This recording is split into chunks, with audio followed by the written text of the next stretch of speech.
Good evening. Hello. How's it going? Doug, good to see you. Wrath Manor, how is it going tonight? I have refunded those points. Those points have been refunded to you. So, everybody gets a refund tonight. Why? Because we got the big scope out tonight. Well, got to cover it all up. Good night, everybody.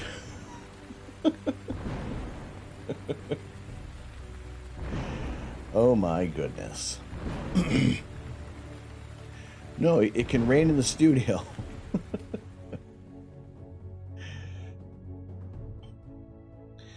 Hukin, how you doing? What do you find people up to? You're watching a video on paleopigonomics. What does that entail? You asked a question in the title. The answer is yes. All right, we're going to attempt. I don't know how well, if we're going to see it. I really hope we can. We're going to attempt to take a look at a galaxy with an active supernova occurring.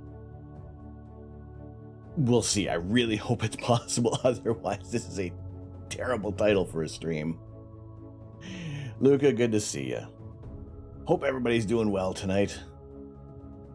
Wonderful to have you all in here. My name is Tom. I am the Astro Canuck, and this is exactly what this channel is all about. forgetting how to set up your screens in OBS. No. We are doing live astrophotography tonight. We got the big scope out. We have started taking some images of Bode's Nebula or Bode's Galaxy. This is always a nice favorite to start off with because it is a very visually pleasing galaxy. This one's about 12 million light years away, but we're going to take a look at something else that is about 56 million light years distant. So we're going to see hopefully, I really hope this works. Otherwise, well, you know what? There's so many other awesome things to look at. The CMW!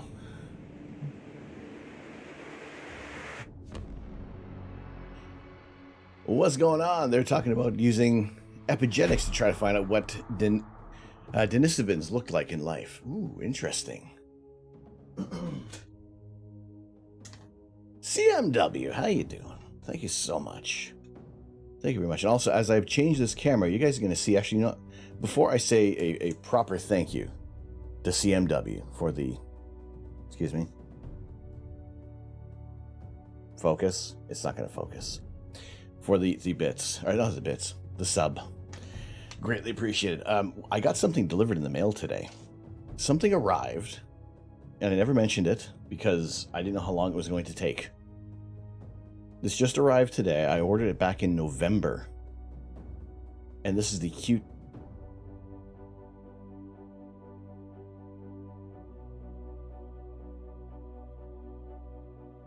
What? Why is this on again?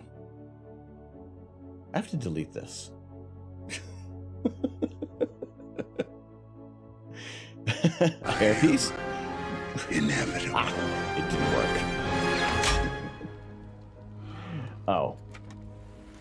Oh, jeez. Good evening. Mercy, how's it going? B Squad. Monochrome camera? What if I said yes?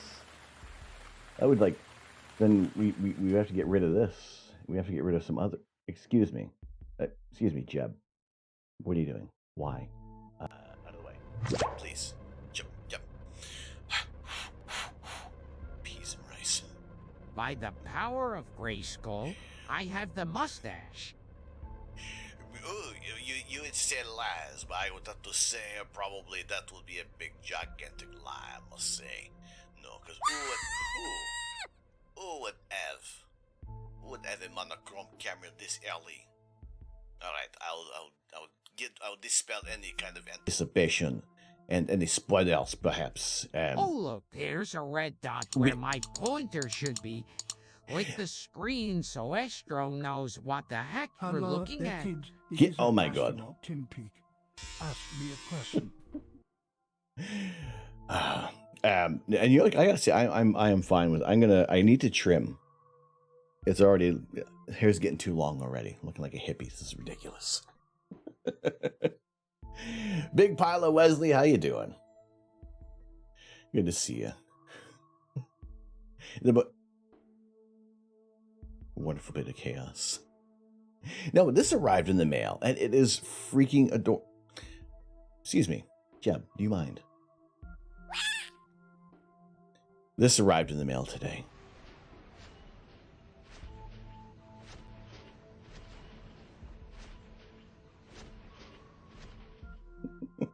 An AOL disc. Imagine that was no, we stopped getting those like last week. I told him stop it. I have enough frisbees. Biff, what's going on? Why does SpaceX helmet look so lame and the helmets look so goofy? I don't know. Why do they? Wait, hold on. This is a genuine question. All right. Here's what we have. Here's what arrived in the mail, and I was so excited for this, and it's freaking adorable.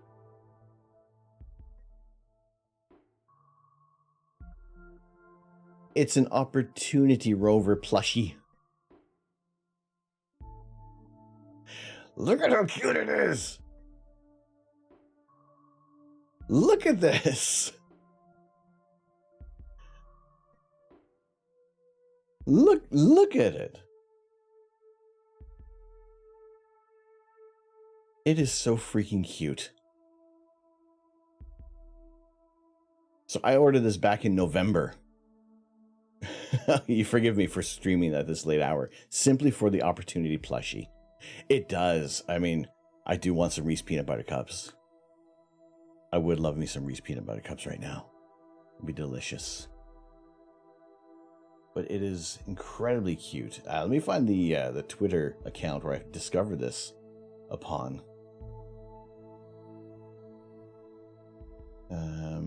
Let's go over to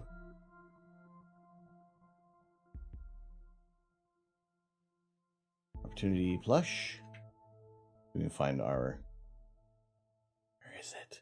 Well, lots of weird things pop up when you search Opportunity Plush. All right.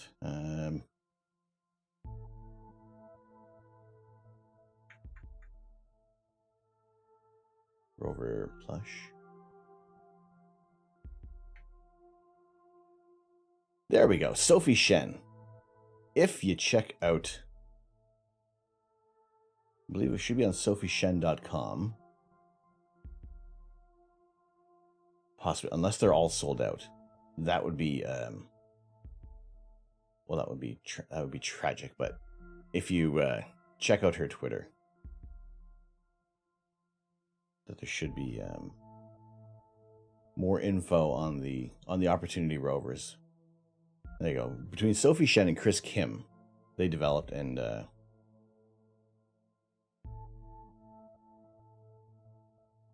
sold this. That is a cute little thing.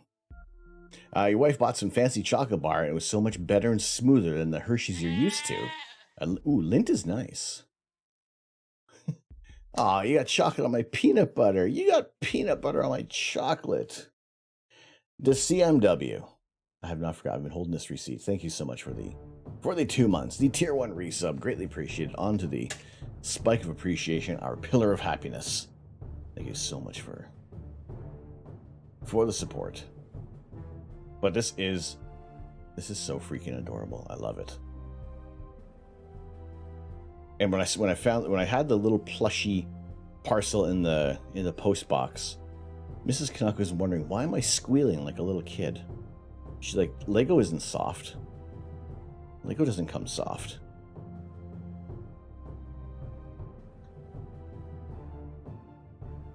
No, it's a little Opportunity plushie. See you. Oh my God. Winged Goth. Oh my goodness. Holy potato, so adorable. Hello, my love. Good evening. Good late evening to you. Oh my goodness, Winged Goth, UK. Thank you so much for the 526 bits. Oh my goodness, thank you very much. That is the honorary bowl of the world's worst cereal. Starting things off spicy early, and this is the world's worst bowl of if I can find my cereal. I don't know where my cereal has run off to.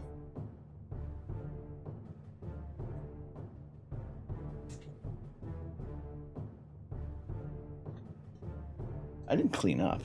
Oh, there it is. No, I cleaned up. Let's see, do we have mods available? Winged Goth, how are things? How are you doing today?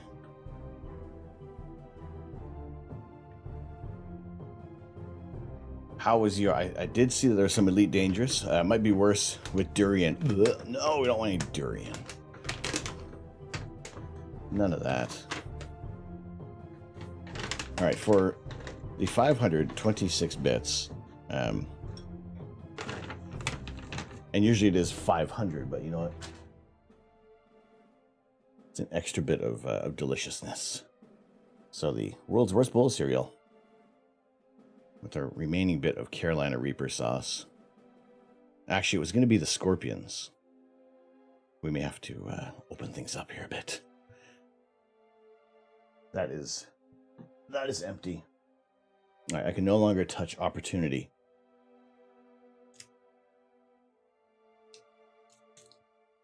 All right, not too bad. Worked through some Zenos and some Guardian grinding.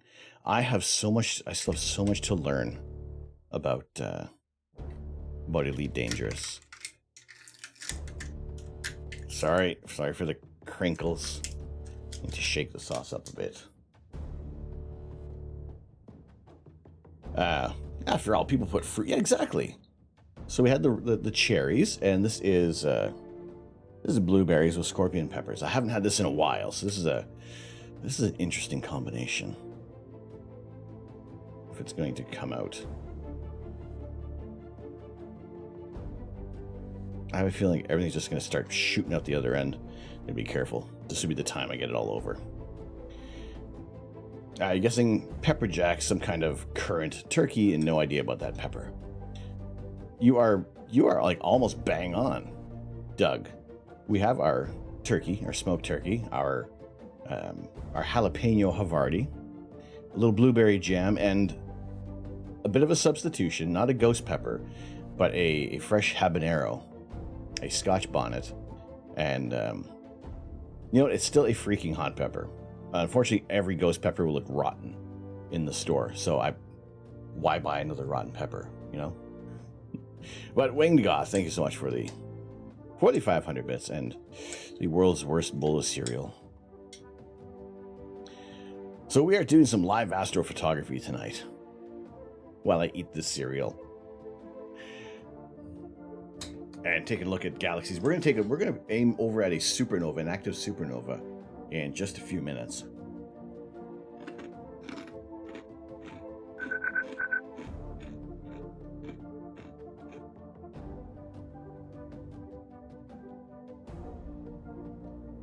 Tosticles, welcome. Thank you very much for the follow. How are you doing tonight? Good to see you again.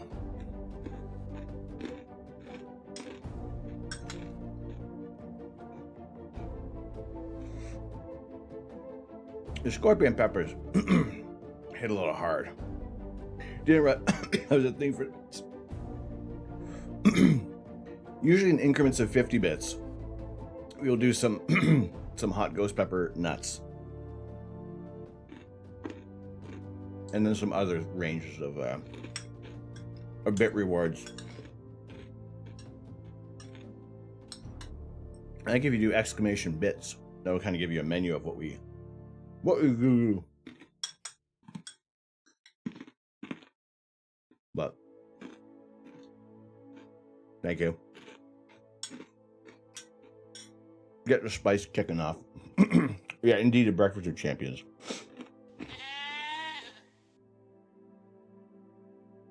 So, and if this little goal down here reaches 0, it's impacted by bits and subs. We'll eat the Scotch bonnet, the habanero pepper tonight. Well, not tonight. Whenever it reaches 0, but we always got a pepper on call. But what we do, what the whole channel is about, is live astrophotography. We are currently looking at Bode's galaxy. This one's 12 million light years distance. The world's worst bowl of cereal would kill you in more than one way. You don't handle hot and dairy makes you sick. Oh no, Luca. I will do the tough things for you, but also show you some cool images of outer space. Tropical Geek, what's going on? How are you doing? Good evening to you. Good to see you here tonight. Hey. Wonderful to have you in here with us. We got some time on Bode's galaxy at the moment, but we're going to head over to M60, or moreover, NGC 4647, a galaxy with an active supernova, which was imaged not too long ago, a few days back. Actually, maybe even just a couple of days. So this thing should still be fresh. I think it's magnitude 12.5. So something like that should be visible. And that's it. Mild spoiler. It is going to appear as just as another star. However, it is a star that has exploded. So it's not something we haven't imaged on stream before. And I really hope we actually are able to see it, because otherwise that'd be a bit of a bummer. All right, you got more Lego, building some now. Excellent. What'd you get? What are you building?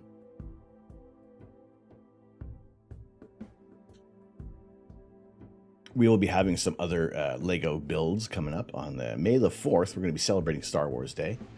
There we go. Very apropos. Are you building Harry Potter? Ooh, which one? Which build? All right. As soon as this sub is completed. Interesting the way how the what's been dithered. All right, I got some polybags. Excellent. Polybags are fun. I like some of the. It's like how much creativity can they cram in such a little bag? I think those are cool. I also have 2 more of the books. I thought about getting not right now. The only Harry Potter set that is really on my radar is the Astronomy Tower, for obvious reasons. Well, how tall the book? They're small, eh? All right, let's stop that live stack. Let's adjust this a tiny bit so we get all the. Jeez.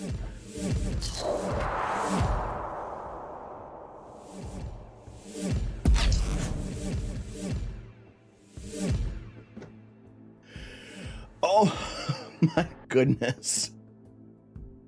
Tosticles. Oh my gosh.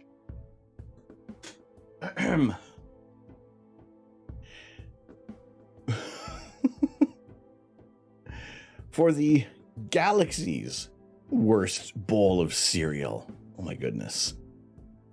First of all, thank you very, very much for the 1,000 bits. That was epic timing. Oh my gosh. All right. So the galaxy's worst bowl of cereal. It contains our hot ghost pepper. No longer is the delicious cheesy bites. You and Tosticles were discussing whether to trigger it. Well, I appreciate it. My mouth, however, well, that may be a different story. It's 4 a.m. Oh my goodness. No worries, CJ. Get your fancy self to snooze. All right. Our black cherry and Reaper pepper sauce. This is brand new. That image looked nice after adjusting it. I know, right? You get a tiny bit of processing on a galaxy, and it looks fantastic. To be fair, you kind of rubbed off that worst bowl like it was nothing. These things still burn. My lips are on fire. I assure you that. This one does come with some more pain. Or our galaxy's worst bowl of cereal. This is a fresh bottle.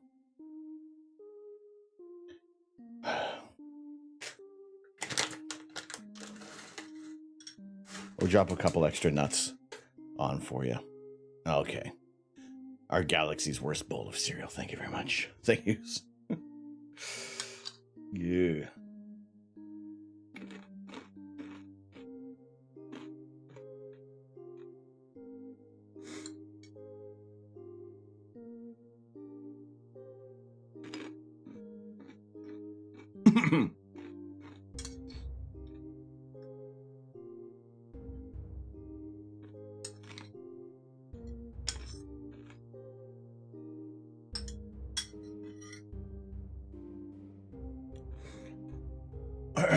What cereal is that?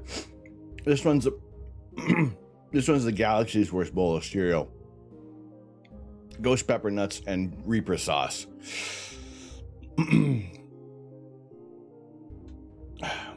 Tosticles. Thank you very much for the 1,000 bits. So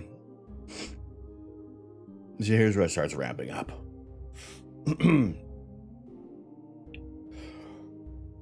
Yeah, that's the Reaper sauce with our ghost pepper chip nuts. And yeah, that's when it starts to. That's when it starts to get fun. Adjustment does more than expected. All right, let's stop that live stack. Let's adjust this a tiny bit so we get all the.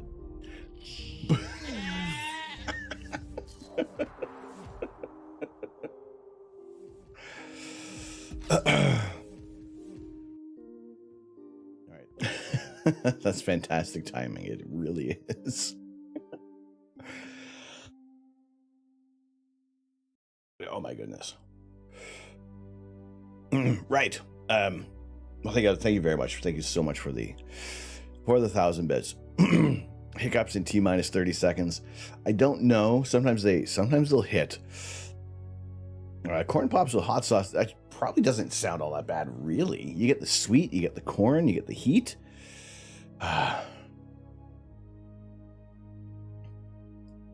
Soyatl. Hello, Soyatl. How you doing? Hello, TKF streamer. I got an education audience to send you away. Streaming for a bit longer. We just began.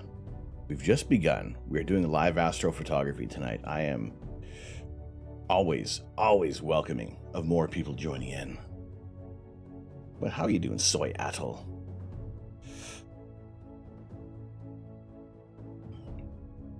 I'm gonna pretense this by saying you do not have to do this now. Give it like 15 to 20 minutes. I'm mildly worried. Wonderful. We're listening to Jim Conca talk about nuclear. Oh, fabulous. I enjoy talking about astronomy, astrophotography. This is a live image, well, as live as can be, of a Water. That's the water. Oh my goodness.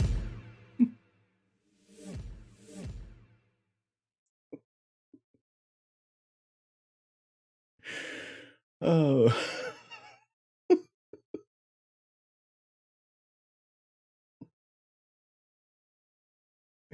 Don't do it now, okay?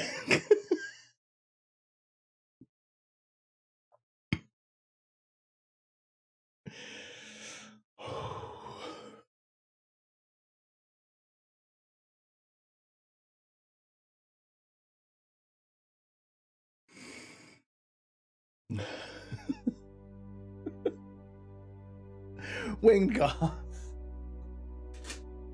All right, I will tell you what this is all about. Holy potatoes.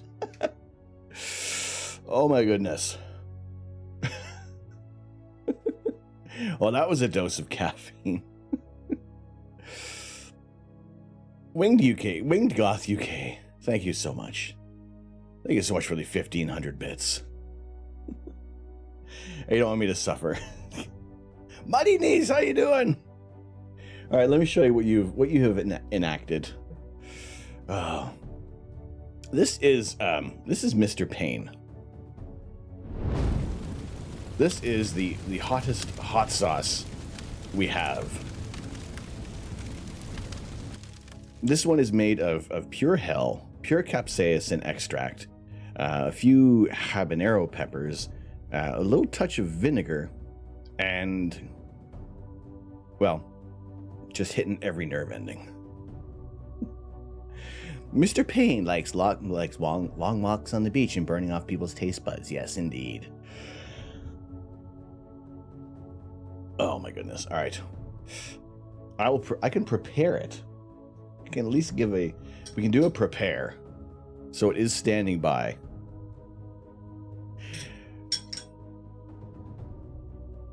Oh yeah, let's lick the spoon of hot sauce. That's great. This goes on our... Now, I've switched this up for a little bit of flavor. Jalapeno Tropical. Pardon me. Uh-oh. No. I don't think those are genuine hiccups that are coming.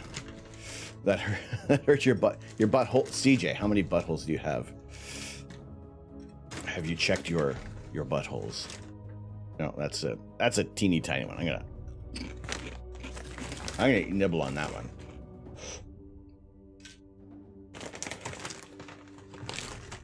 All right. Mr. Payne is going to marinate atop of these, and we're going to pick a galaxy. Actually, no, we're going to go over to the supernova because we may need a bit of... All right. My tongue isn't working.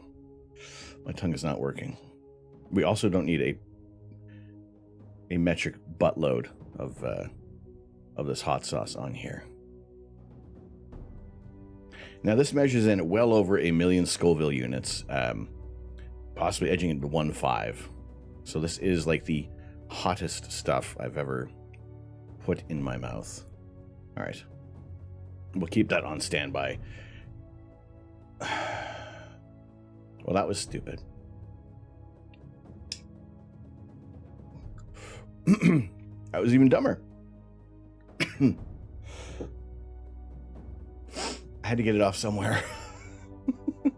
Have you checked your butthole? Skid up, beat up, butthole. Peas and rice.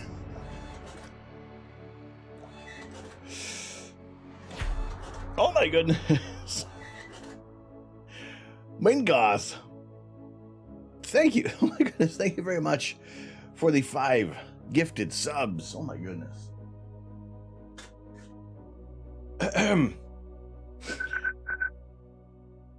Well, the worlds. Thank you so much for the follow. How you doing today?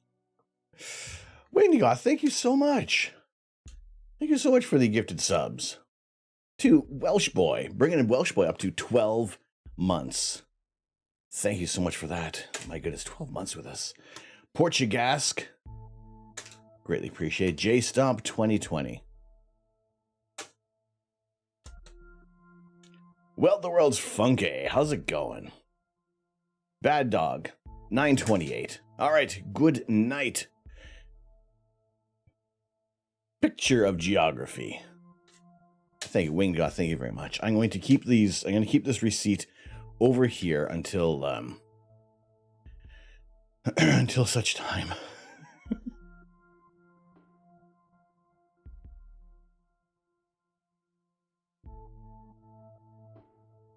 Oh my goodness. Actually, we need to boil up some excitement as well with the supernova as well. You know, we're going to jump into these in a second. I will cash your receipt. I'll cash your ticket in just a moment, but I think we're going to head over to our galaxy first and foremost. Miller 3D, how's it going? Good to see you.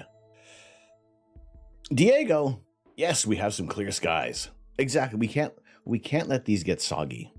You don't want a soggy chip. I'm pretty sure that's not any kind of euphemism. All right, let's point this telescope over to NGC 4647. Let's have a look for our target. Let's go to M60. It's kind of the easier one to look for.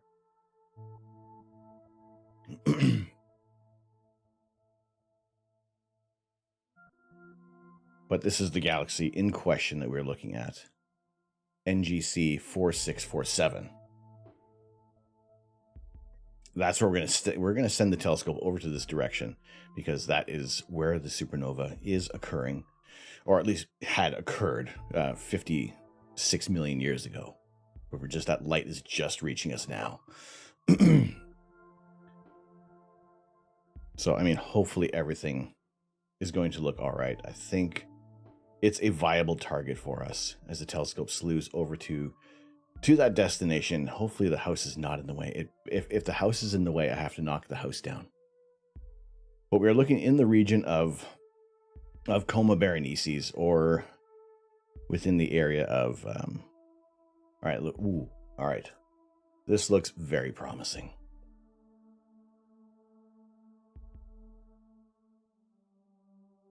Let's see if we have it in the shot. Make sure it's not moving too much. So this is what the telescope will do. It'll look over to the target. It'll make sure that the information matches up with the stars. And it looks like we're on target. Holy shit. That is a supernova. That is the end of a star. Holy crap. Oh, wait, sorry. I swore earlier. There we go. Oh, my goodness. Oh, my gosh. That is so freaking bright.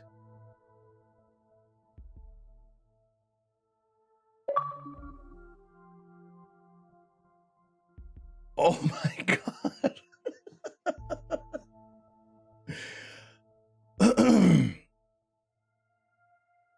Oh, that's so freaking cool. All right, we got to get some.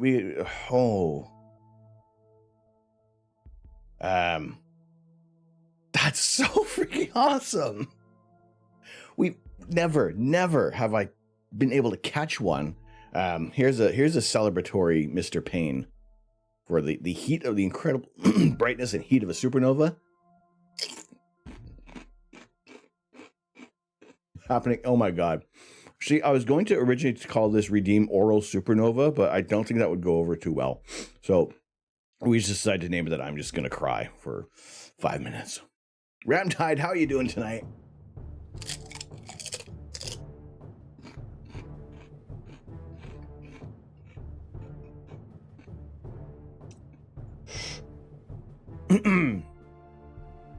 Oh.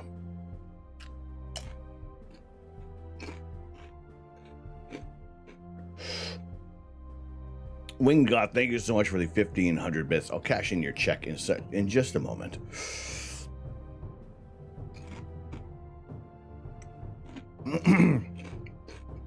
Holy sh! Oh my gosh! Look at this! Look!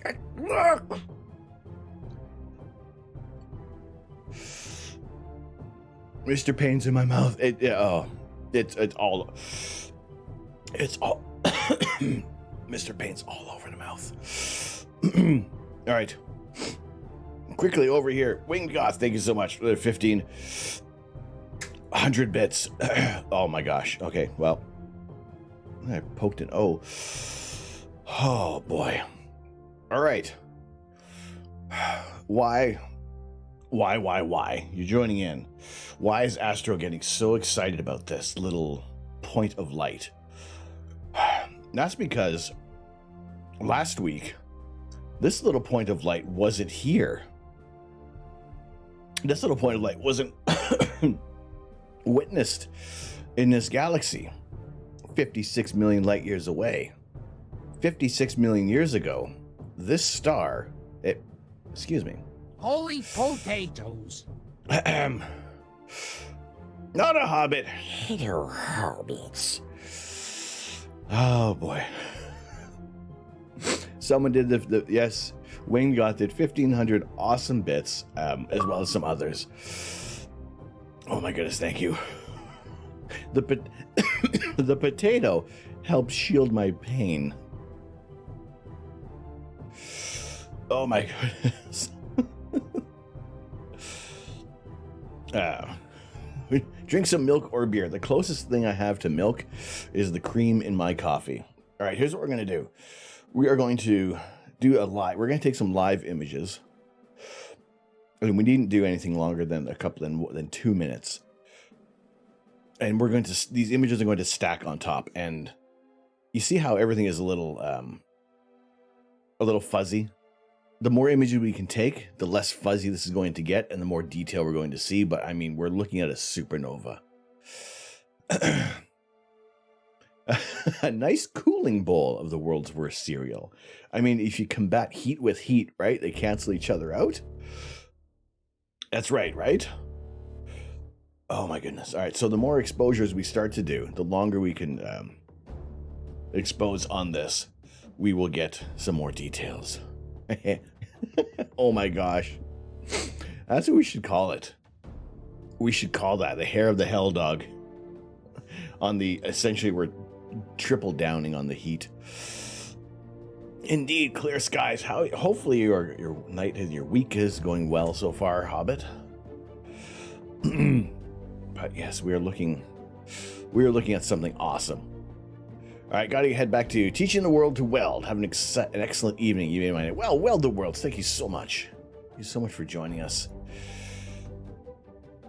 Oh my gosh, I look forward to seeing you on some future streams and telling me more about what you do, because you know, we always love hearing about what people are doing. So where is this right now? We are looking. Oh my god, hang on. There is all sorts of things happening in my mouth and in my brain at the moment. There is excitement. There is all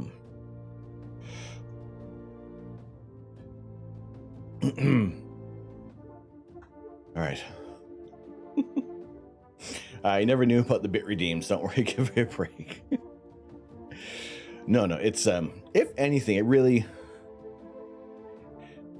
it's also delicious. I will give you that. I'm not going to be eating heat just for the sake of stupid heat. It is tasty. It gives me a little bit of a snack during the stream. You know, you don't want a tired streamer, right? You want to have some high energy. Oh boy. But right, this is what we are looking at.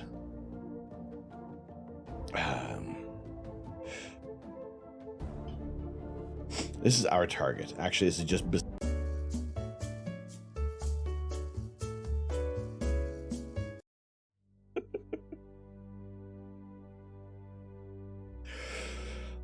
we have many varieties of peppers in my mouth. Right, so this target here, NGC 4647, this galaxy is actually, this one's labeled as 24.5 megaparsecs, or 79.9. Oh, is it farther away? Is it more than 50? Was I given the wrong information on a galaxy? Is it even farther away? Is it a more ridiculous distance? Hang on, let's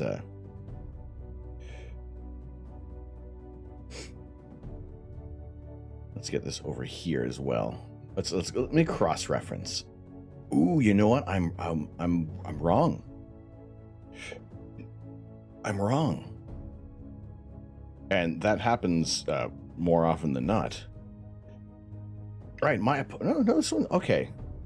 All right, this is, on here, it's saying its distance is 79. On Sky Safari, it says that it is 56.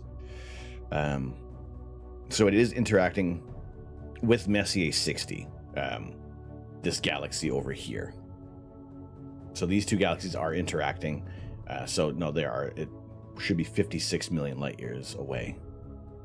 All right, like I said, we're doing a live stack on these galaxies.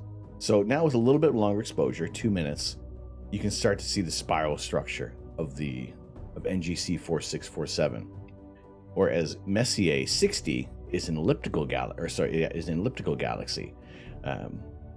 It hasn't quite, right? It hasn't begun to flatten out, being pinned at that midplane and starting to rotate around the center. It is just a big ball of stars, whereas NGC 4647 is a spiral galaxy.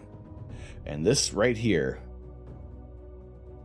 and NGC, yeah, it says 6467, but what does it say for M60? Because these two galaxies are interacting, and it says that distance of 54 million light years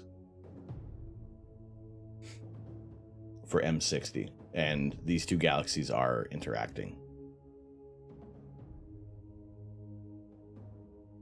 What do we got for SA60, also known as NGC 4303, is a giant elliptical galaxy in Virgo and has a nearby spiral companion, NGC 4649, which it appears to be interacting. So it looks like, yes, Stellarium does say it is farther away. Sky Safari says they're interacting. So if they were separated by about, was it 20 million light years? Or maybe, not 20 million light years, sorry. Like about 12 million light years. That's kind of the distance of us to Bode's Nebula.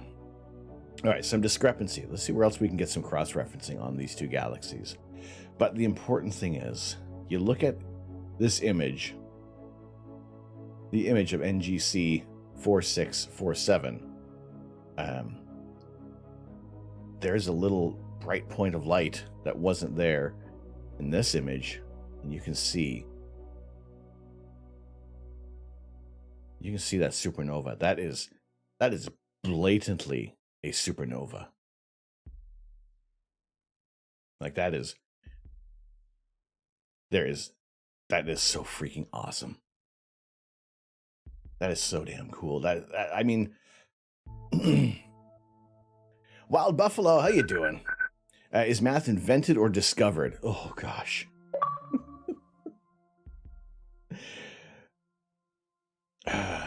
Well, sometimes you need to invent math to make equations work or make some distances work. I would say it's not my strong suit.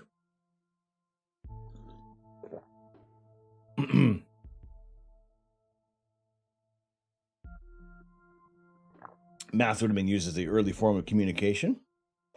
Scott. Or SCOT, which one is it? Welcome in. Thanks so much for the follow. But Wild Buffalo, how are you doing today? Sorry, I missed that message. I'm enthralled at the moment because we're looking at two galaxies. You refuse to believe in mathemagics. We don't want mathemagics. We want genuine, hard sciences, information that is genuine. And also, now that I'm seeing some different numbers for this galaxy's distance, I need to check another source. But the important thing is, right now, what we're looking at is this point. We're witnessing the end of a star. This is an exploding star in a galaxy, some 50 plus million light years away. Let me see if we can find some information elsewhere on the interwebs about NGC 4647.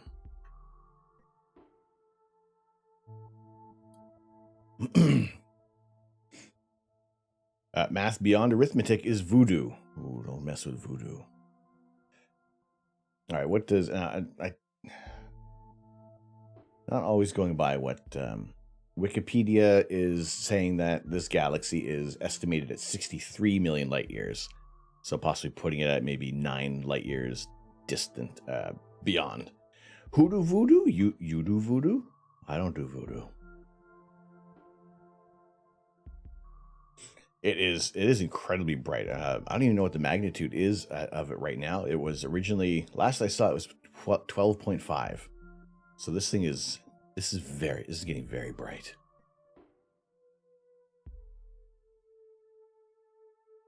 Here, let's move our guiding information. Actually, no, guiding can stay over here. That's fine. It's not getting in anybody's way.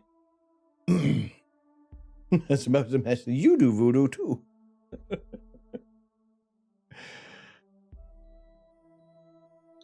I called the witch doctor, and this is what he said. We all know the space stuff is beyond. Space stuff is because of the ladies who were great at math and beyond arithmetic.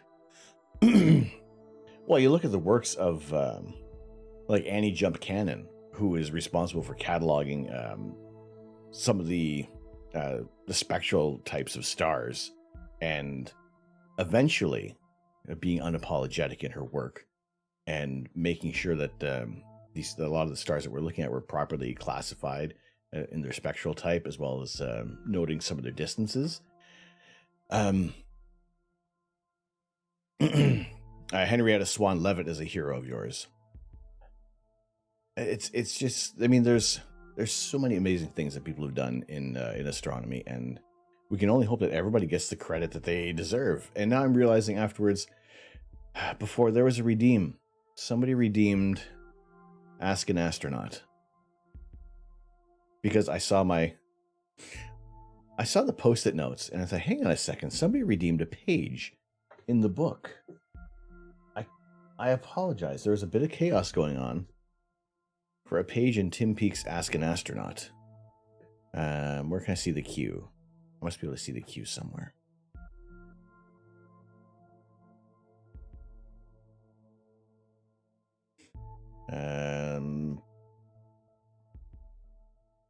There was Megador, page 65. All right. Let's check out page 65. I'll tell you guys a little bit more information on, well, more of the companion galaxy Messier 60, because there's only a tiny write-up for NGC 4647. All right, page 65. All right, we'll jump back over to page 64 for Tim Peake's Ask an Astronaut. All right, gather around, kids. It's time for reading with Astro Canuck. Question: did you train in the centrifuge, and did it make you feel sick? All astronauts who fly to space on the Soyuz complete training in the centrifuge at Star City, Russia. And that's what happened in the centrifuge. The thought of being strapped into a confined space and being spun around until you feel 8 times your own body weight may seem terrifying, perhaps conjuring up images of James Bond's cheeks being deformed, and of him nearly passing out as he tried to stop the centrifuge in the film Moonraker. Also, don't watch Moonfall, but watch Moonfall. However, our instructors did a great job of preparing us for what the centrifuge would feel like and, more importantly, how to breathe correctly. I actually found it a huge amount of fun and would gladly repeat the training if given the opportunity. Despite spinning constantly, the centrifuge does not make you feel dizzy or sick. This is because the capsule you're in is lying in is free to pivot on a hinge, which means that as it gets faster, the force of acceleration, g-force, is always felt in the same direction.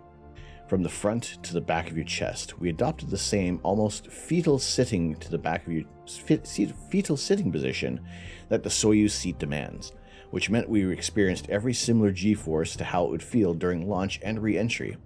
Inside the centrifuge, you don't actually get a sensation of spinning, but instead it feels as if you're constantly accelerating in a straight line. Good breathing technique is really important. The highest stress that we have to endure during the centrifuge training builds up to 8 times the force of gravity, 8g, where it remains for 30 seconds before reducing again. It replicates a ballistic re-entry. When something goes wrong with the spacecraft, I talk about the perils of ballistic re-entry later in the book. As the G-load gradually builds, it feels as though someone is placing weights on your chest.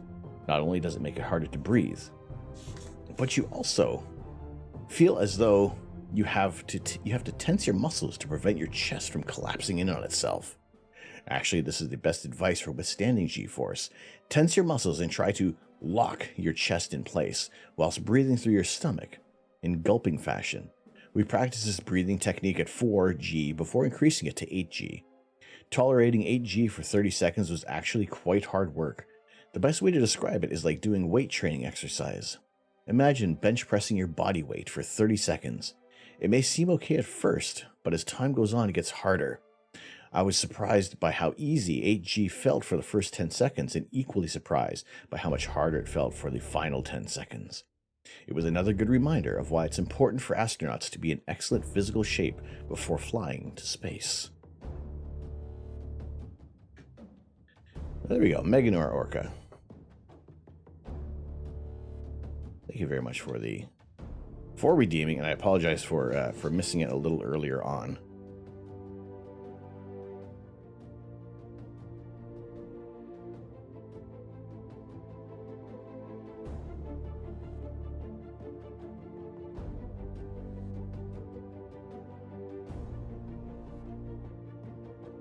There you go, page 65 to be on page 64 for all time.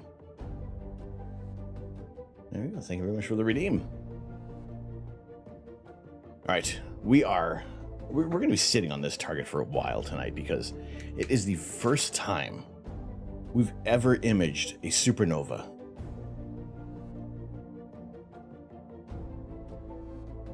What kind of stars are those red dots?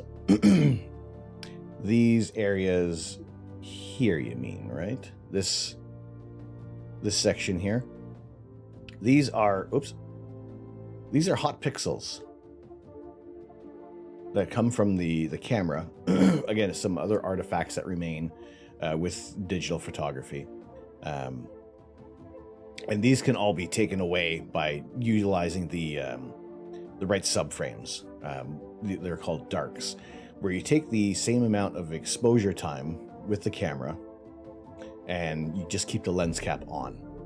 And when you process the images, when you stack them up in the software, it will get rid of these red dots, and there should be some clusters of, there we go. There are green dots as well. And there's some more green dots. we probably have a cluster of blue pixels as well. And that's due to the Bayer matrix pattern on the camera. We're using a color camera so that we can get color images right away.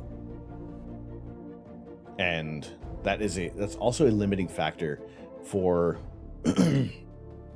for the camera. Where is my Bayer matrix? By the power of grace, It's hiding somewhere. I have the mustache. All right, let's take a look at where's our Bayer matrix. I'm just gonna call up that image. We'll bring that up. We'll show you what the camera sensor should. Well, not what it should, but what it does look like. Where's my? Oh, there we go. Okay, so the camera sensor is made up of the red, green, and blue pixels. Now the pattern goes R, G, G, B, and then it just repeats throughout the whole camera. This would be the main part of the set. Excuse me. This would be the entire sensor, but it is only designed to capture light that emits in the red end of the spectrum. Green in the green and blue in the blue. Now, color cameras are better for terrestrial photography because there's more light that comes through the middle of the visible spectrum than anything else. In space, most of that light ends up through the red and the blue end of the spectrum. So whatever target you're imaging, and if you're just cutting out a lot of the light source, you're losing out on at least 75% on most images, 50 at best if you're catching anything like in the green light. But many objects in space don't emit data in that end of the spectrum. This is not. I'll come back to this in a bit. In the visible spectrum, hydrogen alpha, one of the most abundant molecules, one of the most abundant elements in the universe, is primarily emitted in this end of the spectrum, around 656 nanometers, and that's where a great deal of the interesting areas of nebulae within our galaxy will be seen. Go up to the more energetic end of the spectrum, and you get oxygen 3, hydrogen beta, and where you're going to kind of see like the combined like white light for stars to get the color. But in the middle, the mass majority of the light is not reflected. Light is absorbed mostly in the green end. That's where you get the black body radiation from a lot of the stars. That's why we don't see green stars. And there's also the mass majority of light pollution pretty much lies in the middle of the visible spectrum as well. So many different things that you need to consider with what target you're imaging, what filter you're going to use on the camera. Right now we're using a color camera so that we can see color images, because sometimes black and white images aren't always the most wonderful thing to look at. We want to see color in space. We want to see the red from hydrogen alpha. We want to see some of the blues, some of the orange and red stars. Now, what we are doing, everything is for those who have subscribed today and those who have been donating bits. All of that is going toward a monochrome camera, and this jump in technology that we're going to be using is part and parcel to winning a contest for some filters that are best designed for narrowband imaging with a black and white camera. Black and white camera, more detail, capture all the light. Essentially, nothing is lost. Volcano Doc, what's going on? How are you? Did you see the supernova? Supernova, see it. Doc, we're looking at it right now. We're imaging the supernova right this second. It's really sad when you look at one of the dark skies maps and discovered how few areas have optimal low light pollution. Scott, this is true. This is, it is frustrating. I have lived in 3 distinct areas of light pollution. I have lived in an 8, which is almost at the top of the list. I've lived in a 5/6, kind of middle of the road. And currently, right now, we are in a 3. We have very little light pollution where we live here in central Ontario. And I count myself very fortunate to be able to do this and be able to see something like some of these targets that are rather dim, but on a moonless night, with a broadband filter absorbing as much light as we can see some awesome details. You get 70% more detail per image, and that's what we want. That's what we're working toward. How you doing, Third Rock? How is your night? Do you have clear skies? I hope so many people do get some clear skies tonight. The name of the nova, the supernova, is SN2022 HRS. That is the name of this supernova that we're looking at right now. And if you look at, we look at the past. You look at this galaxy. All right, we're crossing the meridian right now, so I might need to start over with our exposures. So you can see in this galaxy, this galaxy right here, NGC 4647, that star, that bright point isn't there. Suspense! Monochrome. Monochrome.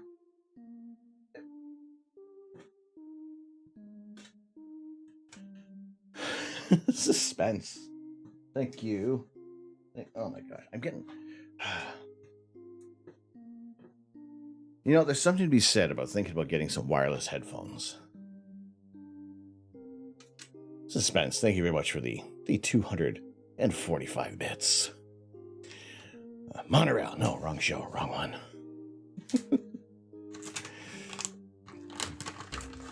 All right, for the 245 bits, 100, 200. There you go, let's give you some bonus nuts.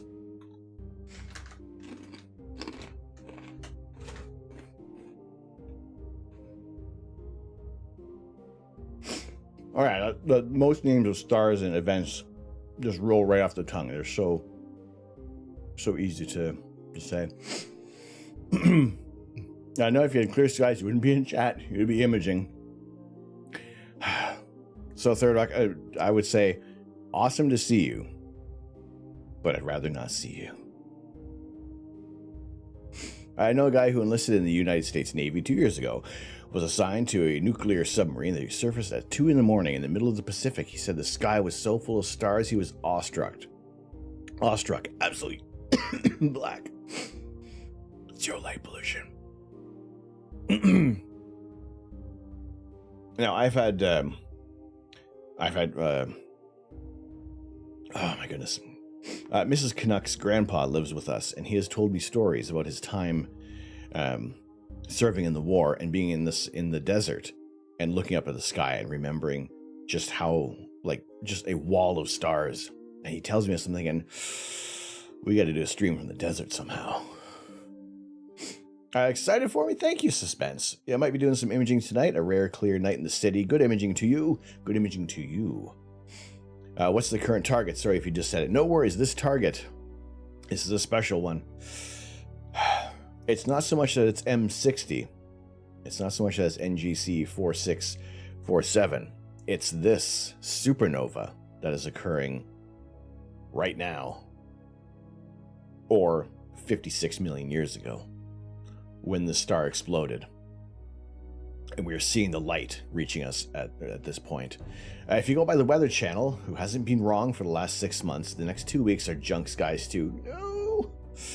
However, at this point, you are okay with the weather being bad for scopes. Your garden pots arrive Friday. Ooh.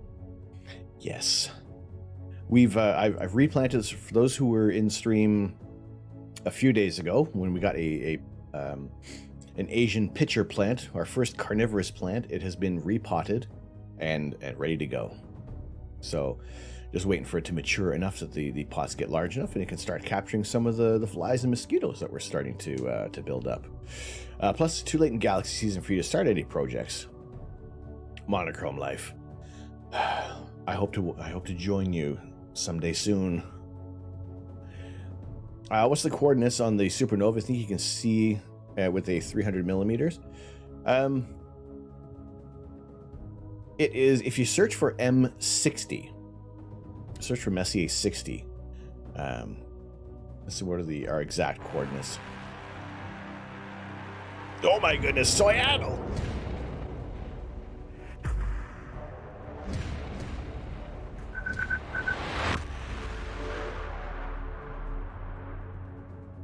Pieprod, how you doing? Welcome in, Soyatl. Thank you so much for the raid.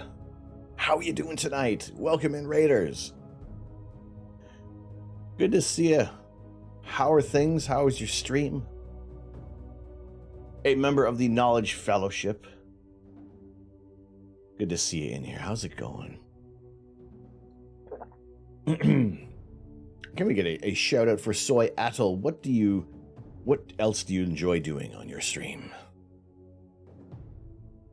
I forgot to host. No worries, Muddy Knees. I appreciate the hosts, but welcome in, Raiders. Are you doing good? Coming from a great webinar by a nuclear engineer. Awesome. Awesome. We are dealing with a little bit of some different nuclear physics. This is a very interesting target right now. This is a galaxy. I'm going to say right now 56 million light years away, because this galaxy here, this elliptical, is 56 million light years. This one is interacting. They are close together. So for argument's sake right now, until I can get some other confirmation, this is about 56, 53 million light years distant. But this is a supernova occurring in this galaxy.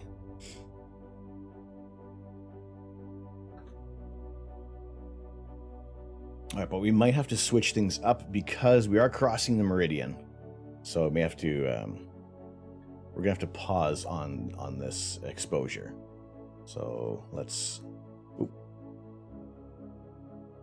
let me stop this for right now. Stop the live stack. I'm gonna go back to this target. It's gonna be flipped. It's gonna be flipped over because we're working on the.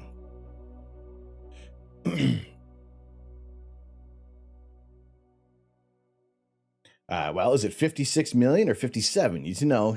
You should pack some snacks. Oh, I'm sorry, we only packed 56 million light years worth of snacks. Now we're running low. Ration the Twizzlers, please. It for a 5-second exposure. I was freaking hyped on how awesome it was, how amazing it looked. Oh, let's make sure we save this, just in case for some reason we can't go back to it. There we go. Okay. No. Always ask. Please keep asking questions. I am happy to repeat myself, because you know what, people jump in and out. So first of all, let's reorient the telescope. Welcome in our new raiders. Because my name is Tom. I am the Astro Canuck, and this is what this channel is all about: doing live astrophotography, taking images of outer space from my backyard here in central Ontario and bringing them live, live as possible. This is photons from this area emitted 56 million years ago, so we're only seeing it now. But we're going to reorient the telescope. See, that should... There we go. We're going to do... This is called a meridian flip, where we pass over that transverse line that is... Well, when the telescope is going only so far, it has to move over to another position, depending on the type of scope you're using. Or your mount, sorry. Humankind needs a civilization-changing discovery, like the Expanse's Epstein drive, to shrink our solar system to practical travel. Now, I gotta say, I really need to watch The Expanse. Merle, see the camera we're using, we're seeing the camera just come into view right now. This is our camera, the ASI, the ZWO ASI 533 MC Pro. The C meaning color. So this is a color camera, and the advantage of an astronomy dedicated camera is the fact that you can cool the sensor down.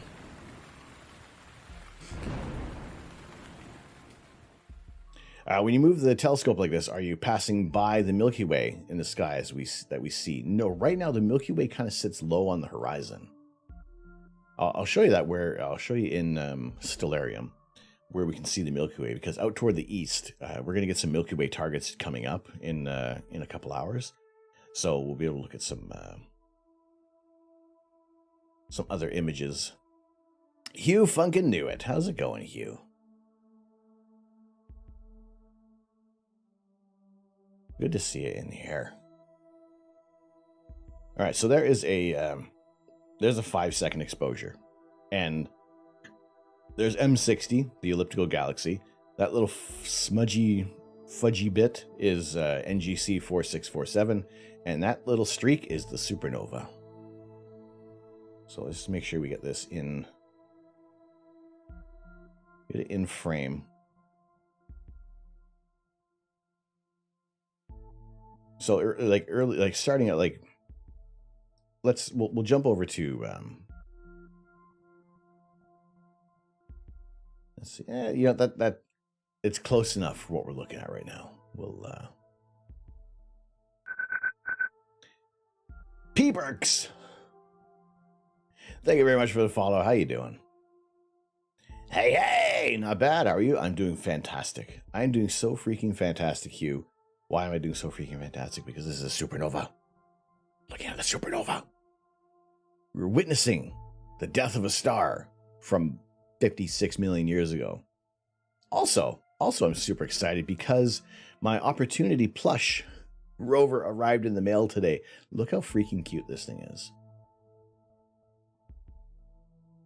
I mean, the Reese peanut butter cups for wheels. I mean, notwithstanding, that's fantastic. But look, it's so cute. Look at it. We ordered this thing back in November. Yes, that's what it is. It is the Opportunity rover, and I believe at the moment the first round of these are all sold out. It is not edible. We are not eating this. We're just enjoying the adorable nature of it all. It's so cute. All right, we're gonna go back over to our live stacking. We're gonna add some more data to this target. I mean, the wheels look tasty. I mean, I would eat those wheels.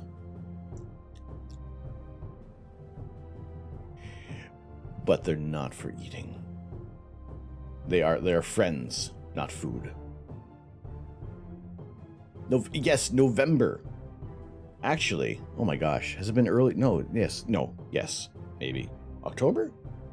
In and around there. I had to put in the new address, so maybe September. It was like a while ago.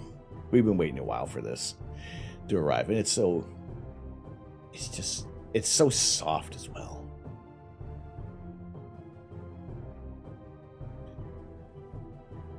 I'll find out where the information is so you can. So can it be assumed the supernova has already been discovered? Yes, we did not.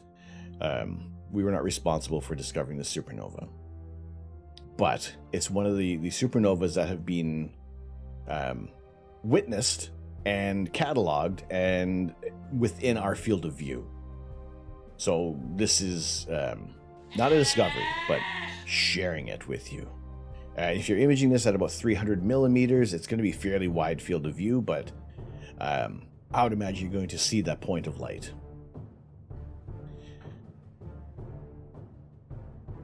Galactic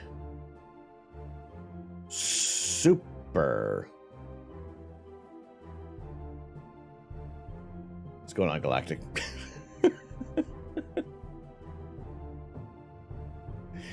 Welcome.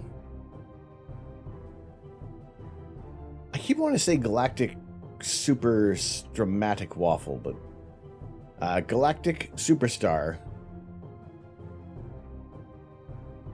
McAwesomeville. All right. Galactic Superstar McAwesomeville. How you doing? Thank you. And thank you for the clarification. Because how many times have I mucked up somebody's name? Oh, we got to stop the exposure. Stop. Clear. And that's what I don't like. You have to stop to clear the exposure. Let's start this again.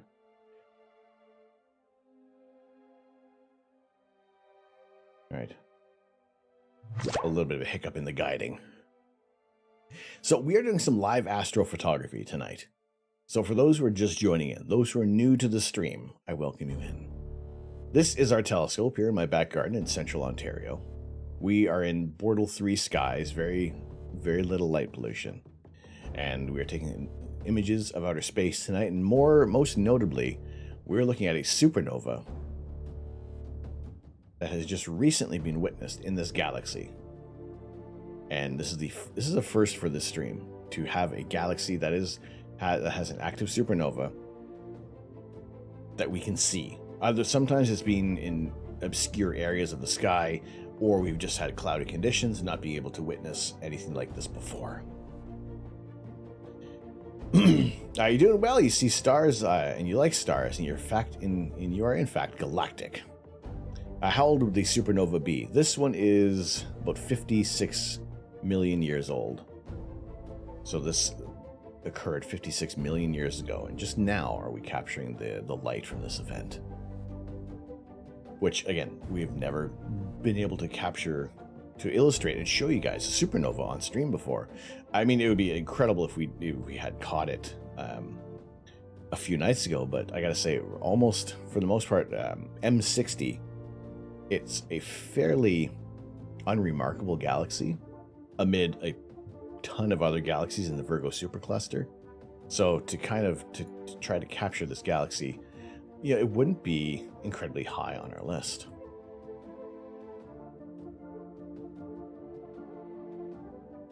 If you recall correctly, Queen Elizabeth watched this on her 10th birthday.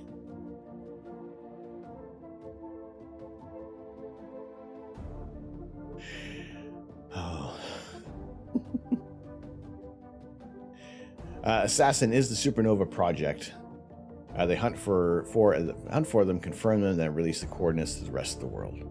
And I mean, that's an amazing, the name. The Assassin program, like how freaking cool is that? All right, I think am I on fast forward? I was fast forwarding a little bit, preparing to fast forward. Fast forwarding, sir. Right? No, we've paused it. There we go. We're just zoomed in really close, because in this area of that we're looking at, I mean, there's Markarian's chain, there is there's Virgo galaxy, Virgo A, which has, you can see the relativistic jet emitting from the black hole. Yo, what's going on, Astro Stream? How you doing?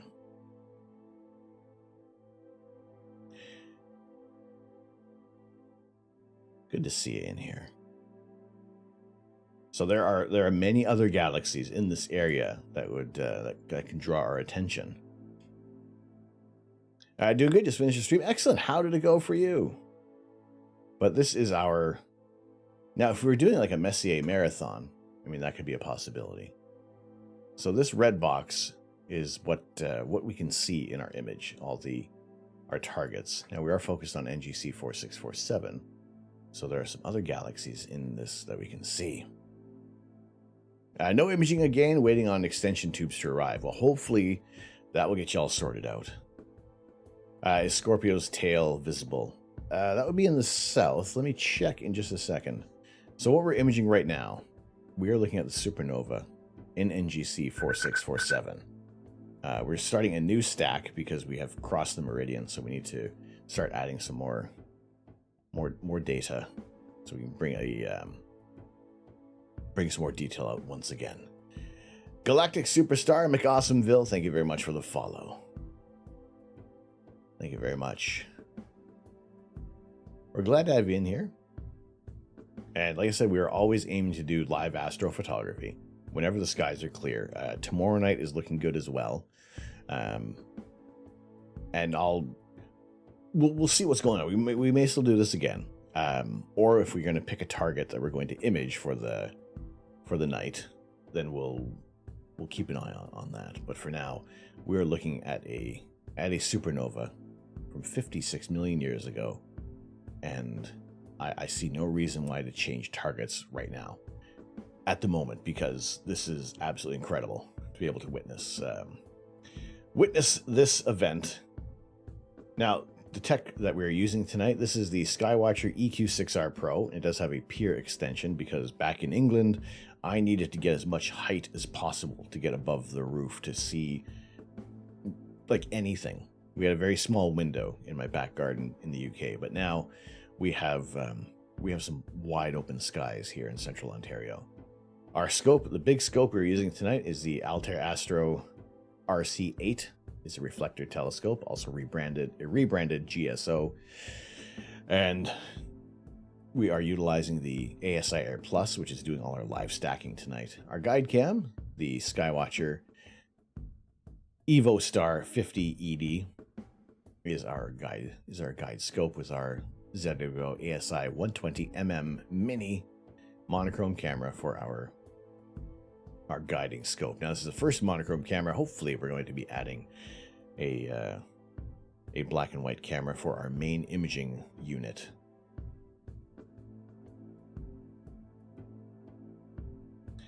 Man or mutant? Well, hang on. Where's the alert? Stream elements. Why is this not going off? Why? Disc 1 of 5?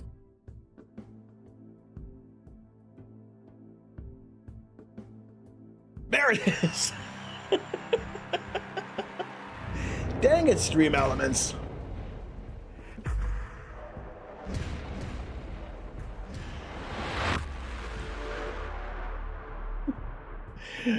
Apologies. Disc 1 of 5. Thank you very much for the raid. How's it going? I'm looking. Man and Mutant. Oh, hello. I thought you were maybe late on the previous raid, but thank you for joining us.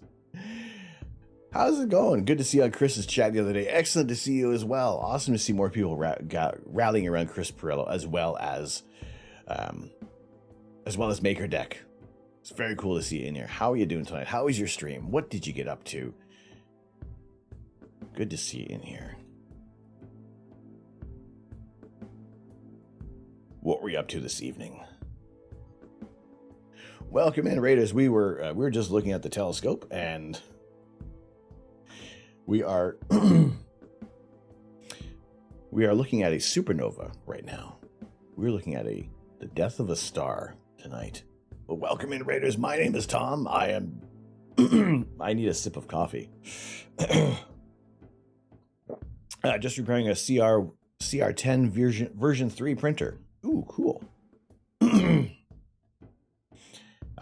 Yes, I'm Tom, the Astro Canuck. We do live astrophotography. We were just looking at the telescope when everybody came and raided in wonderfully. I appreciate it very much. But we are looking at a supernova right now. This galaxy is labeled as M60, 56 million light years away, and this is also NGC 4647. And about 57 million light years away. What is it listed as? 56 million light years. But this little point of light, this exciting little pearl, this gem, is a dying star. No, scratch that. It's a dead star. Josh, how you doing? You're also imaging the supernova tonight. Get on it. That is so freaking cool, is it not? I mean, that's I think it is absolutely amazing that we can see. Oh, we got a satellite rolling through. I wanted to get your thoughts on I watched Moonfall on Amazon Prime. Thoughts, criticisms. Moonfall. I said this. We said this yesterday. I watched Moonfall yesterday. I sobbed for like 5 minutes just trying to get the words out. I mean, as a sci-fi movie, but I mean, there's so much with the conspiracy theories and so many things they got just wildly wrong. I mean, even also, I'm trying not to. I don't.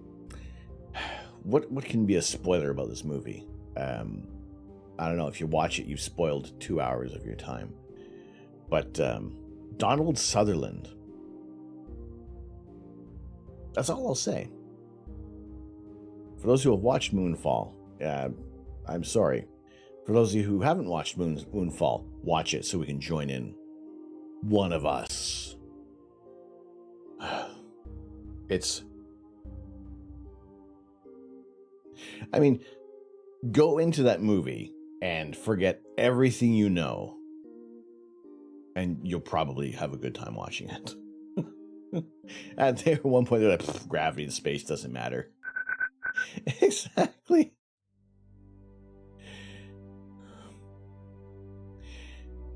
Infested.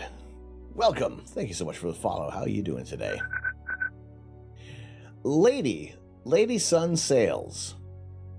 Welcome in, lady. How you doing?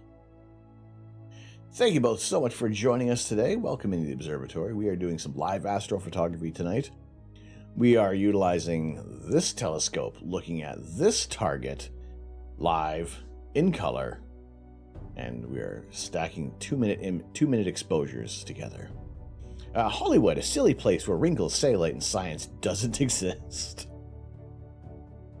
I tell you, when they do get science right to tell a richer story, that's awesome. That's fantastic. And you can have the things as wildly sci-fi as possible, but when you obey the laws of physics and make it as... keep the science and the physics behind it solid, but then for whatever needs to be sci-fi, that's cool. However, it's not my movie. It's not my baby. I'll critique it without revealing any spoilers. I mean, it's just the pacing was so weird. I felt like the end of the movie came an hour too early. I felt that like everything else didn't need to come after the launch. Essentially, it's just, and then how? No, it's watch Moonfall. And then we'll talk about it some more. Hard science fiction for the win. Exactly.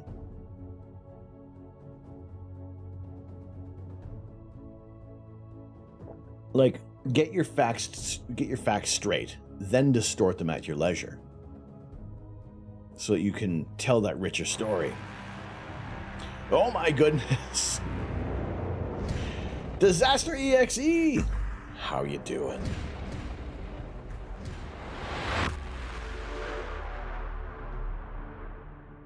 Welcome, Raiders! How are you tonight? Thank you so much for joining us. Good to see you in here. How are things? What did you get up to? What is your latest perler set?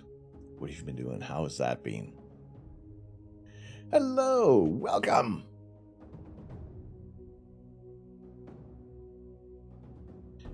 Good to see you. What were you crafting tonight? We have...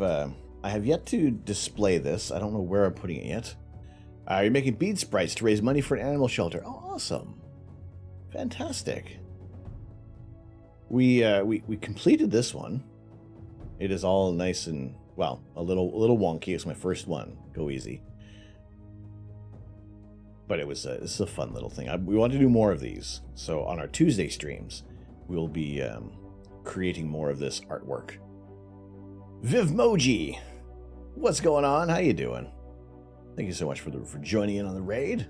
You made some Pikachu sprites. We'll continue later, but Holy lunchtime. potatoes! Excellent, wonderful. Thank you very much for joining us. I'm so glad to have you in here with us.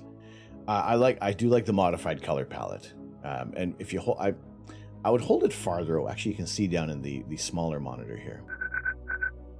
It looks a little better. As soon as the potato goes away, I'll hold it back a little farther so you can see. Geek Panda Squad. Thank you very much for the follow as well. Good to see you in here. There we go. All right. See, when you hold it farther back, when it's just a little blurry, it looks nice. Nooch24752i. What's going on, Noochie? Noochie Boochies, welcome in. But yes, Raiders, thank you so much for joining us. My name is Tom. I am the Astro Canuck. It is my pleasure to share my love of astronomy with you as often as we can, and tonight we got the telescope out. We're doing some live imaging, and we got a first time ever on the stream. So I'm so happy that you have joined in the stream today. because we are looking at a supernova that occurred 56 million years ago, the light just reaching us. And it is absolutely incredible to see the death of a star captured. All right, you got to lurk while you got lunch. The sprite looks amazing. Well, thank you. Thank you very much. If you guys aren't following Disaster EXE, checking out some awesome crafting, yeah, go check them out. How long will the supernova last? Right now, it seems to still be gaining brightness. I mean, supernovas can... how long will it last? It can last for up to weeks, possibly months. Depends. It'd be more bright within that galaxy. I would imagine we're probably still going to see it for a couple of weeks, or possibly even longer. And how long has the supernova been visible? I believe it hasn't been visible for too long. Maybe a few days. So that's what we see, like this intense brightness occur. And Vivmoji, thank you so much for the follow. We welcome you in as well. Good to see you in here tonight. So this is absolutely incredible to be viewing for the first time that we've ever captured. So we've never been able to like witness a brand new supernova, or at least haven't double checked any data before. But to see an active supernova occurring and being able to image it is, like I said, it's a first for the stream tonight. The little red above those are our hot pixels from the camera. I haven't applied any darks to the live stack to eliminate any of the hot pixels gathering up. But you can see how when dithering occurs, just how much is moving. We stacked up the good data, increasing that signal to noise ratio. But also in this target, yes, we have our two objects of affection, but then there's also these little faint fuzzies. Even farther galaxies. Because we are looking in the Virgo supercluster. We're looking in the constellation of Virgo.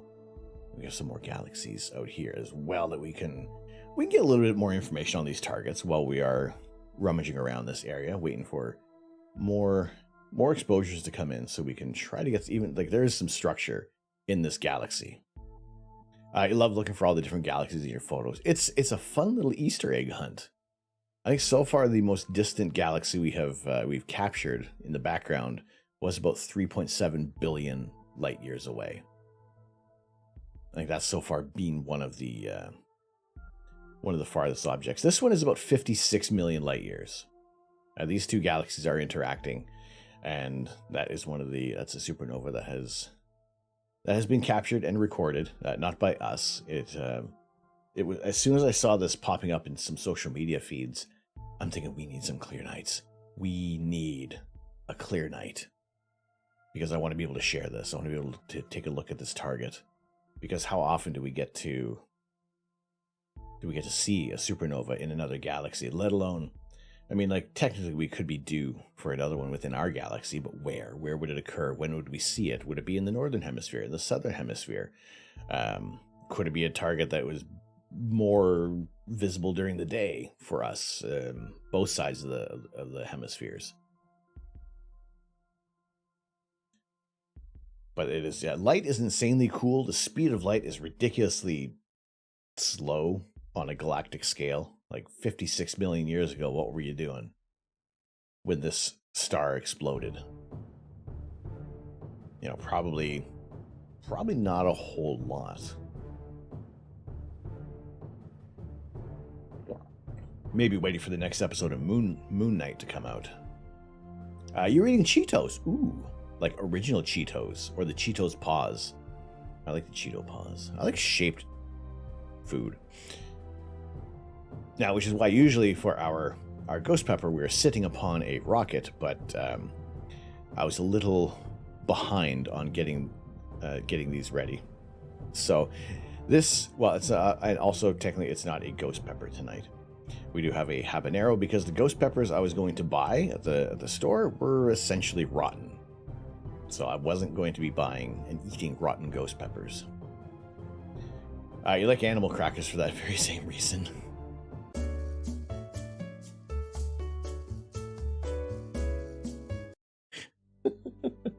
I do. It's true. Did you hear the 8-incher is out? Caleb, it is. The 8-incher is out. Not only is it majestic and shiny and just girthy, we're looking at the supernova. We're looking at SN2022 HRS at this very freaking moment. Look.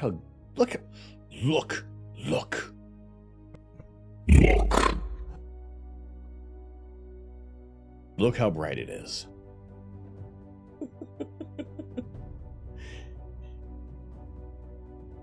There it is. There she blows. I know, right? I know. This is this is awesome. Look at this thing. Look at it. Has anyone 3D printed a telescope yet? To my mind, no. I don't know what the stability would be like. Like just have to add lenses. I mean, you could try it. You know, the stability, however. Right, so there is the supernova. There isn't the supernova. There it is. There it isn't. There she be. T. Graubman, you saw a post of making a reflection telescope from a single piece of glass. There is a YouTube video on that as well. It's like a mini Schmidt-Cassegrain. How you doing tonight? Welcome in. Why not? How you doing? Good to see you today. Thank you so much for joining us. We're looking at a supernova right now. This is the very first on-stream event. We did not discover this supernova, so it's not anything that's being credited to our observatory. However, we have the opportunity to look at the death of a star in another galaxy, 56 million light years away. You've captured SN2020 JFO, which was on M61. I was just about to say, oh, when was that? No, it was in 2020. Awesome, though. But it's like when the first exposure came through, that 5-second exposure to make sure we were on target, and we could already see the supernova. Like, completely. It is mind blasting. I'm happy to stay on this target all night, and everybody who comes in and be like, look, it's a supernova. This star has exploded. It has exhausted its fuel. It has rebounded in a tremendous explosion that 56 million light years away. We can see the light, this energy, outshining everything in this area. You saw a Twitch channel on Flat Earth, OMG. You just saw a Superman episode tonight where he goes to Bizarro World, but Earth is square, the sun is red, and bars only have square glasses. Oh my goodness. It makes it. I am not surprised that there would be a Flat Earth Twitch channel. We are all about astrophotography. The light only just got to us like yesterday, exactly. Like this is a very recent discovery on the supernova. Just give us some Taco Bell. It will get its gaseous energy back. I'm stoked for this target. This is awesome. Like that first exposure with a very, very faint nucleus on both galaxies, and still that supernova outshining. Sugar Lumps and Weasels, I should have saved that image. I should have saved that very first exposure that came through. I was too excited. I wanted more. We wanted more details. All right, we got about 22 minutes on this target.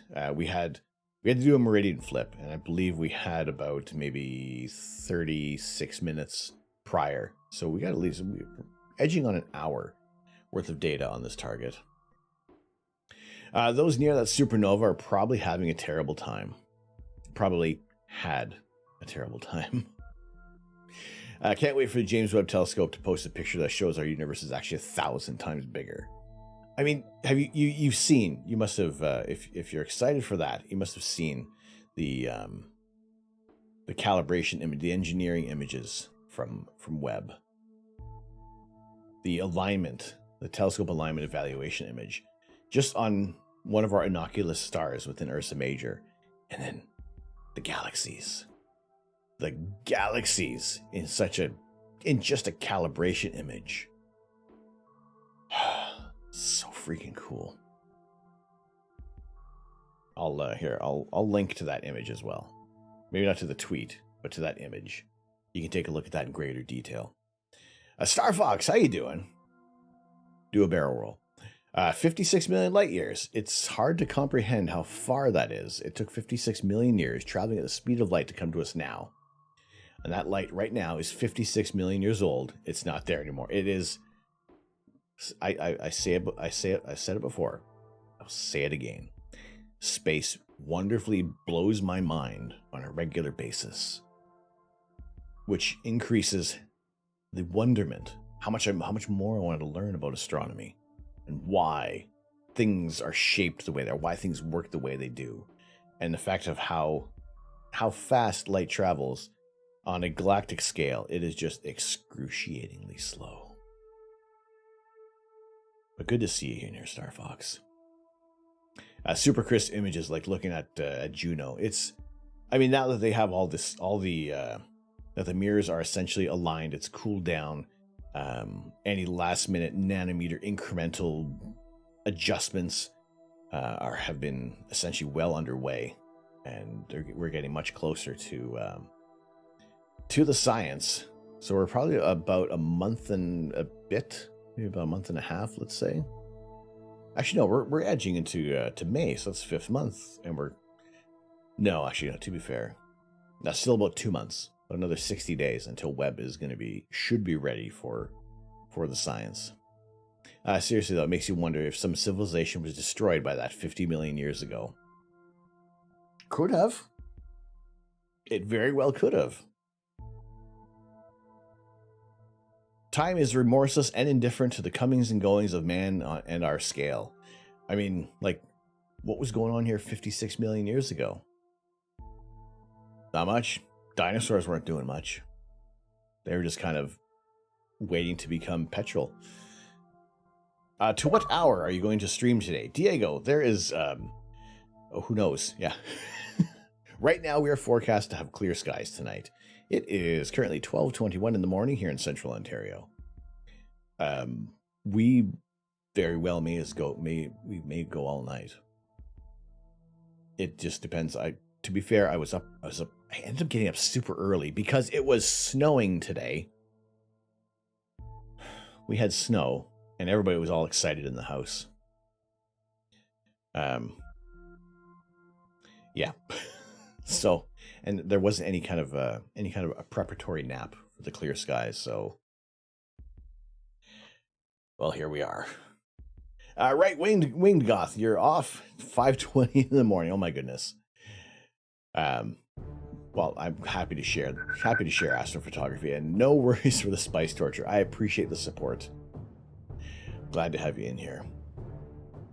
Yes, every little bit. At the moment, we are refocusing everything that comes in from Twitch is going toward a monochrome camera. We're using a color astro dedicated camera right now, but things have changed in a positive way to be focusing our budget on a monochrome camera. So any of the bits and subs that come in, yes, we'll be putting that towards a monochrome camera, and with some smaller stretch goals along the way to have some fun.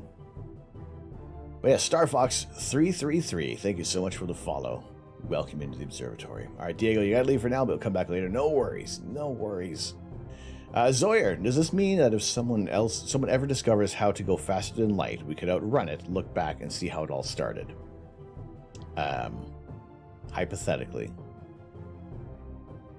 I mean, if you would be able to see, if you were to be able to like travel 64 million light years like that and be able to look back at the Earth with some kind of, well, I mean, at that point, if we could travel that fast, you could see the dinosaurs. Well, hypothetically, if you could just travel there in an instant and then look back, but then here's where the mind warping elements come in. All these epic phrases and words of wisdom about it. So I think you'll add to this. Dang, dog, be whack. It's, I mean, yes. Wait, hang on. That's not it. There we go. That's what we're looking at. Randy, how you doing? What's happening? We are looking at a supernova. We are looking at the death of a star in a galaxy 56 million light years away. This is so freaking cool. We're on this target for a while today. Usually we're kind of hopping around, looking at different targets. But no, right now this is the story. This is freaking awesome. Like, we're going to gather as much data on this target, and it is so freaking cool. Yes, Winged God, thank you so much for joining us. Also, if we do one more shout out for Winged Goth UK. You can travel there, look back, wave, come back and see yourself waving. Oof.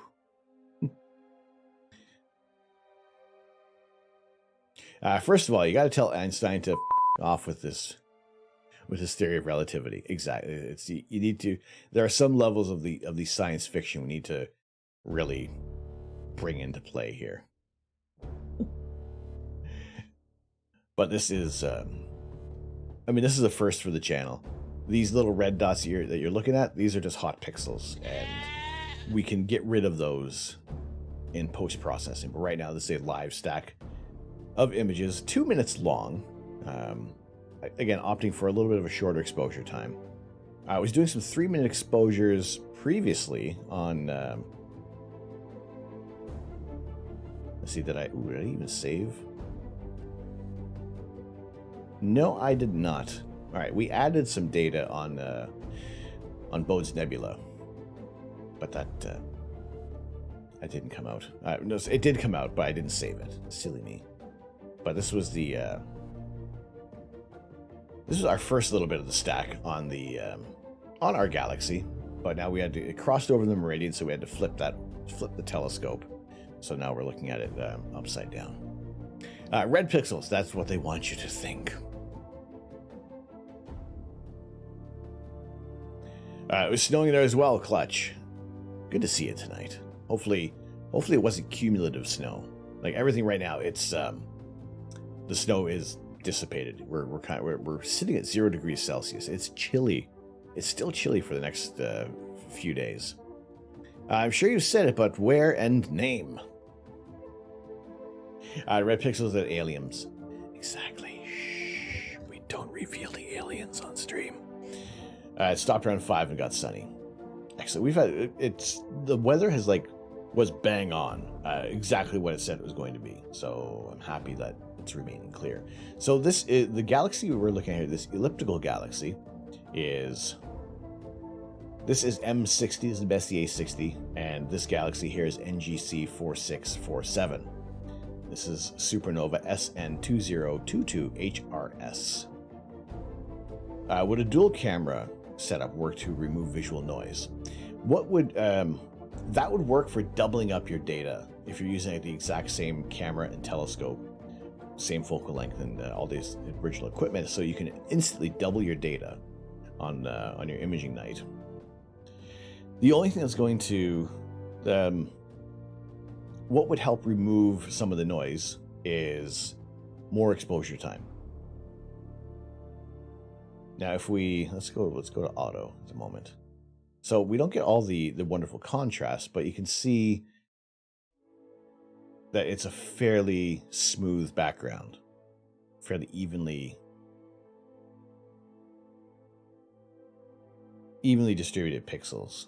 If we stretch it, if we just go way beyond what it should be, and we can start highlighting some of the noise, again, we're just cranking up the histogram. and you can really see where all the hot pixels. If you take dark frames, the same length of exposure at the same temperature, right now we're sitting at minus 10 degrees Celsius on the camera sensor. If you do the same amount of exposure time, that will let the camera know, or so when you're stacking the information, that will let it know that these pixels aren't required. It will average those out. It'll remove them. And the more exposures you can do, the more evenly distributed the pixels can be, improving your signal to noise ratio. And that is essentially what you want to do for astrophotography. Stacking will help remove satellites as well as your hot pixels. But for the most part, we're not going for any APODs. We're not going for the astronomy pictures of the day. It is just to illustrate what we're looking at without the fancy processing times.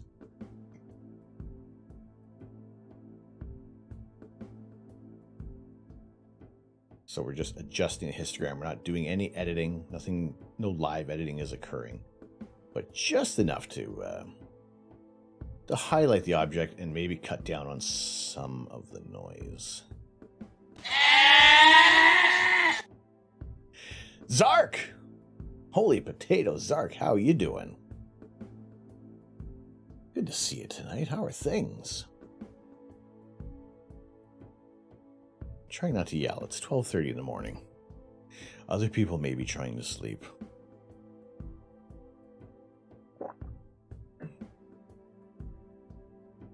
We're good to see you tonight. We're doing some live astrophotography, as always, what we like to do here on this channel. We got the big scope out tonight. We got the big 8-incher showing you views of the night sky. Spectacular. How'd you do that? Welcome. Good to see you again. How have you been? You saw a post about astronomers being mad at Elon Musk and Starlink satellites wrecking their images, but it sounds like it wouldn't even matter with that exposure method you were talking about. I mean, if you can, like, there are so many different things to consider for astro imaging, and everybody may have a bit of a different technique. We are doing short 2-minute exposures. So even this frame with the satellite rolling through, even if we just delete the whole frame, just don't even add that to the stack. That's only 2 minutes out of what you'd want to have hours worth of images to stack. There are some areas of the night sky that are heavier in satellite activity. You look at areas with when there's some geostationary satellites or geosynchronous satellites, you're going to get some long lines rolling through your image. We have one example when we looked at the Witch Head Nebula a while back, where we had a series of satellites blast through our image. But again, it's not a... You know, if you're only doing like short exposures, then you're not going to be too put out. However, you want to have as much data, as much good data as possible, but you can see we had quite a few. In the constellation of Orion, we do get a bunch of satellites that will go through your image. I can do many things. Ooh. Even with the satellites algorithms, we use it in post. We use the post to remove them where they are an issue is in photometric data with the big observatories. In terms of, in backyard astronomy, we're only doing so much. We want to share the interesting images. And sometimes satellites, some people will highlight the satellites in their images and just illustrate how much traffic can be in a certain area. Contrails in space, Art Bell is always talking about those. I mean, if we got contrails in space, just we need to combat that with pigs in space. This is one of our earlier images of the Witch Head Nebula. Not too long of exposure. We were using a narrowband filter to pointing at this target, so we were cutting out a great deal of the visible spectrum. When we have reflection nebulae, it is better to use broadband, which is what we're using tonight, so that you can see as much of that starlight reflecting off the dust in these galaxies.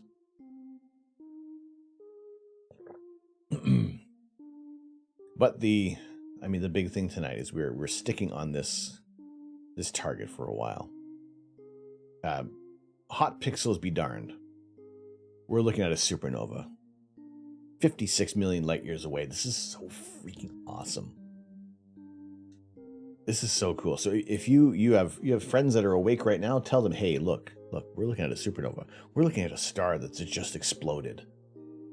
Just exploded. You want to see that? Check it out. It's actually, I gotta say, it to me, it looks more impressive than I thought it was going to.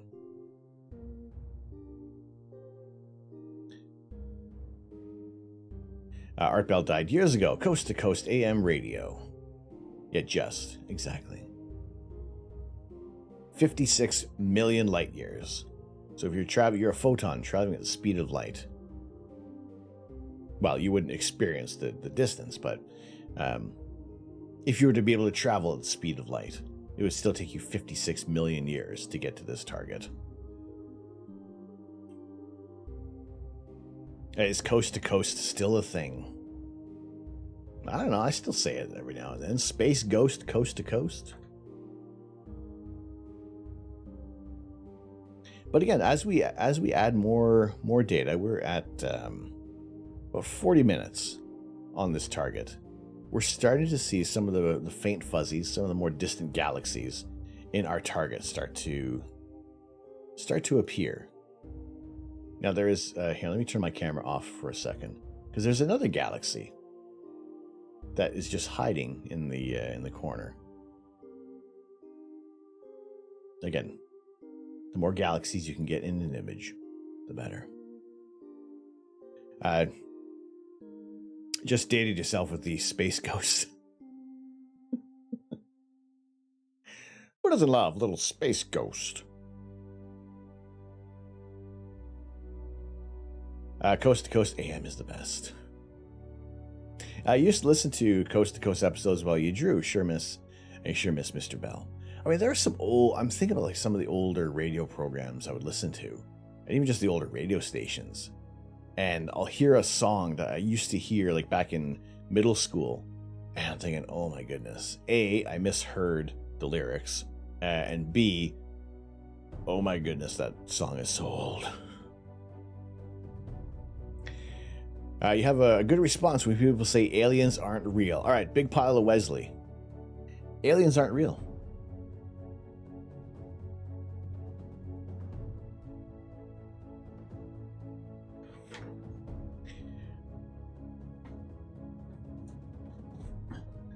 Not the name. Stopped listening soon after Art Bell left. Or not the same, sorry. Take a glass of water from the ocean. See any whales in that cup of water? Whales must not be real. I mean, okay. This is one of my favorite areas, the Coma cluster of galaxies. That's not it. Here. This image. Now, is there somebody else out there broadcasting live on the internet? Do they have the internet? Have they gone beyond the internet? Is it just the intranet? Is it just not the intranet? Is it just a neural network that everybody can just kind of pop in your brain and say hello? Because in this image, there are more galaxies than stars. Every little faint fuzzy is a galaxy, hosting billions, trillions of stars combined in this image, with a few of our own stars in our Milky Way galaxy dotting the landscape. So you look at this image. I'm not saying aliens, but I mean, like, if life is so hard to achieve, all the physiological, biological, climatological elements that have to come together to ensure that life can happen, and the astronomical events, be able to avoid asteroids and comets and any other impactors that could help extinguish life from becoming interestingly evolved. I mean, there are insurmountable amounts of factors. So, because we exist, is it not just possible that something else could make the grade? You know, if life was so difficult, so impossible, why not just make it impossible? Your favorite Coast to Coast AM episode was the prank call by the guy describing working a secret research facility in the desert where a shadowy government agent kept following him. He was describing Black Mesa from the game in Half-Life.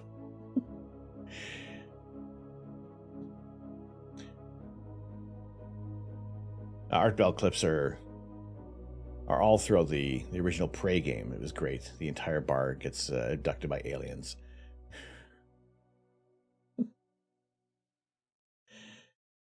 See, we need this. We need this nostalgia to look back upon and say, you know what, maybe there's some interesting things to talk about. Interesting, it's the, until there's actual, like, unequivocal proof that there is sentient life elsewhere in the universe. According to science, life seemingly started on Earth almost immediately, then was wiped out and came back, then almost got wiped out again, and brings us to today. Life isn't rare or hard to make. Something else could totally exist. The odds are that that one does. Odds are it's really, really far away. I mean, you look at the galaxies, 400 to 250 million light years for all these galaxies from us in the Virgo supercluster. You know, we can see some elliptical galaxies. We can see some spiral galaxies. The fact that there's all sorts of different galaxies in this area. What you're using is Russell's teapot argument. But aliens could exist. I mean, Russell's teapot is an analogy formulated by the philosopher Bertrand Russell to illustrate the philosophical burden of proof. Burden of proof lies upon a person making empirically unfalsifiable claims, rather than shifting the burden of disproof to others. Russell specifically applied this analogy in context of religion. He wrote that if he were to assert without offering proof that a teapot too small to be seen by telescopes orbits the sun somewhere in space between Earth and Mars, he could not expect anyone to believe him solely because his assertion could not be proven wrong. Russell's teapot is still invoked in discussions concerning the existence of God and has an influence in various fields in media. Have you ever heard of the flying spaghetti monster? Yes, and we've tried to image it as well. What happens if we start getting alien TV signals filled with TV shows, but all the shows are epically bad and boring? Would we venture out to meet them and say, your TV programming stinks? Alex Vixen, hello! How you doing today? Look at this, Alex, look. Look. This star exploded 56 million years ago. We're seeing the end of a star.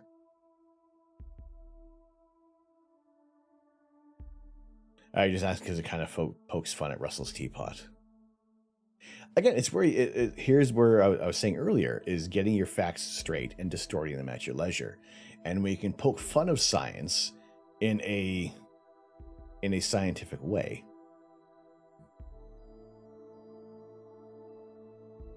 We still think we're an alien science project sitting on a kid's shelf. Then this kid is torturing me with the idea of thinking it is a great idea to eat spicy food.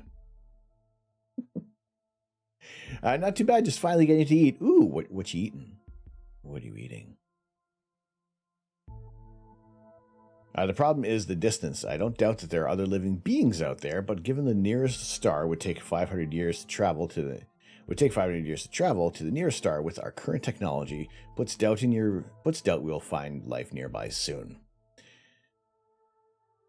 And it is that distance, like Andromeda, the nearest galaxy to us, the nearest large galaxy, you know, 2.5 million light years away, a 5 million year round trip to be able to get a signal there and back. So it's the hello, hi. And even then, like our bubble, it's only reaching out so far.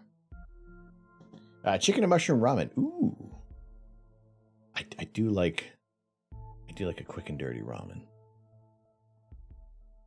ETEP, what's going on? How you doing? Good evening. I've just been lurking and listening in. Well, good to have you in here tonight. Something mind-blowing is Carl Sagan's cosmic calendar. Yes, I have, Diego.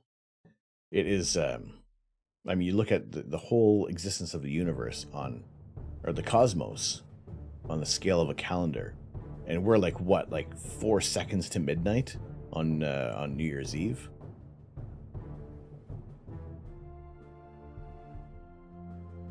Short of maybe some underwater species on Titan or other moons in the solar system, I think there is, like exploring some of the moons would be more interesting than some of the planets in our solar system. Yes, ETEP, good to see you. We're looking at a supernova right now. Hey, is this image getting any brighter? No. Just wonder if we have any rogue clouds rolling in. Mental Flex, how you doing? You have said that. Hello, Mental Flex. Good to see you in here. Glad to see you doing fine. Welcome in. Good to see you again. I just finished watching the French version of War of the Worlds. It was dark and makes you afraid to meet aliens. They're also human with killer Boston robotic dogs. What? Like, supernova equals a star that exploded. Yes, this star is dead. It is a cataclysmic event in this galaxy that we are witnessing.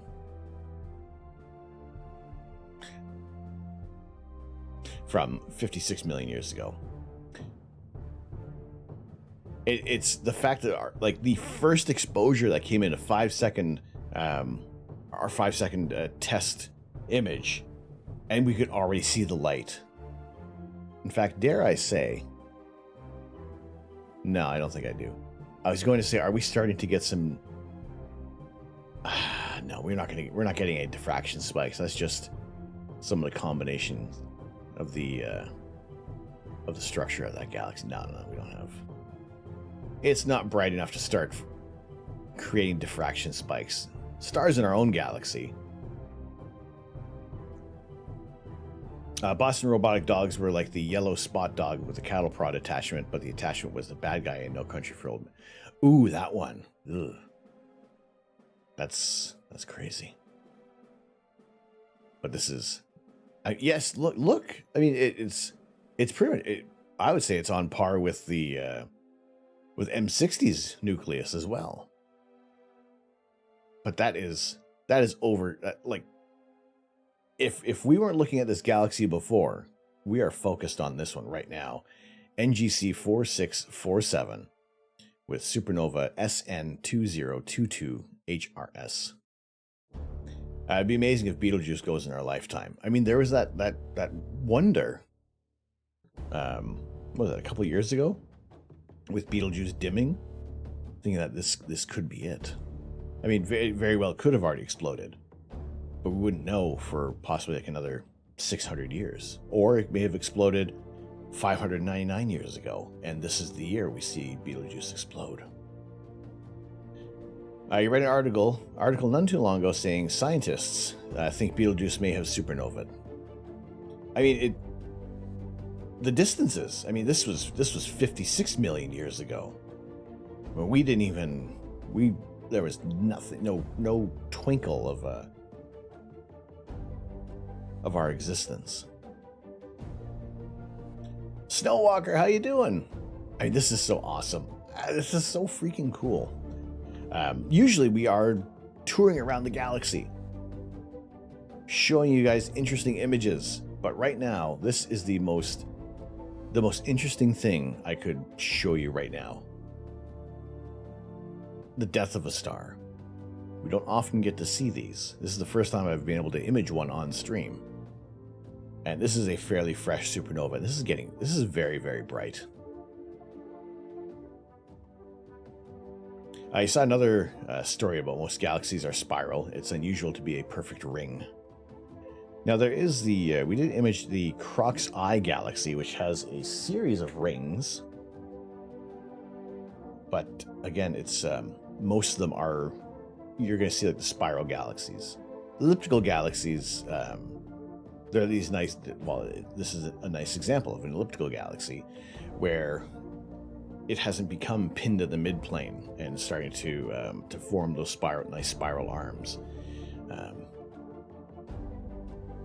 So we just have this agglomeration of stars in like a gigantic globular cluster. How bright would Betelgeuse supernova be? I've always wondered this. Yes, as ETEP says, it would be a daytime. It would outshine Venus, Jupiter, and again, it would be a daytime star essentially for possibly months. I think the aliens who have apparently visited us come in two types.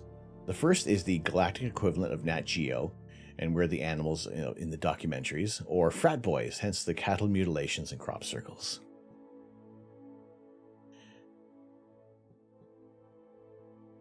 I would like to think that we are, if aliens are able to visit us, then we are in the documentary. We are the documentaries of the little animals. Well, that was back when Sagan came up with the idea decades ago. Now we're right, still 4 seconds to midnight.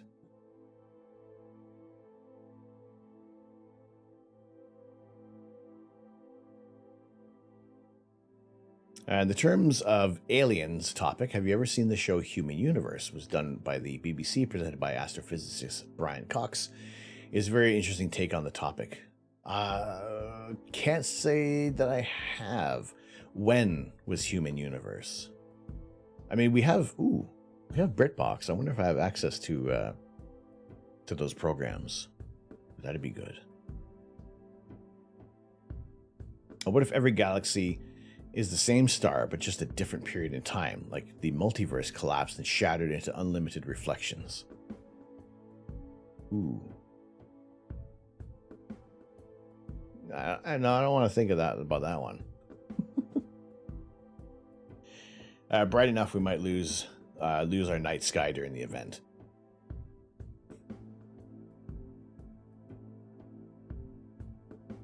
It would be amazing to witness a supernova in our own galaxy, and the fact that we can share Betelgeuse between the northern and southern hemispheres. But yes,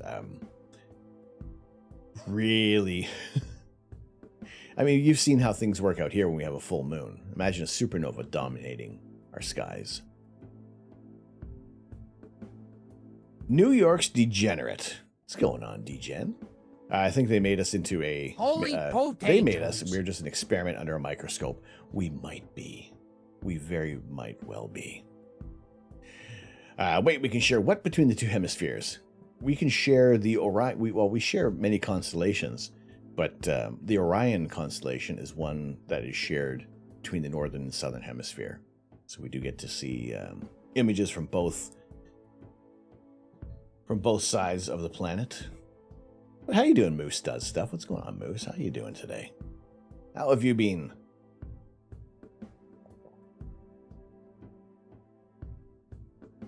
Brian, okay, a funny story about Brian Cox and me not twigging on many years ago, I used to work at a print shop in London, and many different people would come through. This one photographer, she was fairly prolific in her field and would meet all sorts of people. And she's talking about how she has shot portraits of Brian Cox and going on about it and saying that if I wanted to, I could get one of her prints. She was happy with all the work we did. And I'm like, oh, cool, excellent. I love his work with Dara O'Brien on the BBC Sky at Night and all his other programs. And she's like, what? And no, it was the other Brian Cox actor that you see in Gladiator or Troy. And I'm like, oh, I mean, cool, but it wasn't Professor Brian Cox. Good morning, Orion. How you doing? Waking up early for work is a little easier when you get to stop by here. Well, glad to see you. Glad to see you, and glad to show you a supernova. This is the story of the day for us here and everywhere. All astrophotographers. We're seeing a supernova for the first time.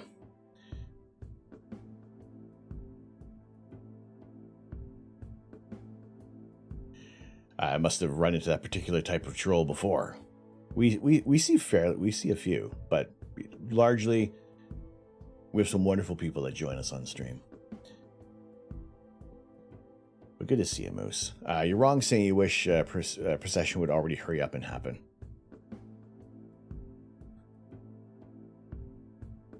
No, go for it. Guess the wrong Brian Cox. And I'm like, ooh, awesome, yeah, great. I would love to see the work now.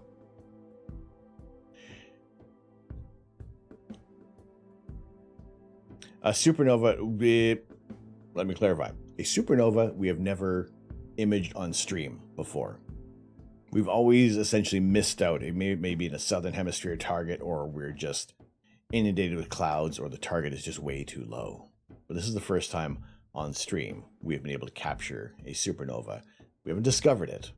This has already been recorded and cataloged as SN2022HRS, but we were able to image it tonight with this is our telescope, and we might start to lose the image as we have two towers in the backyard, and that might start to roll into that area. But we have as live of a view as possible. These are 2-minute exposures that we're stacking every 2 minutes and improving the detail, getting rid of the noise, showing you details of outer space.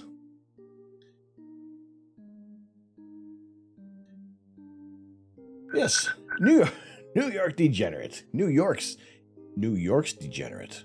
Hey, that's an awesome title to have. Welcome into the observatory. Thank you so much.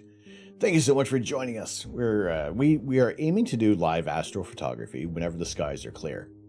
It is what we like to do is how it was Twitch platform, or not Twitch platform, which what the stream started upon, was sharing live images of outer space.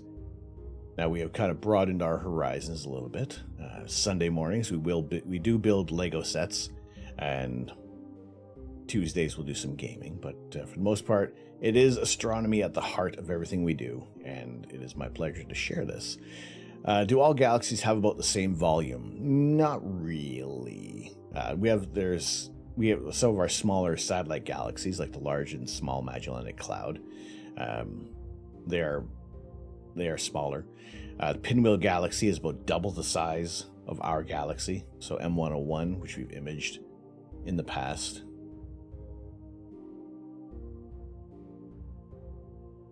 Now, where is our Pinwheel Galaxy?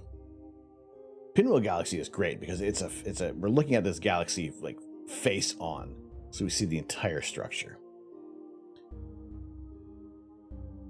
Sarwan 920, how you doing? How is it going tonight? How am I capturing that? We're using a telescope and an astronomy dedicated camera here in my backyard. The tech. I mean, I'm happy with everything how it's working tonight, especially. Heading up for that amazing photography. Have a good one. Big pile of Wesley. Thank you so much for joining us. Wonderful to see you.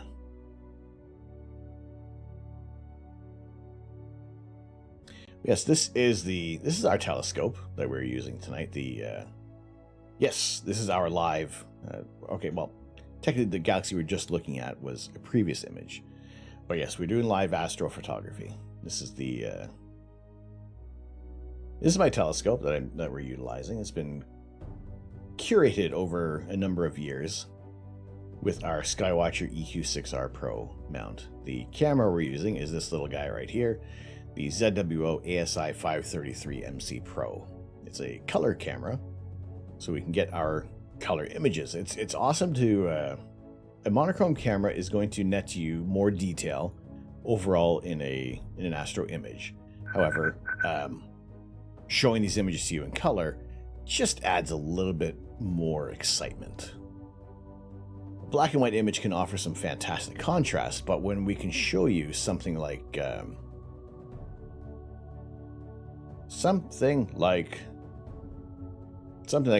Christmas tree cluster.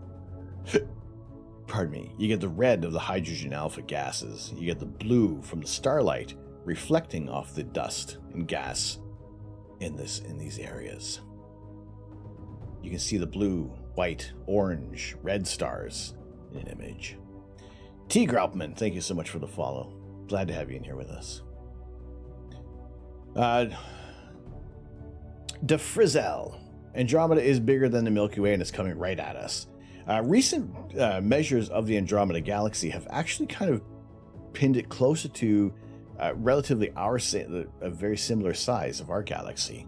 But it is coming toward, we are gravitationally bound as well to Andromeda and the Triangulum galaxy. It is a trio of galaxies that are going to be getting together in the next few billion years.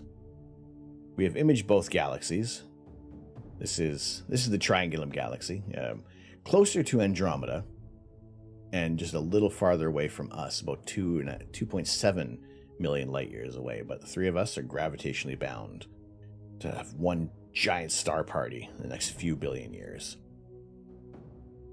Is it possible to get a complete image of the Milky Way with Hubble or something? You can. Well, I mean, just from measurements, there are some images that have come from the Gaia mission. We can't look in toward our galaxy.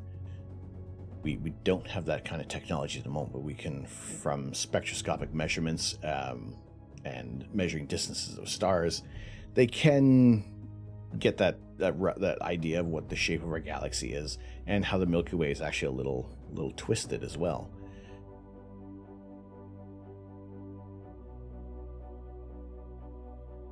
Let's see, what have we missed? So yes, this is my backyard, a few hundred feet away from where my office sits. I'm nice and warm in the office. It is currently -1 degrees Celsius in central Ontario. But the images that we're showing right now, this is a live stack. So we're currently imaging this pair of galaxies, M60 and NGC 4647. But why this one is so interesting tonight is that we're looking at a supernova. This star has exploded in the galaxy, but we're only seeing that light as it was 56 million years ago. I like this. It's very needed in all the Twitch chaos. You've only made this account yesterday. Well, New York. The city's so nice they named it twice. Very glad to have you in here with us. This is what I love to do. I love to talk about astrophotography, astronomy. And, a little bit of chaos does occur sometimes on the stream, but for the most part, we enjoy sharing our live images of outer space, talking about what it is we're looking at. I got to head off. Have a good night, everyone. Wow, so Clutch. Clutch, have a very good evening. Wonderful to see you in here. Glad to have you in. Glad to have you with us today. Whisper Walker, how are you doing? Thank you very much for the follow. Good to see you in here tonight. So yes, we take 2-minute exposures. And the software, the little bit of tech that we're using, this is... Ooh, let's not shut anything down here. Meganora, get in the beard.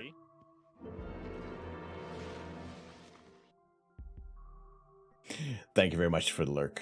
Appreciate it. Coffee and tea in the back.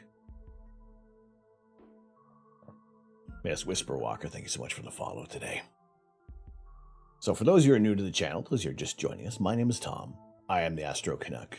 It is my pleasure to share my love of astronomy with you as often as we can in many different forms. Some days it could be a little bit of space-based gaming with Kerbal Space Program or Elite Dangerous. Sundays are for Lego, our Lazy Sunday Lego stream. Every Sunday, 10 a.m. Eastern Time, we'll aim to build space-based things with the possibility of some awesome nerdiness in the form of the Infinity Gauntlet and some other Star Wars type sets. But focusing things on space-based Lego sets just kind of gives me more of an excuse to buy Lego sets. Hello, glad to find more science on Twitch. Well, glad to have you in here, Whisper. There's science at the heart of all this, but I'm also like a giant kid, so any kind of chaos can occur every now and then, but glad to have you in here. One thing that I'm very proud of is that we have yet to kill this plant. I think it'd be very hard to kill this planet as it is made out of Lego, but I figured it would spice up the office a little bit. You're such a cool dude. Oh, stop. No, go on. Come on. You're cool with that. Excellent. No, it is. I love talking about space. I love talking about astrophotography and trying out new bits of kit. And like I said, we're using the ASI Air Plus. This is one of the newer Raspberry Pi models from ZWO, which is allowing us to do this live stacking feature. So it isn't just a single image, a single long exposure that I'm showing you. So we're able to build up the data. Because a single image from outer space isn't very detailed. It's very noisy. Digital noise is inherent with these sensors. But the more that we can stack these images up, we can improve our signal and remove much of the noise. That's why you see a lot of these red dots or green dots or blue dots. Those are hot pixels from our color sensor that can be easily omitted through proper stacking programs. But this is a live stack, essentially just a kind of a quick and dirty example of what it is we're looking at. Even if we're looking at Jeb floating through the vastness of space, whom we do need to rescue at some point. We got Jeb stuck in an orbit around Kerbin, so we need to rescue him at it's someday. Randy, your daughter is named Andromeda. Yes, for the galaxy, not the Greek princess. Excellent. Very nice. I like that. Pictures of the Milky Way. Sorry, I'm just catching up on chat. I apologize. Pictures of the Milky Way show spirals. Why can't we see spiral arms in the sky? We can see what we can see in our galaxy. We can see the band of the Milky Way. Because we are sitting on this level view, we're not able to get the entire view of the whole galaxy. Sorry, my little So when we do look up at the night sky, we see the band of the Milky Way. Now those who are in the southern, I'm going to turn the ground off for just a second. Those in the southern hemisphere get a much better look at the core of our galaxy, but we see we're sitting on the plane. If we were sitting higher at a different level, maybe out near where one of the globular clusters are, we would see more of the spiral details. Socials, no, I can't. What's the, if you go exclamation CMD, that will bring up more of the commands. I can't remember what I had for the, so I think socials were just IG, TWT, YT. Tom, welcome to my stream. Here we indulge the sciences of astronomy and astrophotography, in which we take imagery of the stars in space. Now let's all sit on Thor's helmet. Low entropy. Welcome. Thank you so much for the follow. How you doing? It's like being 2D and trying to see a 3D spiral arm. There is an image that was released of the map of our Milky Way. Where is the tweet? This is not the tweet. Where is the tweet that has been tweeted?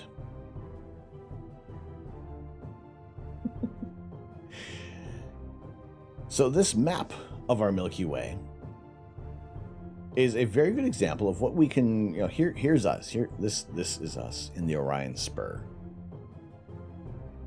And everything else that we can see is either along the plane or above the plane.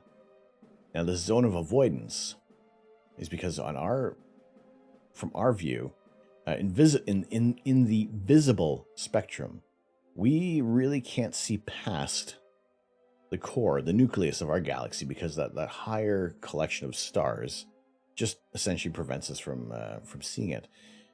Different wavelengths, either viewing in infrared or X-ray, can start to reveal more of what we can view. Did I say a tweet? No, I didn't say it, did I? I was on the cusp of saying it.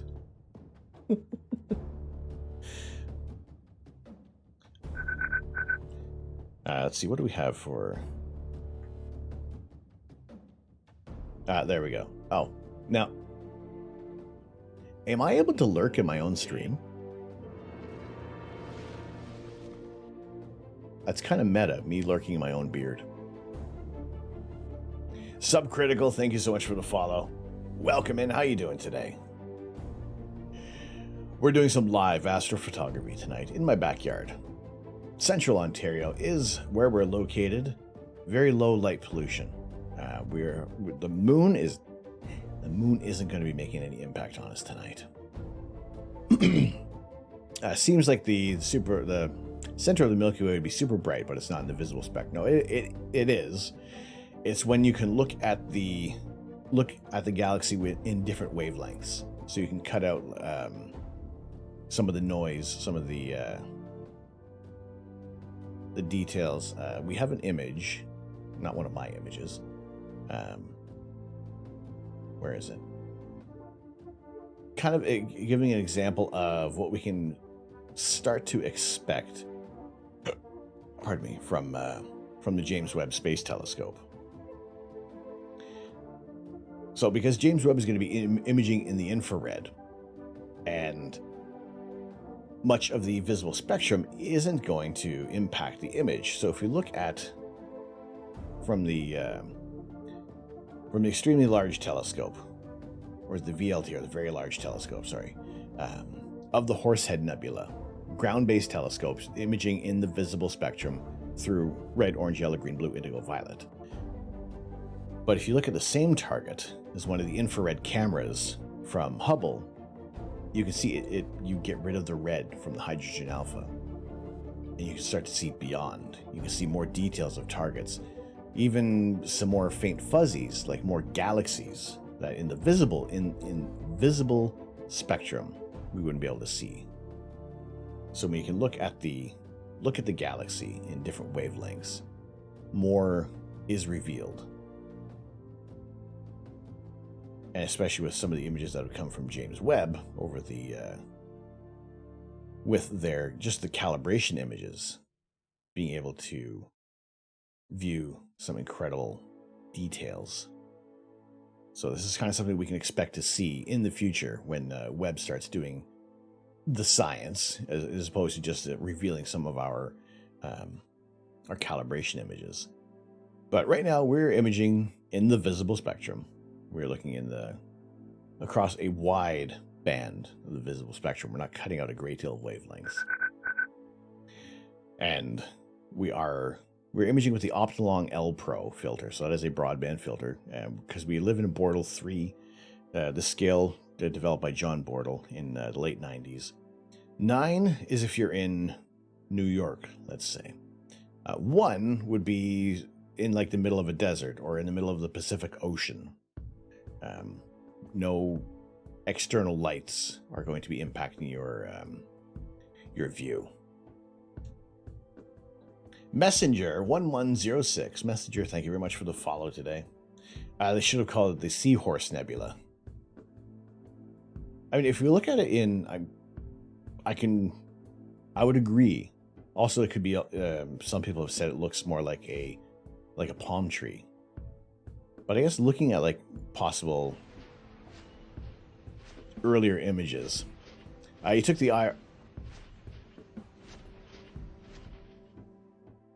IR filter off your Raspberry Pi cam. You can expect great star pictures now.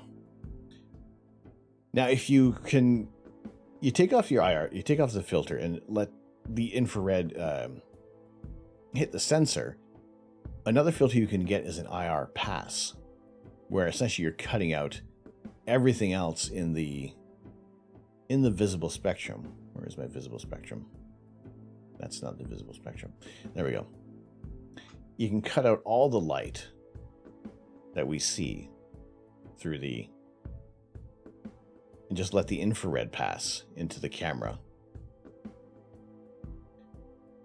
You don't see a supernova, but you already see a star. Ruined it. What's up, Warship? How you doing, sir? Welcome in, brother. There is a freaking supernova. Look at this. Look at this. Look how awesome this is. This is so freaking cool. This is a supernova. This star, gone. Well, technically, yes. This was 56 million years ago when this occurred. But how you doing tonight?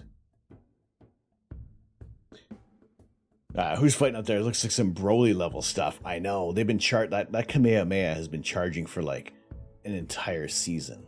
And here's the payoff. But good morning to you. Good to see you in here.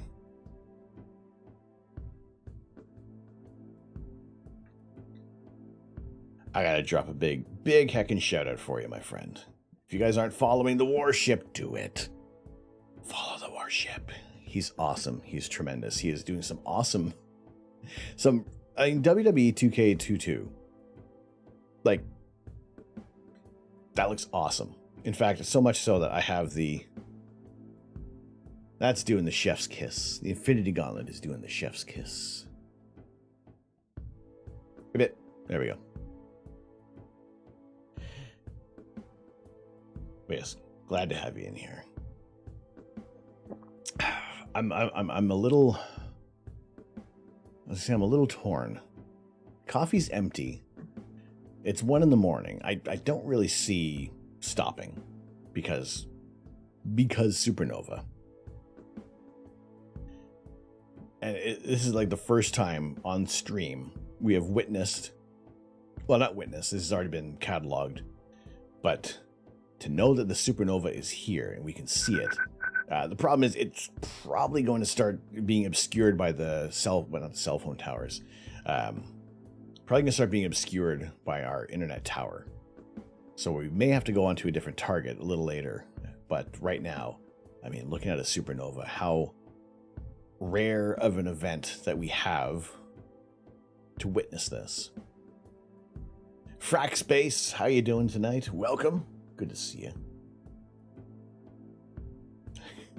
It does. Those things take forever. Like they're charging up a Kamehameha for freaking ever. Like just do it already. And why are they like kung fu movie style, just allowing them to charge up that power? Just go after them. Go. Hello, Frack Space. Welcome in. Good to see you today. So we had a really cool delivery that arrived in the mail, and I've been waiting for it for quite a while. It is the Opportunity plushie. It is so cute. Like, look how adorable this thing is. Look at it. Look. It is so freaking cute.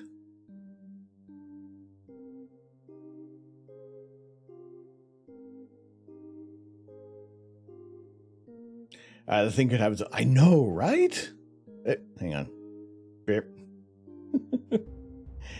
It's so...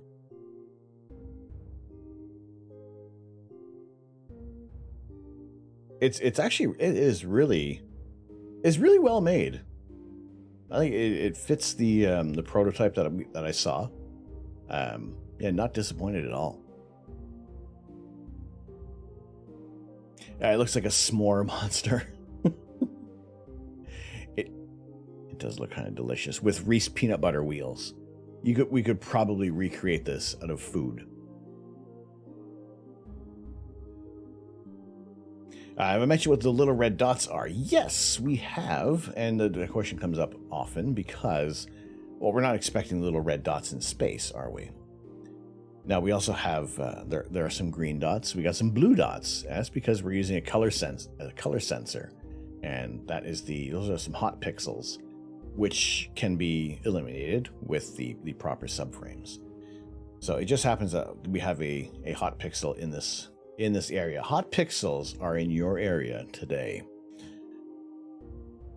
But you can see why there are so many of these pixels lying around. It's the same one that we're seeing over and over again because the camera, after every 3 exposures, will dither. And that's just moving it in north, south, east, west in just a tiny little direction so you can average out the noise, but the signal remains. Yeah, hot pixels, yes. Look at them.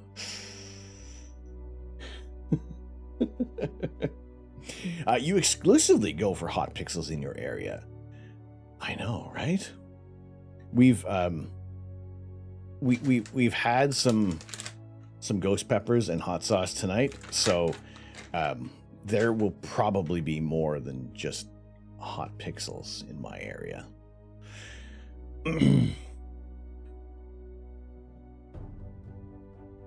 Wait, hold on, wrong one.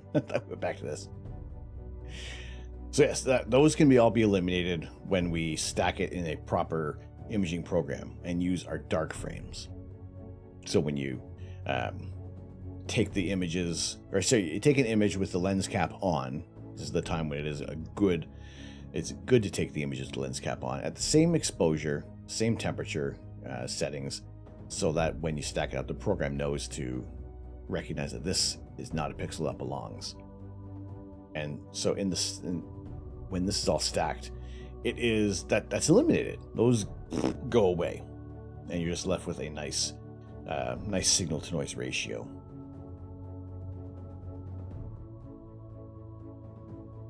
But right now we're looking at Welsh Boy. How's it going, Welsh Boy? Good to see you. Welcome. I saw that, Welsh Boy, you did get in on a gift sub bomb earlier tonight. Celebrating 12 years. 12 years. Oh, I'm talking about light years so much. 12 months. Imagine we were streaming for 12 years. My goodness, it feels like that sometimes. But yes, 12 months. Congratulations, Welsh Boy. Thank you so much for being with us for 12 freaking months. 1 year. And yeah, good to see you. Good morning to you.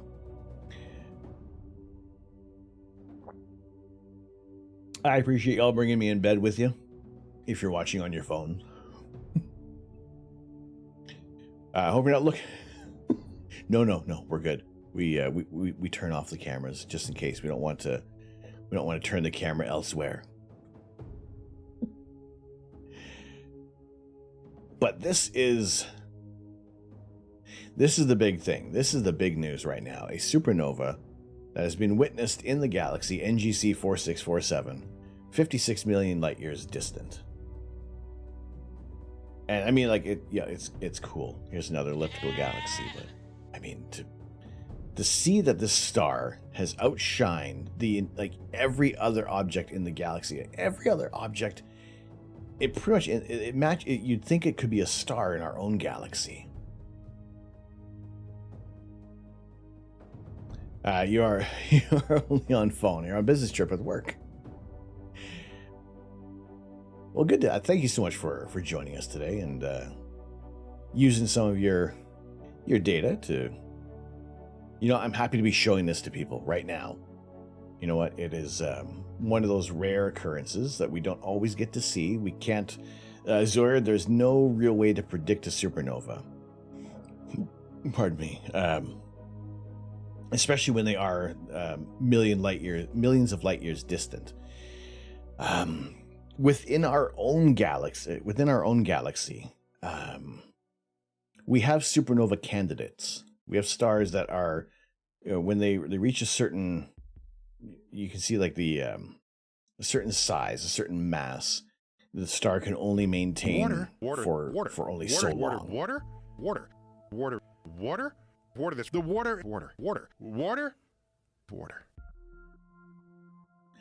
Oh, boy, thank you very much for the hydrate. This is my only vessel of liquid at the moment. I was debating on making another coffee. I don't know. Not that I'm not expecting to go to bed at like relatively soon. But I don't know. It's not that I've had quite a few coffees today. Although I guess if you want to count it, I've only had one coffee today on the 28th of April. There you go. That woke me up. That woke me up a bit. So for the moment, now I know we have our ghost pepper intake. We've changed up the pepper for the moment. This is a habanero. Still in the millions of Scoville units, or in the hundreds of thousands of Scoville units, because the ghost peppers I was going to buy today were rotten. It was gross. So no, I'm not going to buy any rotten ghost peppers. I'm going to pay money for that. So we've switched up the pepper for the next little while. Space goats, coast to coast. This supernova, this is NGC 4647. And it is in... Here, let me turn the ground back on. This is our target we're looking at right now.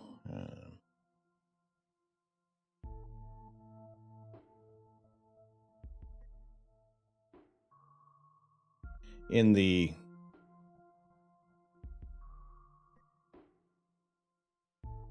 constellation of Virgo. Le gasp, alder they have on a rotten ghost peppers. It is deplorable. Wait, I need to, if I'm going to talk like that, I need to have the mustache on. We need to have our proper mustache for that. But yes, it's, it's just gross. I wouldn't want to, don't want to eat a rotten ghost pepper. They taste gross. We want flavor. We want heat. We want... I have the mustache. Le gasp, alder they only have rotten ghost peppers. It is terrible. El terrible. Wait, no, that's Spanish. We do not speak Spanish. We have the horrible French accent with this mustache. That is what this mustache brings out. Did they not have Carolina Reaper? No, right now the only hottest pepper they have is the ghost. All the mod luck, indeed.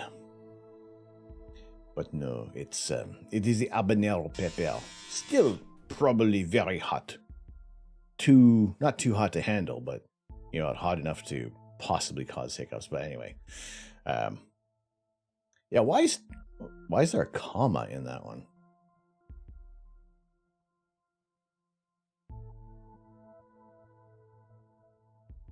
Twitch has been doing some weird things lately. I think breaking links is like Twitch's favorite pastime.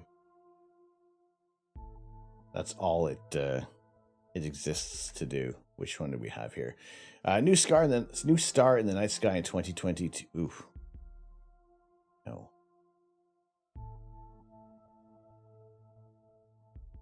Okay, so this one is the image that they're using is V838 Monocerotis in this image. This is a supernova that has been documented, and we've been able to follow the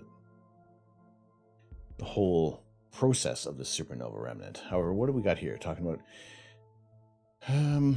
In 2022, a few years from now, an odd type of exploding star called a red nova will appear in our skies in 2022. This will be the first naked eye nova in decades. Did they say where it is supposed to, where they're expecting it? As expected, the double star just right off the wingtip of Cygnus the Swan. No, we haven't seen this prediction come to pass yet.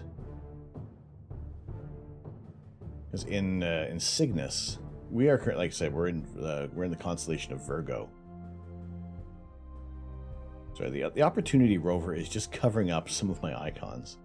So we're in Virgo, and out toward the east is Cygnus. Now, once there's plenty of targets we're gonna go. We're gonna take a look at, because very soon this target is going to be obscured a little bit. Now, we can't see it in the image, but we've seen it in the past. We do have two towers. Not the two towers, but just two towers in the backyard, both for internet. One is obsolete, one is in operation, bringing me to you at this very moment right now. Hello there. And it's going to block the view to the south-southwest for a little bit. And that's where this target is headed. And so far, guiding is looking good. Everything seems to be all right. We might be losing a little bit of, maybe a bit of a drop off. Right now we've been on this target for quite a while. We've added tons.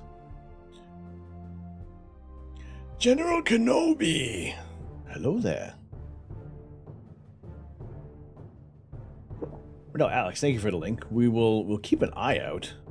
I mean, if we can start to see, I mean, there was the Nova in Cassiopeia, but the star itself hadn't exploded. Like it's not going to leave a supernova remnant.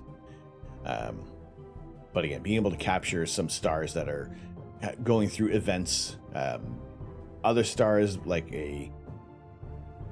in the Cygnus constellation with our Crescent Nebula, this is a star that eventually will go supernova, but it is just shedding its outer layers.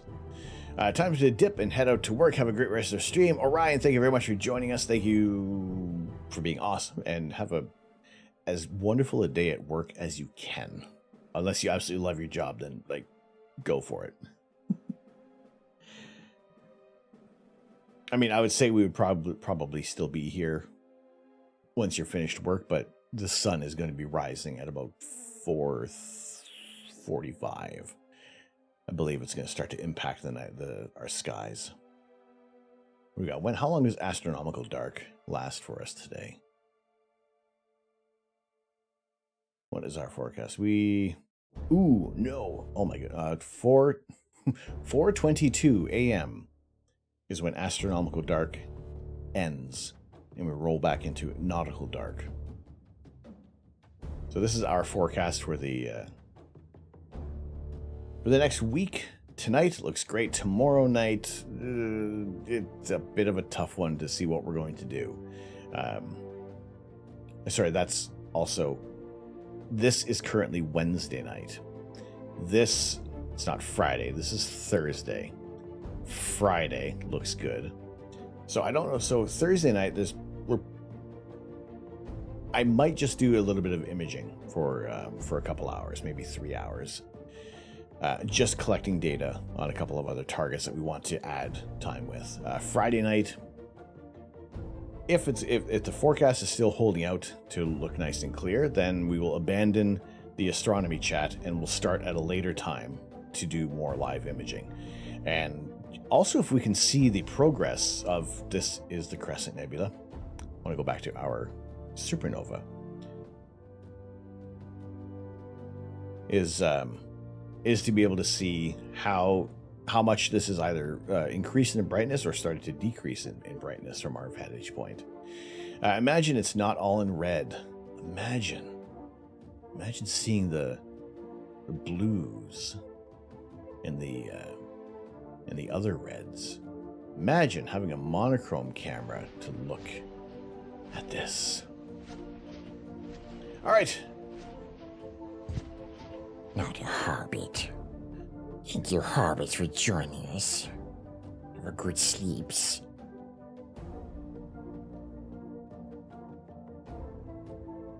Have a very good night. Thank you so much for joining us.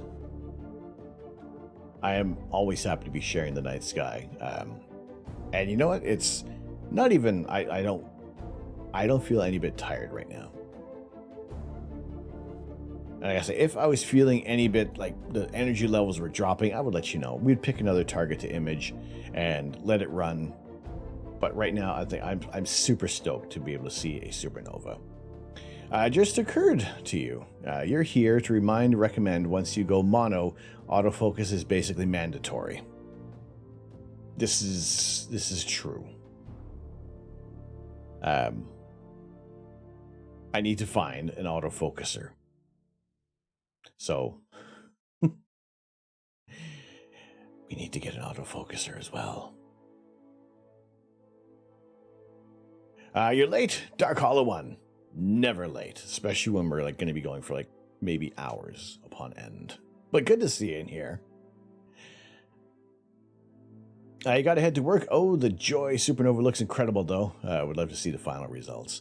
I mean, I think that I'm looking forward to see what the progression is going to be over the next few nights to see if it's going to get any brighter, or if we have reached a peak luminosity and just how long it's going to take for it to dwindle out. But have a good work day, Welsh boy. Alex, have a good night as well. Take care. Good night, Astroneers. Good night, Alex Vixen. Good to see you. Friday and Saturday nights forecast call for. If we're getting observing here, we're not that far apart, but our weather sure is. Yeah, I would for like a whole week of clear skies would be fantastic. To be able to split up some of the imaging time and streaming time and just gather some incredible amounts of data. Now, obviously moving to a monochrome camera, to maybe pick a target that we could... I don't know if I could get... I don't think the ASIR will recognize two cameras. I would probably need another mount. That's it. Another mount is going to be almost... I think... There's so many things of what I want to do. Now, because why this push? For those who are not too familiar with what the deuce is going on right now, why the push for a monochrome camera? That comes in the form of winning a contest from Sean Nielsen from Visible Dark Astronomy, as well as in cooperation with Optilong filters, where I was the winner. I won. We won an Optilong 3nm SHO filter set. That is the sulfur, hydrogen, and oxygen. Which, if you're going to use that in a camera, you got to go with a monochrome camera. You want to use these very. That is rare. It is a freakingly amazing rare achievement. So this is why the push now for monochrome camera, because we have been graced with this hurdle to overcome. That is well, it's on its way. So yes, everything that we are working toward is going towards our monochrome camera. So we have some smaller little stretch goals. If we do reach this this sub goal, we will be giving away time and space on this board here. Not space time, but you'll get a month and your message, whatever you want on here, within terms of service. That will pop up every half hour. Whatever message you want to have. Maybe it's just cheering on your favorite sports team, or perhaps advertising your own stream. It's fine. It's your space. Say it with style. Whatever you want to do. But if we reach that goal, then we will be doing a giveaway on the subsequent stream. Let people know that there's a chance to win some space on here and say whatever you want within reason. Like, you can't just go like that. No.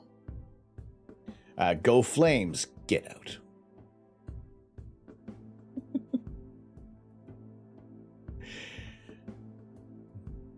I mean, no, you totally could.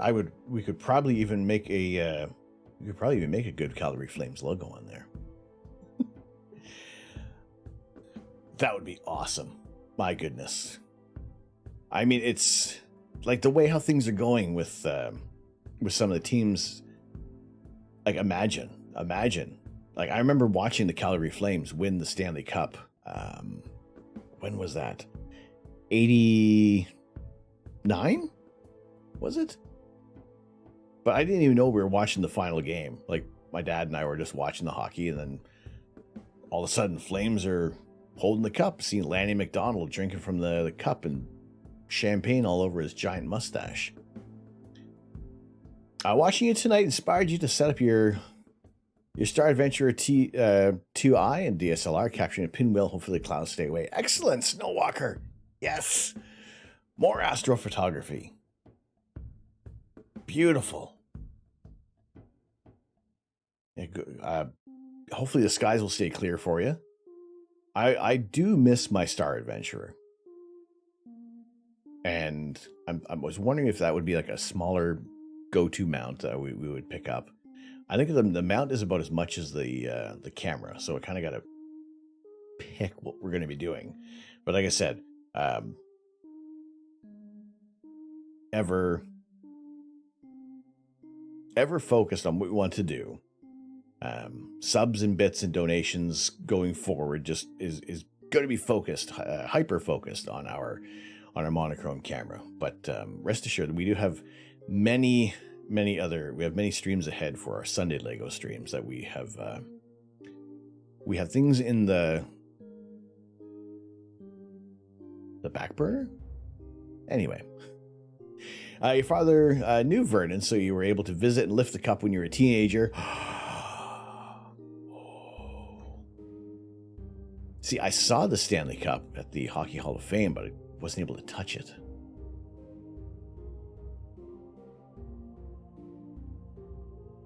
You never had a Skywatcher Star Adventurer. I mean, they're fun. It's great. I recommend it. What does the moon look like right now? I could show you a blank sky. At the moment, the moon is not in our way. It is not impacting us in any way, shape, or form. The moon is well below the horizon. We're entering a new moon phase. So it is a very, very thin crescent moon. Only visible right now from the southern hemisphere during the day. So this is why it is advantageous right now for us to be imaging some dim targets and not having any of the of moonlight ruining our images. I know it'd be really nice if governments enforced International Dark Sky Week and turned lights off at night globally. I know. I mean, even if some towns and cities would turn off the lights at the off-peak hours. So, from midnight till 5 in the morning, just turn the lights off. What do you need them for? You got flashlights on your phone. When it's bright out tomorrow, can you please take a photo of the underside of the focuser? Just doing some quick poking. You don't think an EAF will work? An EAF will work. As you're saying about you're asking about the standard focuser. Astrophotography, he has the exact same telescope as I do, and he has there's a 3D printed piece that is sold by Telescope Service in Germany. So yes, it will fit, it will be supported, but it is that 3D printed piece. I don't know what the specs are. It's like 80 euros. Wisconsin Dells have the best skies and no fog. I mean, I gotta say, it's the higher of an altitude you can get, the more arid your conditions can be. It's more beneficial to astrophotography. Great learning the foundation skills on a Star Adventurer. I mean, if you to have the patience with a Star Adventurer, especially when it's a manual setup, it's a great way to learn the night sky. So, I mean, it's I do miss my Star Adventurer. Send the file to print it and send it to you. I don't know what the file is. That's the only problem. Zier, how you doing? Good day. Also, let's I gotta do one of these. If you guys haven't been following Astro Caleb does some live astrophotography as well from the Southern Hemisphere. Also, can we get a shout out for It's Zier, please? A fantastic Lego streamer, chilled place to hang out in, and just some awesome vibes. Are you doing all right? How you doing? I'm doing fantastic. I'm doing so freaking fantastic because we are looking at a supernova right now. We have been looking at this galaxy for the better part of almost 2 hours, and I don't care. In the best way possible, I don't care that we haven't looked at anything else.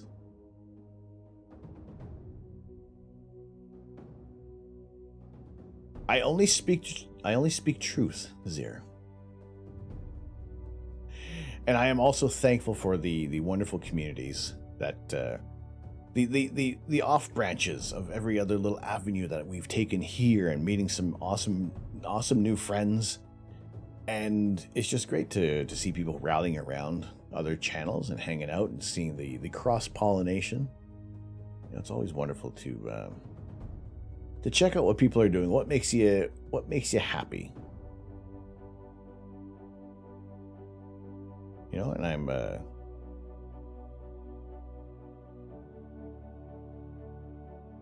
just always glad to see people dropping in. Even if you're here for a short time, that's understandable, because you know there are hundreds of thousands of other streamers out here, and I appreciate that you choose to spend time over here, whether it's with a lurk or if you're joining in on the conversation. It's greatly appreciated. Cross-pollination is a good way to phrase it.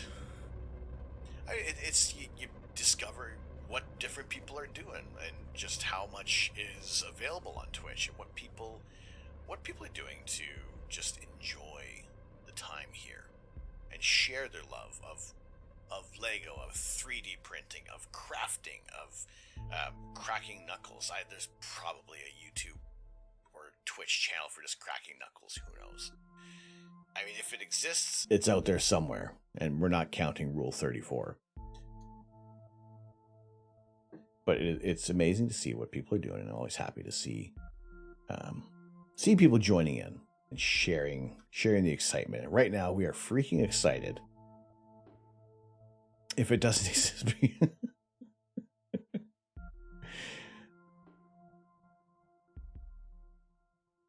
your first target is Sharpless 2129.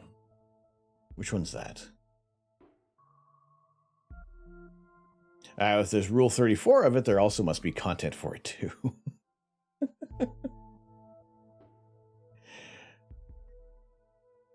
I may have just found your niche. I mean, okay, I don't often, I don't do that on stream, but my thumb can do this. Hang on, I want to see what Sharpless 2129 is first, and then I'll show you a really stupid thing.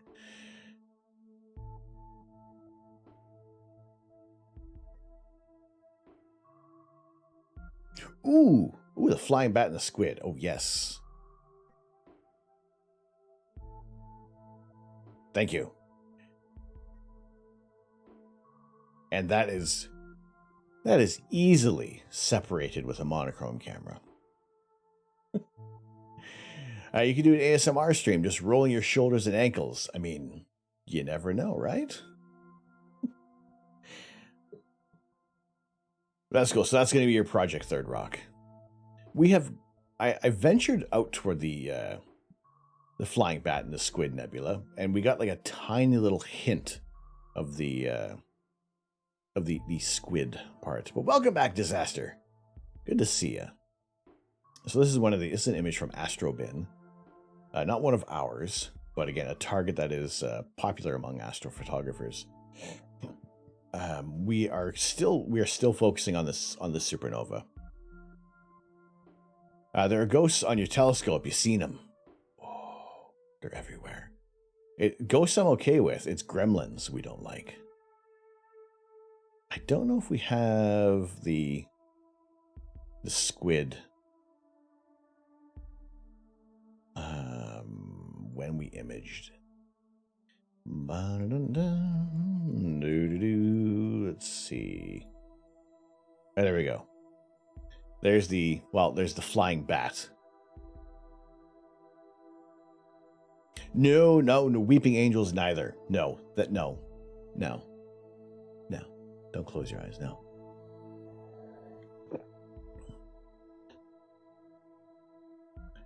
Sharpless catalog is where all the lovely stuff is. Now, we can just... Now, this is only an hour. Not even nearly enough data.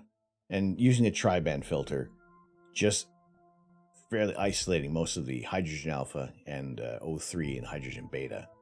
But just a tiny little whiff of that O3 signal. And that's about it that we could muster.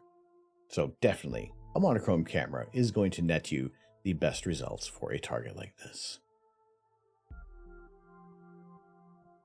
Knowing what you know about space, are you scared of anything out there in our galaxy?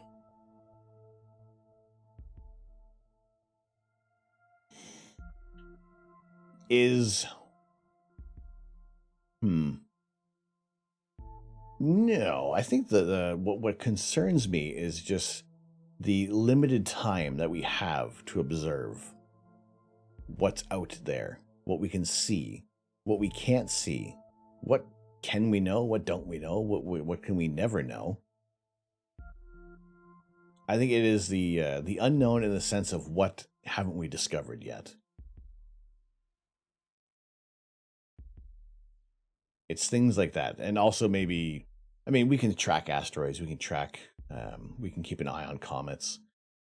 But things like that, those are completely unavoidable. And quite frankly, there's nothing you can do if you're worrying about an asteroid impacting the Earth or coming into contact with a comet. It's just one of those things that is an eventuality, because Jupiter can only hold off things for so long, but some things may slip through the cracks. However, being able to image interesting targets. What are we looking at here? We were looking at another... Which nebula was this? I have to go back and check it.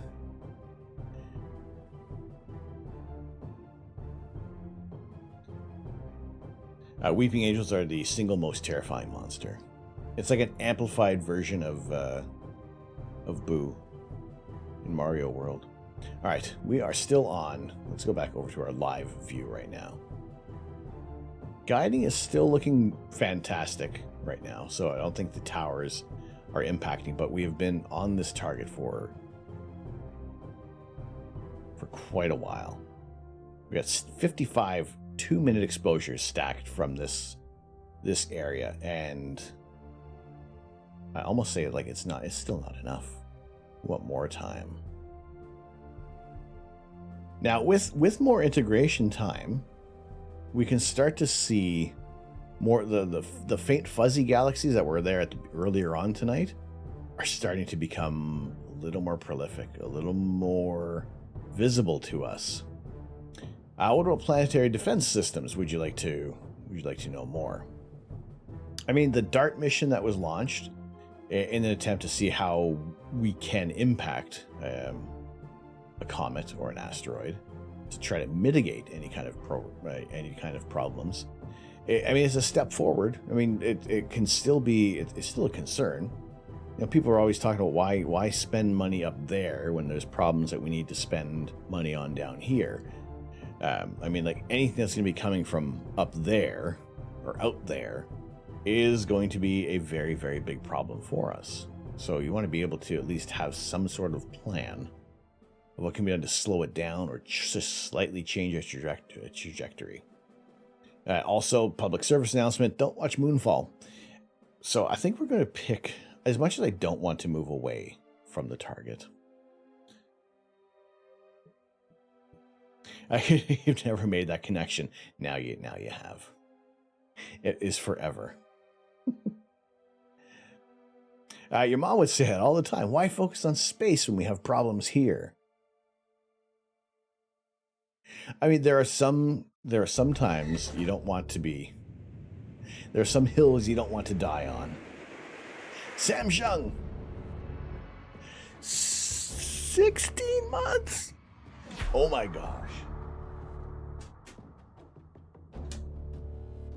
Holy potatoes.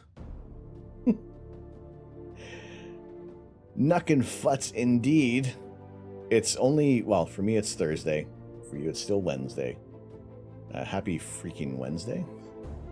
But thank you so much for 16 months. Greatly appreciated, Samsung. Thank you, thank you, thank you. Is Moonfall bad?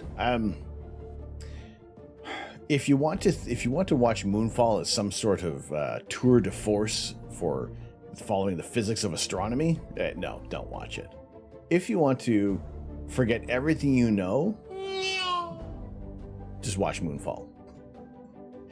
So during the SpaceX crew docking, someone at NASA played the Challenger takeoff. What?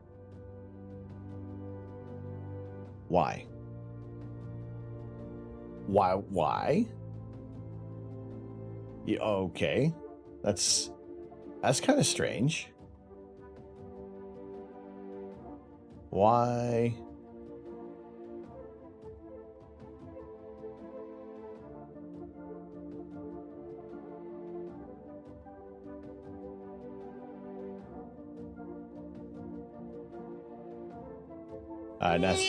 That's a little weird.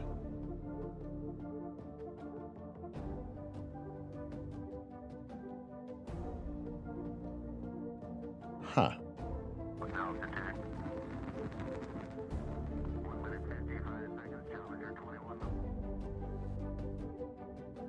Yeah, that was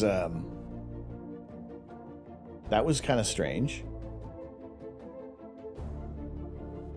Why? That's I don't know. That's a horrible choice. Dark Hollow, when you were there for that, that's really weird. You should have gone for the head.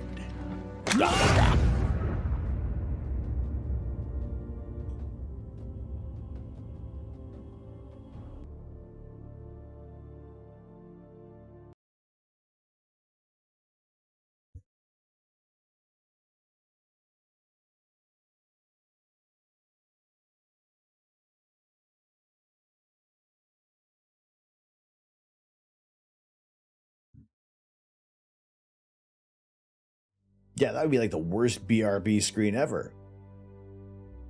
Because there was no B after.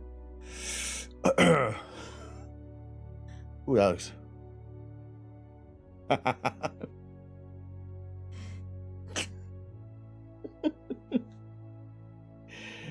All these filters. Yeah, I don't know what that was with NASA. And on NASA, no less, when they probably had like how many... can I interest you in some moisturizer? Just put the lotion in the basket. Be done with it. I'm not wanting to get a coffee, but I feel like it's what we need. It's what we do here. We drink coffee. I don't know what you're talking about, Dark Hollow One. So again, we had a wonderful thing come in the mail today. You can see the camera shaking a bit. I feel like things are working overtime. So the Opportunity plush, the Opportunity Rover plush arrived in the mail today. It is so freaking cute. I want to scream. But this is through Chris Kim as well as Sophie Shen. Now, I don't know if they have any more available. This tweet was put out in the early April.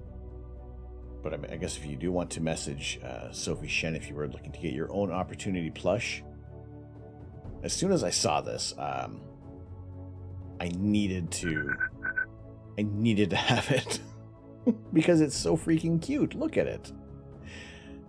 Pedal Lover, hello. Hello, lover. You have a receipt printer for subs. Yes, we do. It'll print out subs and 50 bits and over, and it's a fun little thing to have. It's the physical manifestation of showing support. But how you doing? Thank you so much for the follow today. Welcome in. We are doing some live astrophotography tonight. Right now, we're just oogling at my adorable little plush rover. We ordered it back in, I want to say October, November, and finally it arrived today. So a little bit of a unmanly squeal as I went to the mailbox today. Use anything on your beard? A routine? A little bit. Right now, I don't have any beard oil in it at the moment, but usually we'll drop some beard oil in here. It's cool. It's been a chill night. Looking at stars tonight. Yes, we're looking at, actually more so than stars. We are looking at one star in particular. This is our telescope here in my backyard in central Ontario, but we are hyper-focused on this star. Within this galaxy, 56 million light years away, is a supernova that has just recently occurred 56 million years ago, but the light has just reached us, and we're seeing the impact of this explosion in another galaxy, outshining pretty much everything. Well, it's outshining everything in this galaxy for sure. But these are 2-minute exposures. We have been imaging this target for 2 hours, and Water, water, water, water, water, water, water, water, water, water, this, the water, water, water, water, water. thank you very much for the hydrate. Do I have an Insta or something? Yes, !IG. That is my mildly neglected Instagram. It's been a while since we've been collecting data to do some images, so there's a little bit of old stuff on there. That right now, Twitter and Discord and the Facebook page get the lion's share of the updates.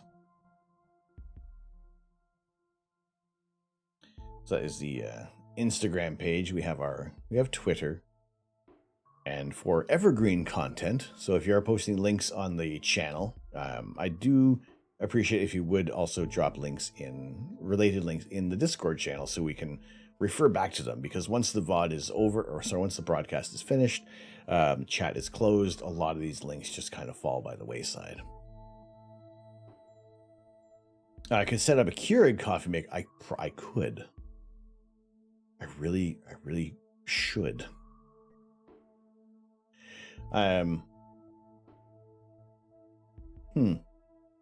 That's not a terrible idea. It's not a bad idea at all. It would save on well, actually, to be fair, I say it saves on getting up and going to get a coffee elsewhere in the house, but I think we're going to pick a new target very shortly. But I really should stand up and stretch. We really should do a little bit of a stretch. So we'll stay on this screen here. Just stand. And look at my new t-shirt. Do a BRB. You know what? After standing up, I probably should go pee. Yeah, let's do that. Let's go. We'll put it back on our... Here, let's do this, so you know. Sounds dangerous, like too many coffee would be too... I mean, I go through coffee, like, very often.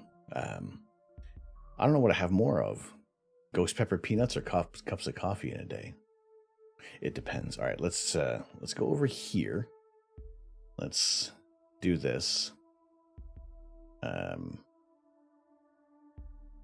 want to duplicate duplicate. Copy, add, paste a reference. This is not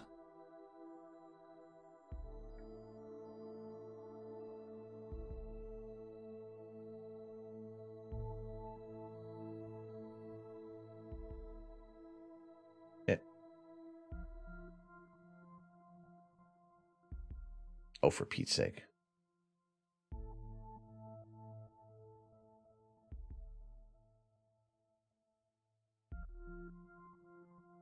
There we go. Never. Not enough is dangerous around here. It very well could be. All right. Yes, let's take a very, very quick wee break, and I'll be back in just a few moments. If anybody does drop in, just let them know. Well, roughly.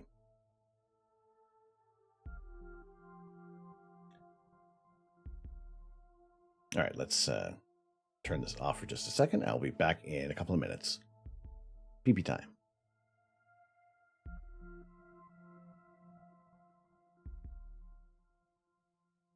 Wait, hang on. I got a better idea. While I'm away, I'm going to turn it on just because it's fun. Because we can do this. It's my stream. I can do what I want.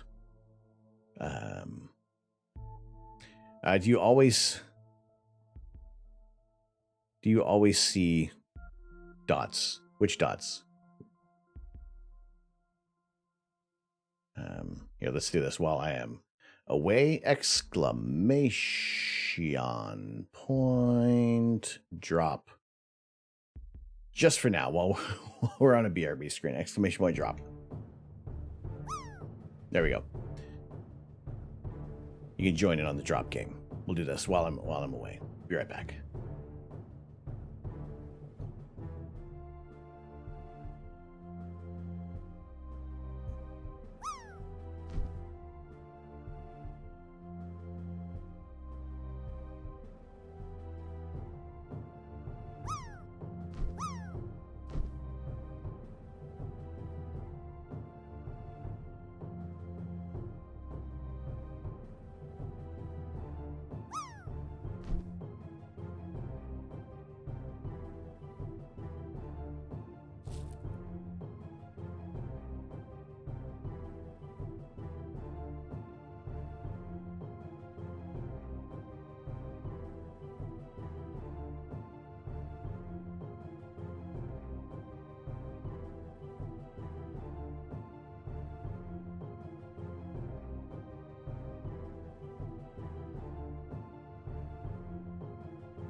Bum, bum, bum, bum, bum, bum, bum, bum, bum, bum, bum, bum, bum.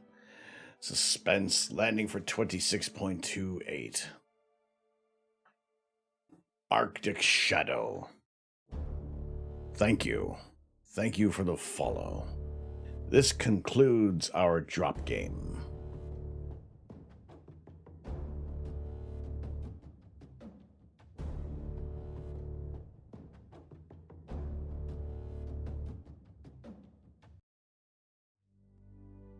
Oop, what did I do? I pressed something. Ooh, I pressed something. I don't know what I did. Hopefully, nothing happened. But yes, Arctic Shadow, thank you very much for joining us. This is a live image of a supernova 56 million light years away. Thank you all for sticking around tonight. It is my pleasure to be sharing the night sky with you here in central Ontario. This is my big telescope, and this is what we're looking at right now. So I'm going to let this last exposure go through. We're going to pick another target, and we will be referring back to this as often as possible, as often as we can. Good morning, Goth Fox. How are you doing?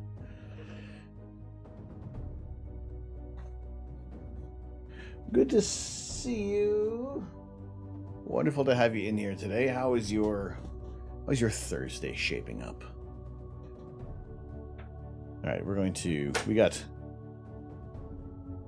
we have many hours. This galaxy here is NGC 4647. And this brighter galaxy, this elliptical, is Messier 60. So we're in the constellation of Virgo. And it is surrounded by some other galaxies. Dark Hollow, when you're asking about, do you always see our dots? How do you rephrase that?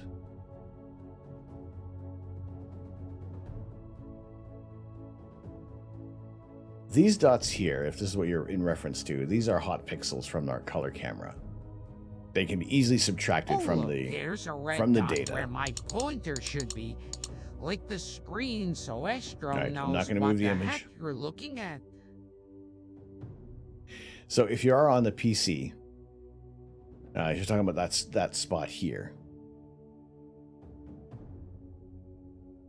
Dots. Okay, I'm zooming in a little more. Now we're seeing if there's a little bit of a gradient. Some of the dots can be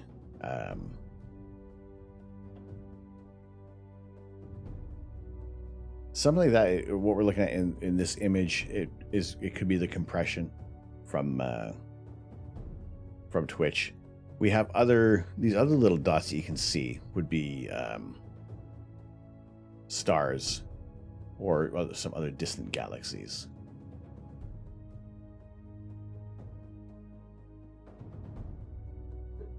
But no, we don't see the dots all the time.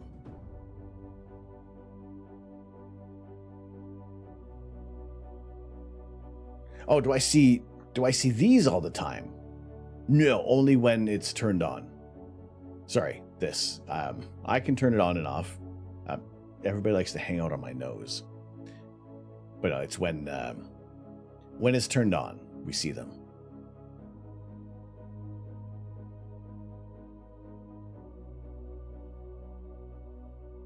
I need a coffee app for the stream. It's coffee instead of water.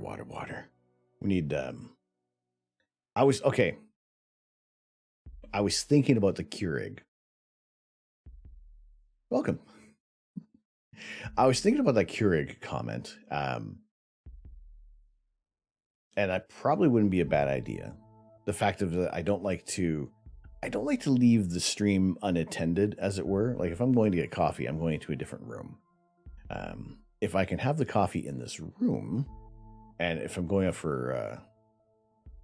I'm going to see a man about a horse, then, well, that's a necessary thing to do. However, being away from the computer sometimes does make me a little nervous, in the sense that if a raid were to come in to an empty chair, that's mildly annoying for the raiders. But then again, I would trust that those who are already in the channel would like to say that I am just going to be back in a moment. Also, I'm thinking for the BRB screen to have a clock counting up to actually let people know how long we've been BRB.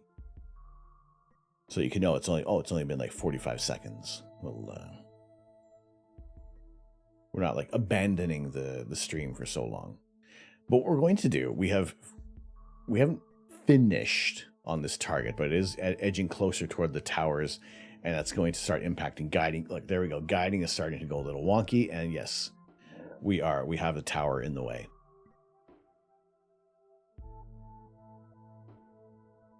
So that is trying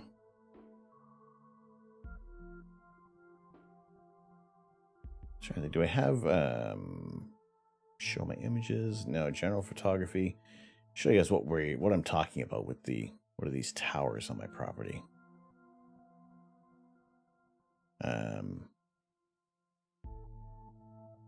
think it has been a while since I've shared an image of the backyard. And nor do I remember where the devil I've posted.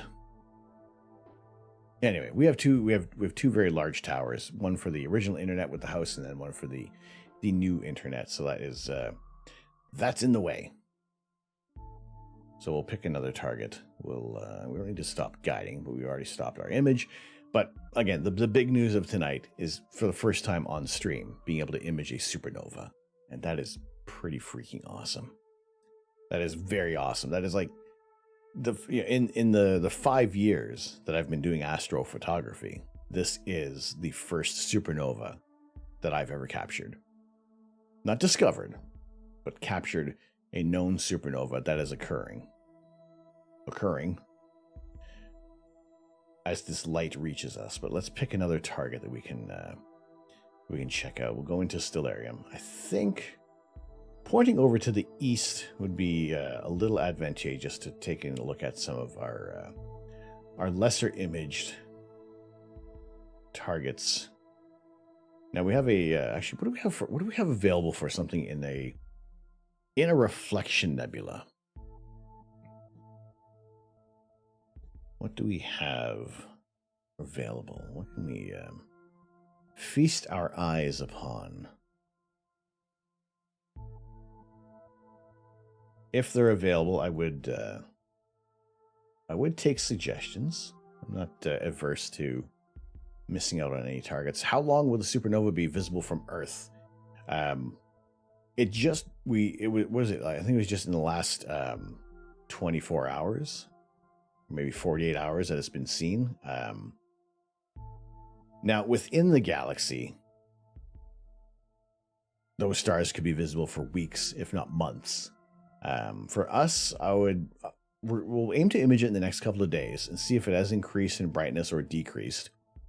But I would hazard to say, probably, depending on the telescope, maybe in like a couple of weeks as it dims.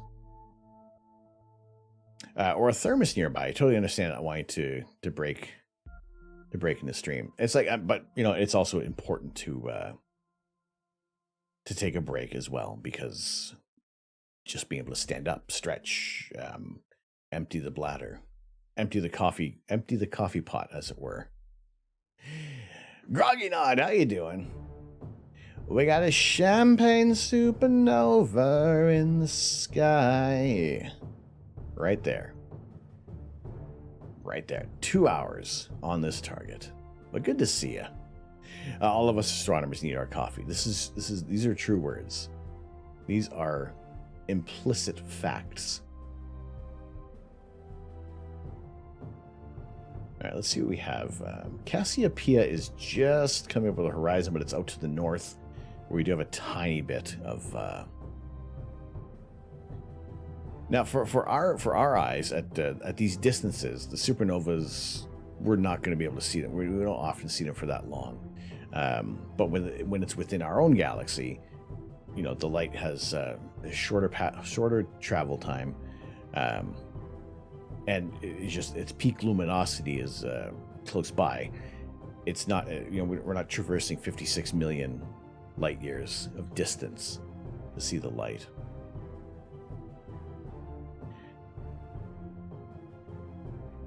Crazy to think is like 1,000,000 years old, dead and gone.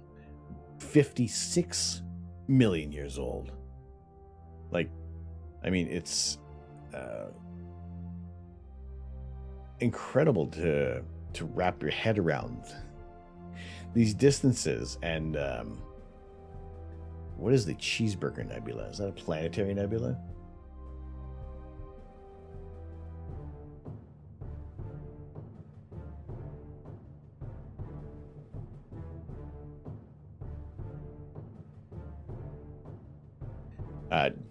Don't know, but it sounds delicious. I could probably destroy a cheeseburger right now. Now we've looked at Cygnus. Sorry, we've looked at the Tulip Nebula. Ooh, hang on. What do we have? In the south. Let's see. I want to see it because we're relatively close by. Possibly checking out if we can see the Omega Nebula, if it's within our view. Oh, that's what we wanted. To get a yeah, let's go over to let's check out the Omega Nebula, see if that is available to us. Let's go see if we can see M17. Do we know of the supernova? Is it big enough to become a black hole after or a nebula? Not too sure at the moment. By the power of Grayskull, I have the mustache. Sunray! Sunray K, what's going on?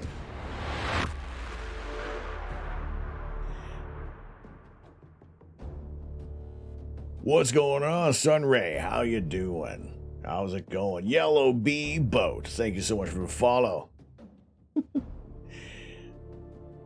7,000 kilos. Welcome in, Raiders. How's it going?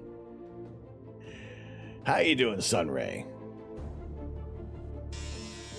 Doing a little bit of Kerbal Space Program. Excellent. Awesome. We love Kerbal Space Program.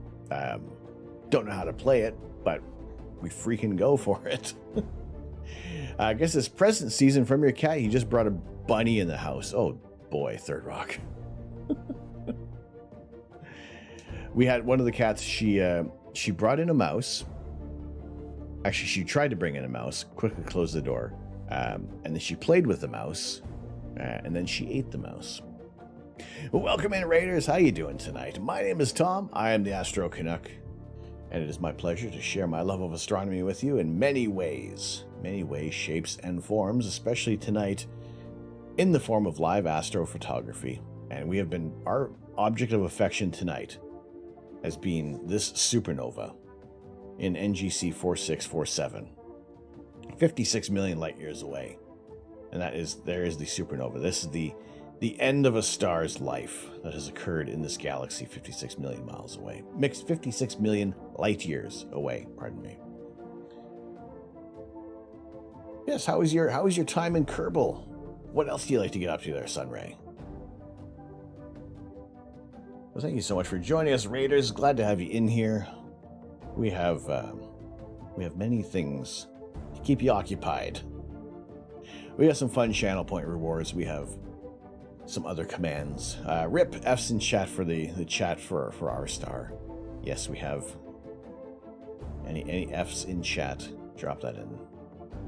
It was brutal. Usually Flight Simulator and other sim games. Excellent. We currently have a Kerbal who is stuck in orbit. I foolishly, well, I wouldn't say foolishly, but I lost one of the engines, so I haven't been able to bring them back. We are going to have a rescue mission at some point to be able to save Jeb. But we managed to have a successful mission with Val. We brought her back. We got some more science points. Sunray K is also a flight instructor, a genuine flight instructor.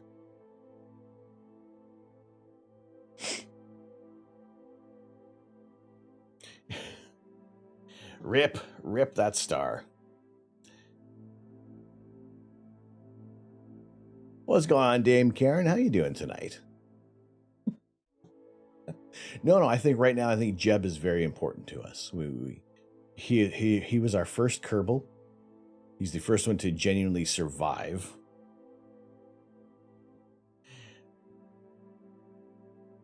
He got past you when you came out in the office getting a smoothie, strawberry, banana. Ooh, dragon. Ooh, what does dragon fruit taste like? Is it like an apple?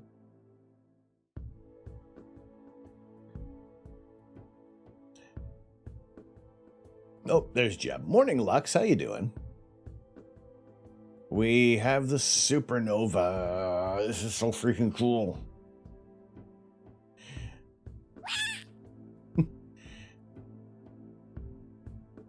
Like strawberry pear. All right. Interesting.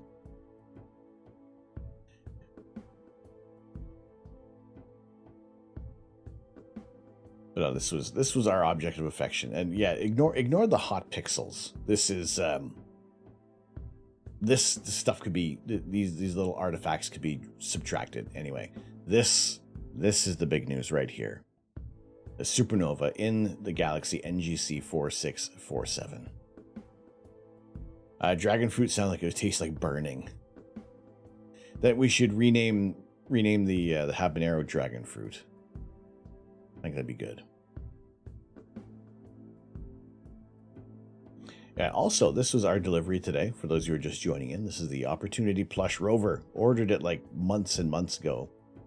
It finally arrived today. I made some very unmanly noises because it is so freaking cute. All right, we're going to pick a target. We need to image something. We're going to look at the check if we can see the Omega Nebula M17. I'm running low on memory, but that should be all. Dragon fruit is yummy. Comes in different variants though, like a deep red one. And one that looks like cookies and cream. Doesn't taste like... Imagine a fruit that tastes like cookies and cream. That'd be delicious. All right, let's make sure we save this image. Honestly, you're surprised that you're awake, given that you watched the ISS docking. How did that all go? I woke up to tweets about many people saying that they missed the launch. What time did it was like at 3 a.m. Eastern time or 4 a.m. Eastern time? All right, let's pick, let's say we're going to go over to M17, see if we can get a look at the Omega Nebula. I don't know if it's going to be it's going to get a little higher. Let's see. Let's take a look. See if the house is in the way, if I have to knock down the house at all. Blue Java bananas taste like vanilla custard / vanilla ice. Ooh. Blue Java bananas. I don't think I've ever had that before. Jake had a cake. How you doing, Jake? You got a question that confuses me. We have this observable universe. It extends farther than we can see. Is it because we are expanding faster than light, so we cannot see the rest of the universe? Yes, the fabric of space-time is expanding. The universe is expanding faster than we can see. Let's just say the view of the dragon or Earth orbiting, passing clouds underneath was pure prawn crackers. All right, hang on. Let's see if we got. Yes, we have the observable universe, what we can see by the finite speed of light, but there's still the universe beyond that wall of the cosmic wall of what we can see. It's one of those things, like, we know there is more to the universe, but as far as the universe has expanded over the past 13 billion years, okay. There we go. It looks like we have a view. We got a view of the Omega Nebula. Or the light from that part of the universe just hasn't made its way to us yet, or we're traveling away from it, so the light cannot catch up to us. And that's the other, it's just so there are galaxies that are moving away from us, and eventually we will no longer be able to see the light because the fabric of space is going to carry them away faster than the light can reach us. And eventually we will just be limited to whatever is within our local group of galaxies, and then nothing else. But then why can't we see it? Just doesn't mean that the universe is expanding faster than light. Yes. Because certain galaxies are moving away from us at a certain percentage of the speed of light, some faster than others. The farther away they are, the faster they seem to be receding.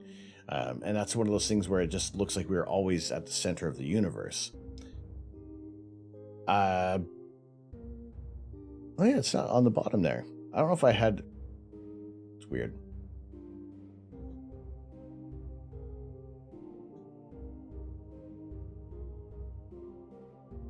All right, let's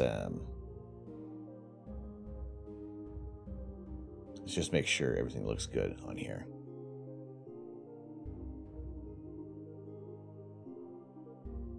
All right, I would say that is... Ugh. That's still looking crummy.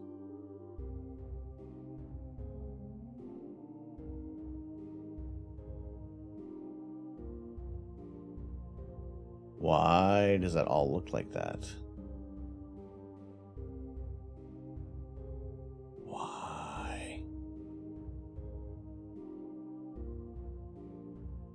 There must be something in the way.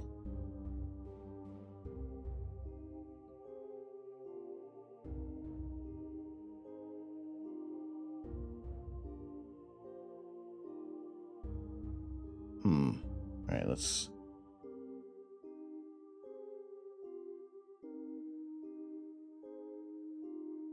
Hang on a second. Why are we getting this on like 5-second exposures? We should not be having this streakiness. Now let's go over to...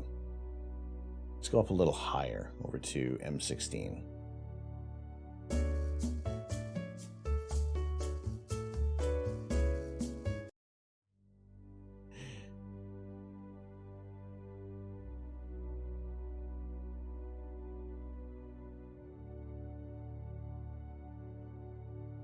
If you ever want to mess with a physicist, ask them how long it will take for an object of mass on the event horizon of a black hole to reach its center.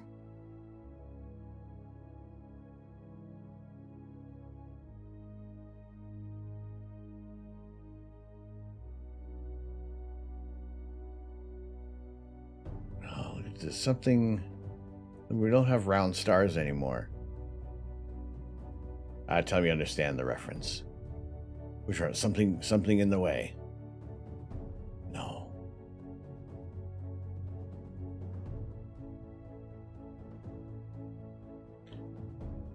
No, it wouldn't be clouds. It's just all of a sudden I lost round stars.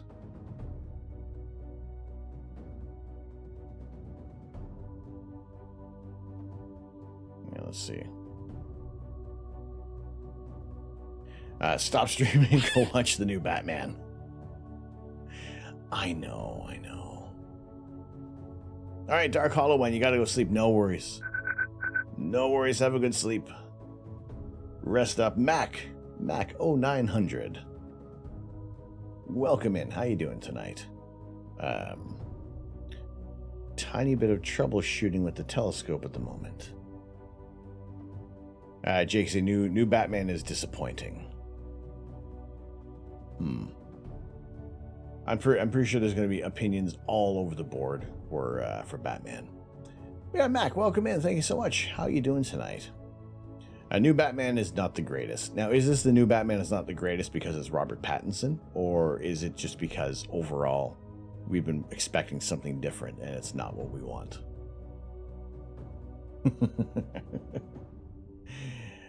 I think we can all agree, however, Moonfall is the drizzling.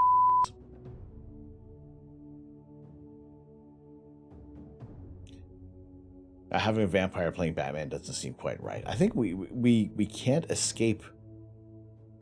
we can't get over his role as Edward Cullen. Go to Rotten Tomatoes and look at the new Batman. I mean, everybody's going to be... We're all entitled to our opinions on what is entertaining for a movie. And unfortunately, it just seems that, yeah, he can't get out of that shadow. Which is funny because he was a vampire. All right, let me try another target without having to go out and check on the telescope. Why we're getting these odd star shapes.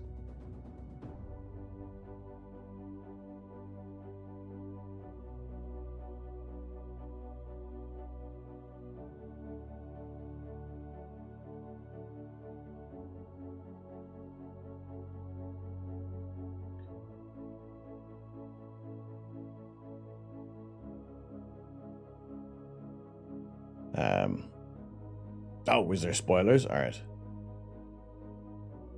It's like Daniel Radcliffe is Harry Potter to you in any movie he plays. He's no longer Daniel Radcliffe. He's just always Harry Potter. All right, something has occurred. Why are we getting around stars? Let's pick a target up to the north. Maybe it's because it's low on the horizon. No, or it might be. It might be. No, it wouldn't be. The trees wouldn't be in the way. Now let's pick let's go a little higher.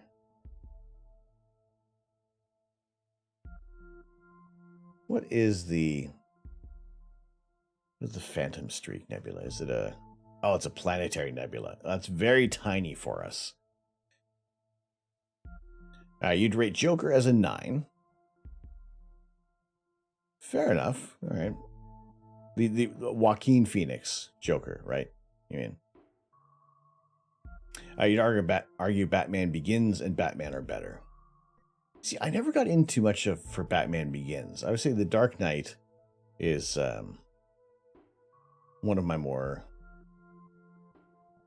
favorite movies.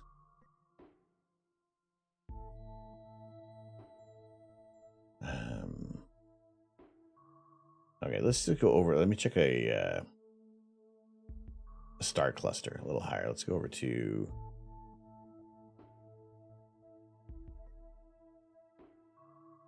Check out NGC 6760. Maybe.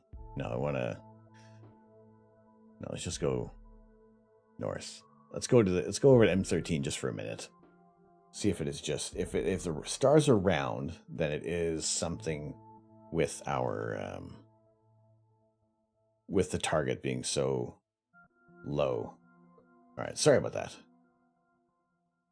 The Tim Burton Batman is so good. It's been a while since I've watched like the Tim Burton Batman movies. Animated series is gold. The animated series Batmobile. Somebody made an MOC Lego of the Batmobile, and it looks absolutely incredible. The movie Swiss Army Man took him out of the Harry Potter role for you. I've never watched Swiss Army Man. I think it's still on Amazon Prime. Michael Keaton, best Batman in your opinion? See, I grew up with... I would watch Adam West on TV, but Michael Keaton was like the first Batman for me. All right. It looks like we don't have those stars, those weird stars anymore. Let's do a... maybe a 60-second exposure on this target.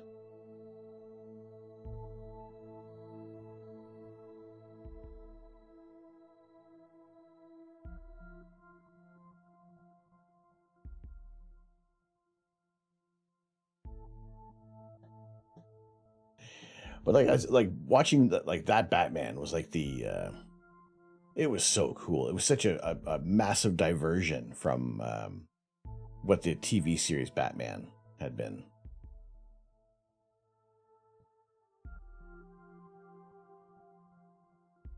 But there was an animated series Batman figure that I saw at a comic shop one time, and I mildly regret not getting it. Which is why when something like this crops up, I'm not going to get it. All right, let's see how this exposure is going to look. How do our stars? No, what gives? Although it looks like there might have been a little movement. Let me try one more. Otherwise, if it doesn't look, if I still have this weird elongation of the stars, I'm gonna have to go outside and check if there's anything that's moved on the telescope. The campy Adam West Batman was all camp and zero darkness, and it was just fun. It was accessible to anybody. You know, like people of all ages would read the Batman comics. But yeah, just being able to see what the vision of Tim Burton's Batman had become. Prophet DNA, what's going on? Okay, Daddy. How you doing? Welcome. Good to see you, Prophet. Yeah, what if we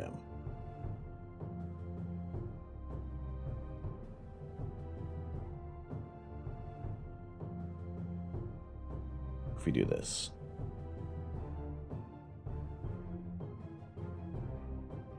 Prophet DNA, this is Optimus Prime. Okay, Daddy. Now roll out. What's up, Prophet? Can we get a shout out for Prophet DNA? You want to see some wonderful, wonderful chaos, some chachos? Go check out some Lego building over at Prophet. Yeah, good to see ya. That's getting clipped. The new Batman does the Batman part extremely good, and Bruce is more like a side character, although the best Bruce was in the Dark Knight series. It's the best Batman like it was in the comics, how it should be. Batman TV series was it for you? The movies are too dark and too far away from this series.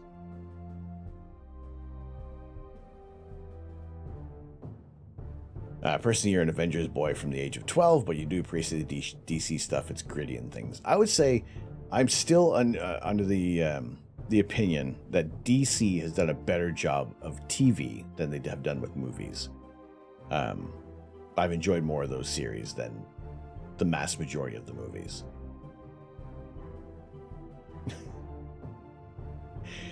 Thank you. Gee, we were talking about the Optimus Prime Lego set that's coming out, and yeah, we busted out the my Optimus Prime. If anything should happen to the voice of Peter Cullen, I would throw my hat in the ring. You mean like Teen Titans Go? No, not like Teen Titans Go, but maybe. No, with like Supergirl and Arrow and the Flash. I liked those better than watching the movies. DC can do animations of TV, movies not so good. Exactly, especially with the Snyder cut. They had to completely redo that whole movie.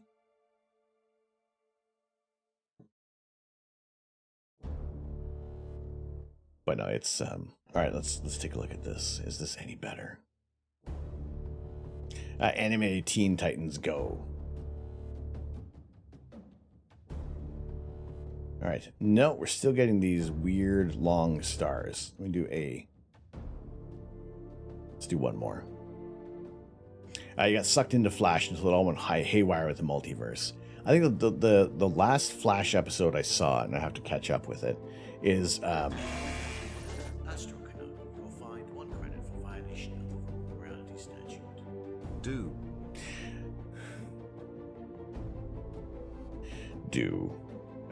no, I don't think it's clouds.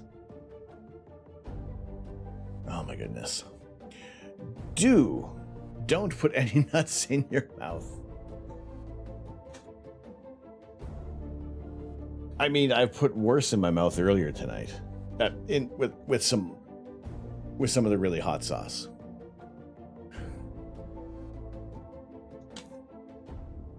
But thank you, Prophet, for the 100 bits.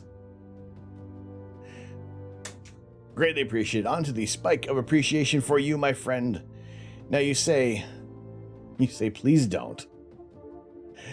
All right, I can't guarantee if the next round of bits that come in, if any other ones, I wouldn't not put peanuts in my face. The Snyder Cut made such a difference. You feel bad for people who only saw the original. I mean, Snyder Cut was a long movie. But it was, I enjoyed it. I thought it was pretty cool. Grand Admiral Quack, how you doing? Good to see you tonight. Can we also get a shout out for Grand Admiral Quack as well? Thank you. Couldn't care less about the CGI. It has to be about the story. I mean, I agree. The story is a very, very integral part to many movies. If you can't get invested in the characters, then it's very hard to convince people that what's going on is worth watching. All right, a 10-second exposure. We still have these weird stars, and the guiding is pretty much impeccable. Snyder Cut was good, at least not like Mario Brothers quality. Like Bob Hoskins and John Leguizamo. It's been ages since I've watched that Mario Brothers.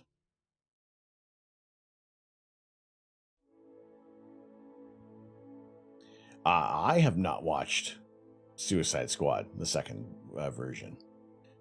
Snyder Cut was long, but the whole cyborg focus was so good. I mean, I think they told us a much better story. There was the Batman versus Superman. The extended cut on that movie did help out with the pacing of the story a little better. But you had to see the whole thing. You really noted with DC Comics, you're tired of them resetting the universe after you get invested in a story. Things like that seem like a very, very cheap cop-out. Because if they've run out of ideas, and it's like, nope. Steven is watching. Steven. Hello, Steven. Hello.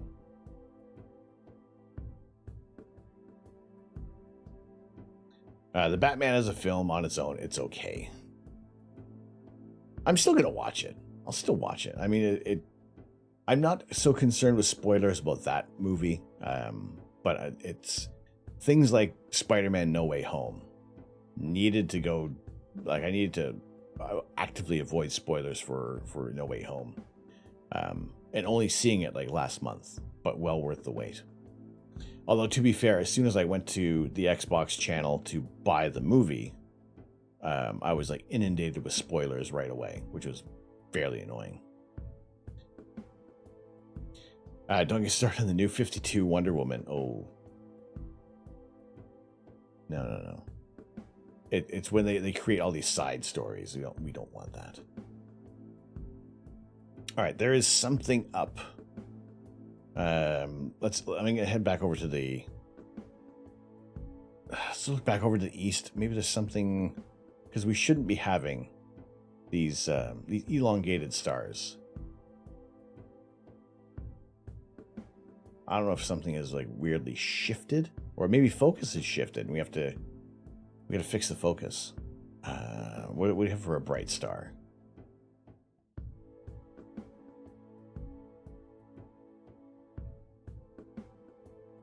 On this side. Okay, let's go to Vega. Let's just point our telescope over to Vega and see if I may need to go adjust the focus.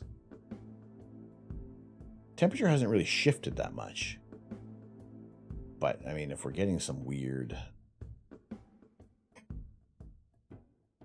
shapes, we don't need that. All right, let's move the telescope over to over to what will be in about 12,000 years will be our new pole star. Right now, Polaris is our pole star, but Vega will shift into the northern position as we continue to rotate on this axis, and it wobbles a little bit. Any aliens tonight? No aliens, but we did have we had been sitting on a supernova. We've been taking a look at this target for hours because, well, it is so freaking cool to see a supernova in a galaxy 56 million light years away. So we have witnessed the death of a star, its bright remains, in this galaxy, NGC 4647. And in a few weeks, a few months, this will no longer be visible and it'll just be back to its normal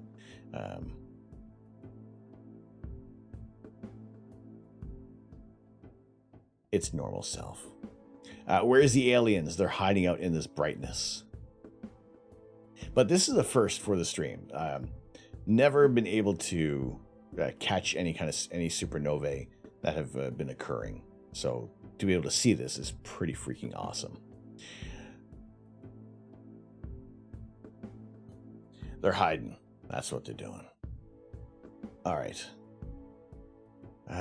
No, we still have these weird little bits. All right, I'm going to Brian, I'm going to go check the focus outside on the scope and see what if we can fix this up. I'm capturing the data on the supernova and going to edit. We'll probably check. We'll probably take a look at things, stack up the data, and I'll follow the supernova as often as I can just to see if it's still getting brighter or when it starts to dim, and we'll just have some comparative images. But yeah, looking at the let's do an even quicker exposure. Let's do maybe just half a second on the star. No, that doesn't look right. All right, give me a couple of minutes. At least our sun won't go supernova. No, we will. Our sun will shed its outer layers. It will turn into a red giant, engulfing Mercury, Venus, and most likely us, until we can become an interstellar species or interplanetary species. It's a strange paradigm. Could we are the aliens and they're humans advanced throughout time? That's true. I mean, we did postulate looking at a larger conglomeration of galaxies. What else is going on hundreds of millions of light years away?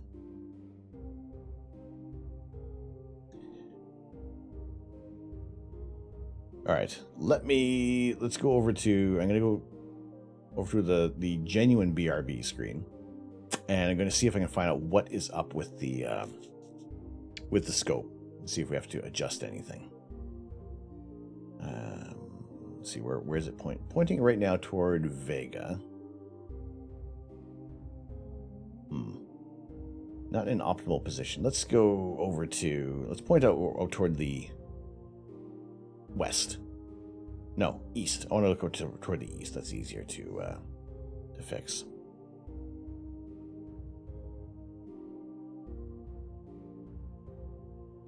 All right. The good thing about the deck is that it is elevated. It is enraptured by glass. I don't have to worry about any coyotes. I will try not to wiggle my butt for you. No promises. Out there be barn sharks and basking owls. All right, let's quickly look out toward the east, a little more lower on the horizon, so I can kind of peer down the gullet of our telescope. All right, let's. I'm going to focus over on Altair. Let's point the scope that way. And then I'll go and check that. See what's up. Why we're seeing something strange. Ooh, wiggle the booty. All right, I will wiggle the booty, but I don't expect any tips from booty wiggling. Just enjoy it. All the nukes nukes in the world wouldn't change a thing. It's like a drop in the ocean.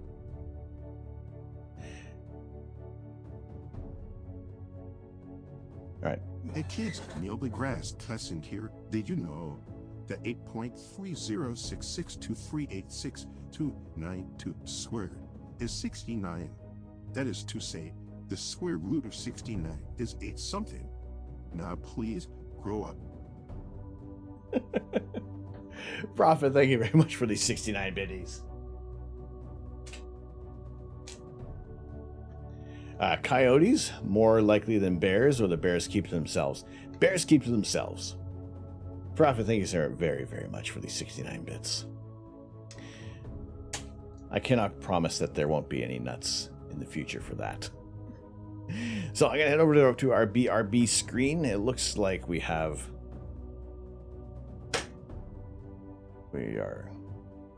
Yeah, something has moved in the imaging train. That's not good. Hashtag no more nuts. Some more nuts.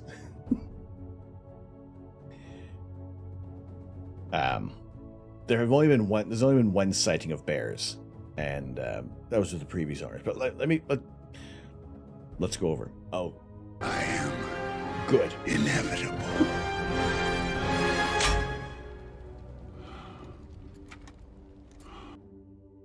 All right. If mods know what the command is, if we have to go back to the screen for any reason, back.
Hey kids, Neil deGrasse Tyson here. Did you know that 8.30662386292 squared is 69?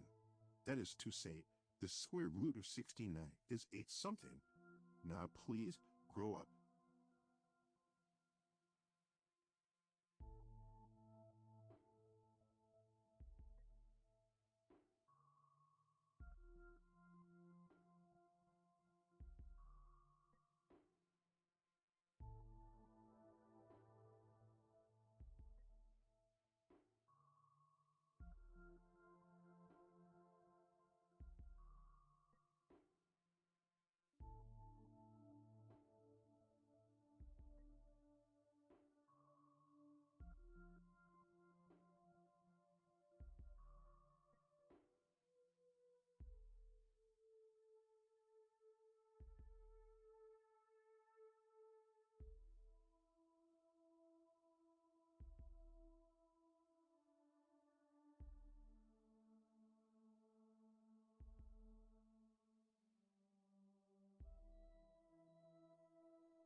Prophet.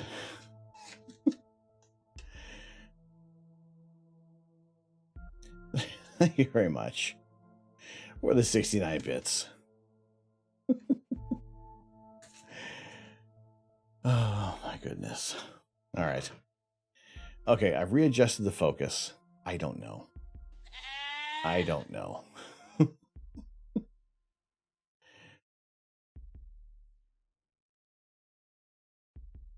What do we got? What did we miss about the Cougars? Yes. Watch out for the Cougars. 2 or 4-legged variety.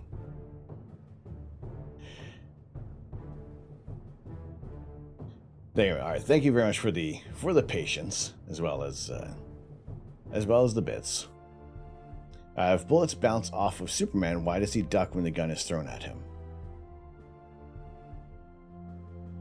I don't. I've never seen that.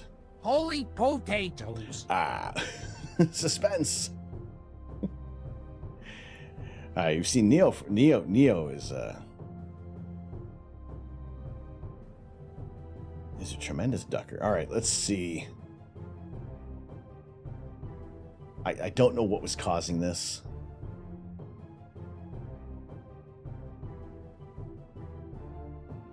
Oh boy.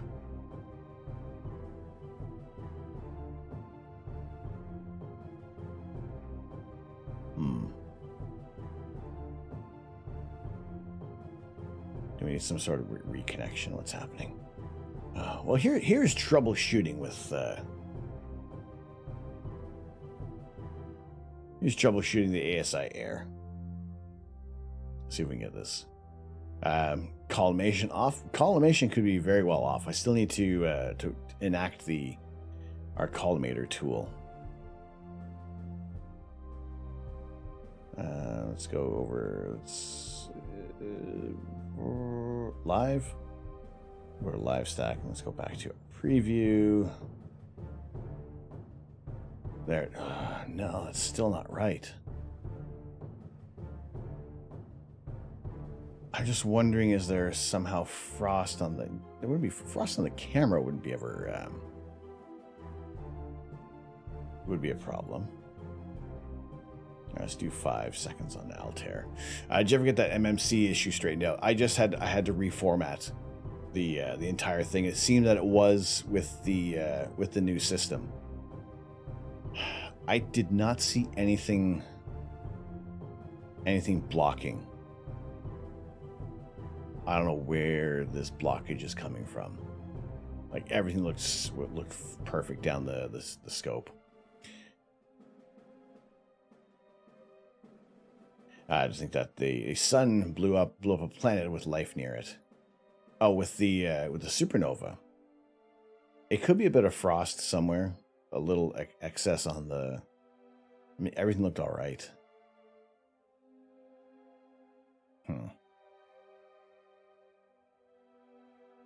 I wouldn't say that this is like if I was imaging, if I was actually doing a data set,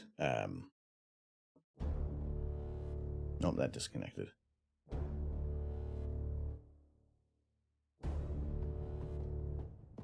Why did we disconnect? What happened? There we go. Oh, look.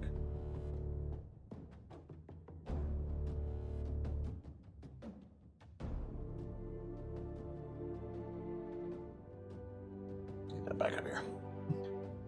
The frost should not cause bad stars. Yeah, I don't know what's causing them, which is really weird because... like, everything on the mirror looked fine. It was when I shifted over to the over to M17 when I did a meridian flip. I don't know if something... I don't know. I am not too sure. Which is a little annoying. Which is a lot annoying, to be fair.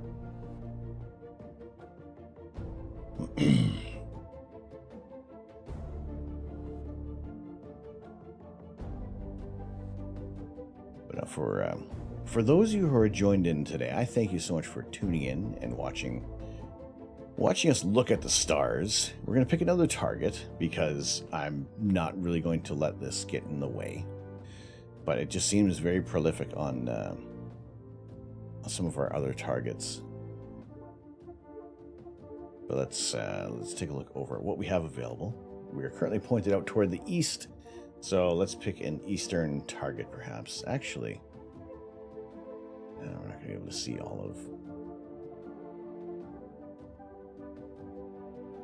Planetary nebulae are very difficult at this focal length, which is... what do we got here? A 2.2 gigapixel Milky Way image. Holy potatoes.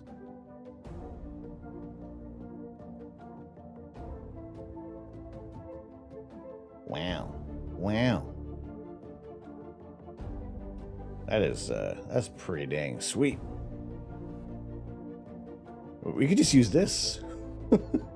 Well, here we go. We can look at the Cat's Paw Nebula, the Lobster Nebula, which is targets that we would need to move the telescope in order to see. We have imaged the Lagoon Nebula before, as well as the Trifid.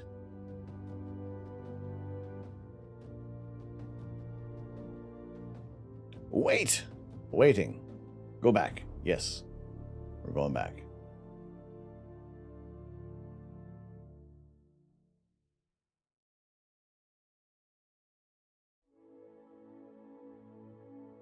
They all look like skulls. There are a few nebulae that do resemble. There is a skull and crossbone nebula. The Rosette Nebula kind of resembles a skull as well. Back a bit. Do you see a giant skull right here? Here's the teeth, chin, eye socket, cranium.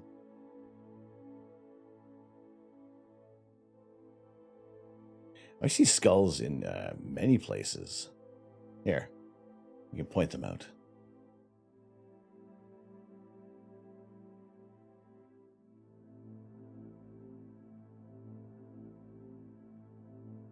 Those are the acolytes from Doctor Strange heading back to Dormammu.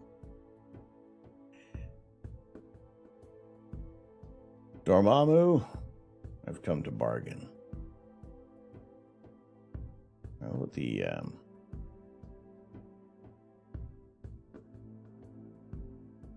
Ooh, let's go over to NGC 6823. We'll see how this one turns out with the flying spaghetti monster. NGC 6823. Let's check. Oh, look, there's a red dot where my pointer should be. Lick the screen so Estro knows what the heck you're looking at.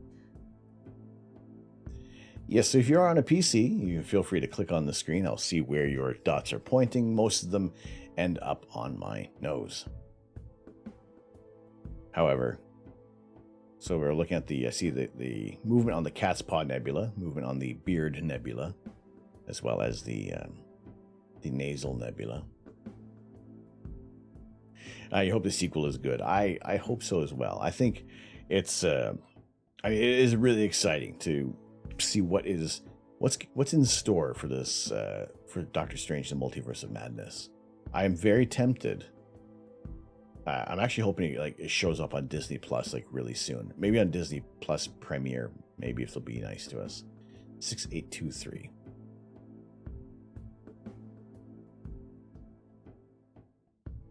Let's point the telescope in this direction. And I'm... See now, well, tomorrow night...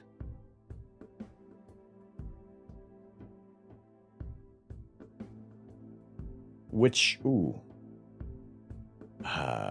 What is the... Lux, what's the, M7? Is that available? Do we have that?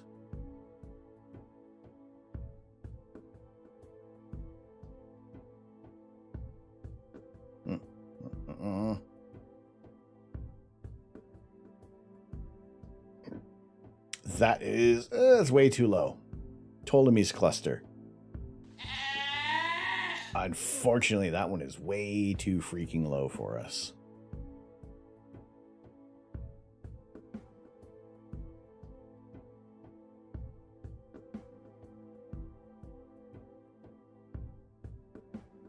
It's weird how everything changed just by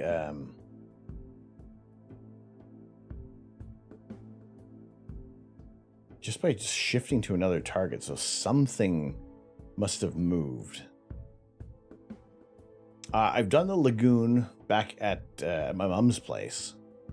We had a nice view to the south. However, right now the house is in the way. I would need to pick another position for the telescope. We're working on having access to the more to the south in the future, but we have looked at the lagoon in the past. I believe this is probably one of the best views of the lagoon we had, and that was back around August. So we did spend, and this is before the live stacking feature, so this was just a single, probably 10 to 16 minute exposure. So just thinking about, and you can see, you know, we have achieved round stars with the RC scope. So it is just a matter of something has shifted in here. And yeah, fixing up the collimation is probably, well, very, very necessary. So let's see, we are currently on our target of NGC boop-de boop-de boop-de boop-de boop. Oh, wait, I moved away.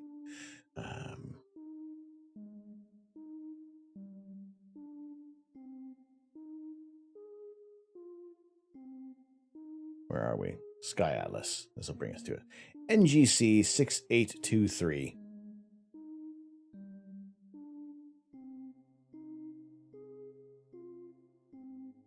Um, 682, 6823.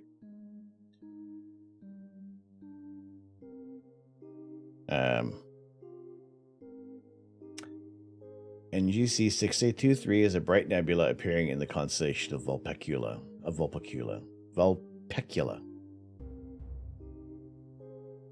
And that's all we have on it. All right. We're going to do some... Now, this target is heavy in hydrogen alpha. But I think with the live stack, I was kind of hoping we could have discerned some other details.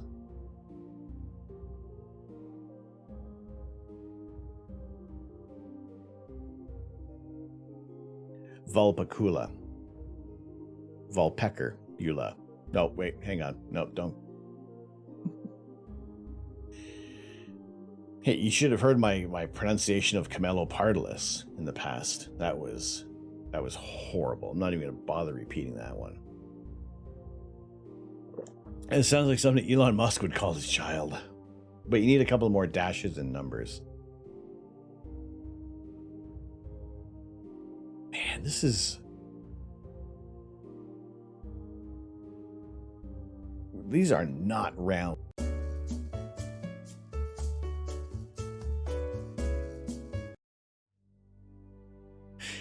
It's like a weird form of Dracula.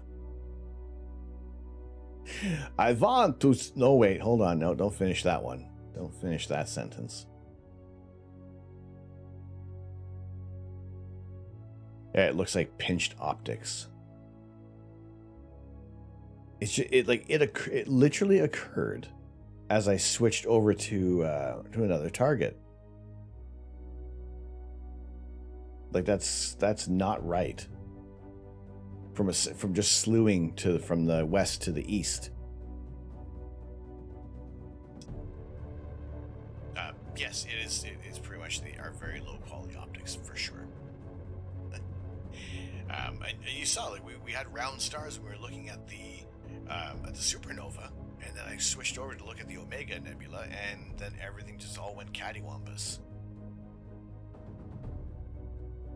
So I don't know if a cord got stuck somewhere, or I'm going to. What's tomorrow? Tomorrow is today. Jeez. Clearly Omega killed the optical tube. It pretty much did. Like, we can't see anything specific that's occurred. Like, it's in focus. I had the Batnoff mask, and everything was nice in focus, so I don't know. You should have gone for the head. I don't know. Mr. Stark!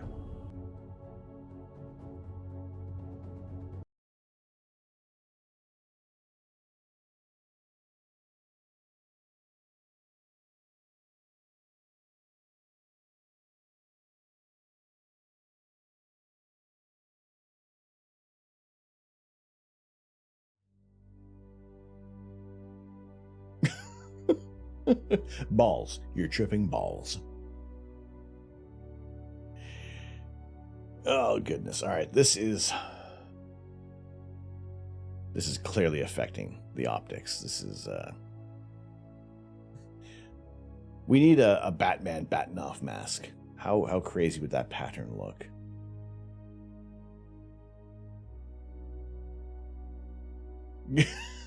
Oh my, whose emote is that? That one's crazy. That's a trippy emote. Spotless Mind, how you doing? Welcome. All right, there is some nebulosity in this target. However, it's going to take some time to tease out the details. Ah, there we go. We can start to see a little bit of the flying spaghetti monster. We just need a little bit more time. It's them basking owls and the barn sharks. I know, they're all over the place, aren't they? All right, guiding is on point. It just seems that, man, we're not having luck with the... I'm going to have to shift. Or it could be those Tridunes. What's a Tridune? All right, I think I'm going to have to push schedules ahead, and get the electronic automatic the electronic collimating tool on the telescope and see if there's something that has like wildly shifted somehow, some way, shape, or form. The ketchup John Mustard. That one's trippy. Toilet duck quack is just cool. What happened? Volpecker, Eula. No, wait, hang on. No, don't. Hey, you should have heard my pronunciation of Camelopardalis in the Eula. No, Volpecker, Eula. No, wait.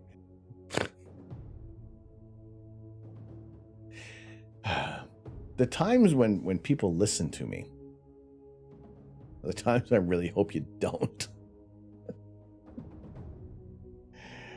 Oh.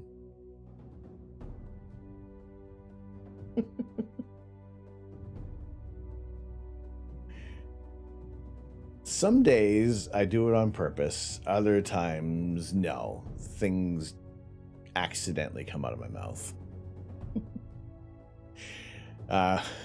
Siri is always listening. Doesn't matter if we are or not.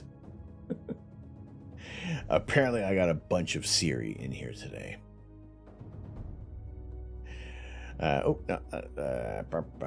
Over here.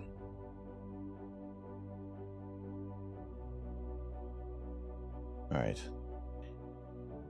There's going to in the morning. See what's the weather like? Because if it's anything like this morning, and we had freaking snow.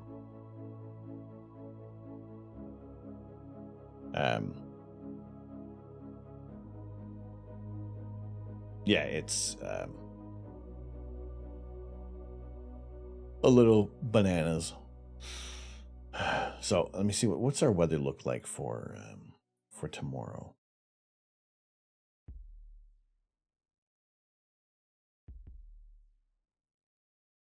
All right, actually, it looks all right. The weather all day is looking pretty good.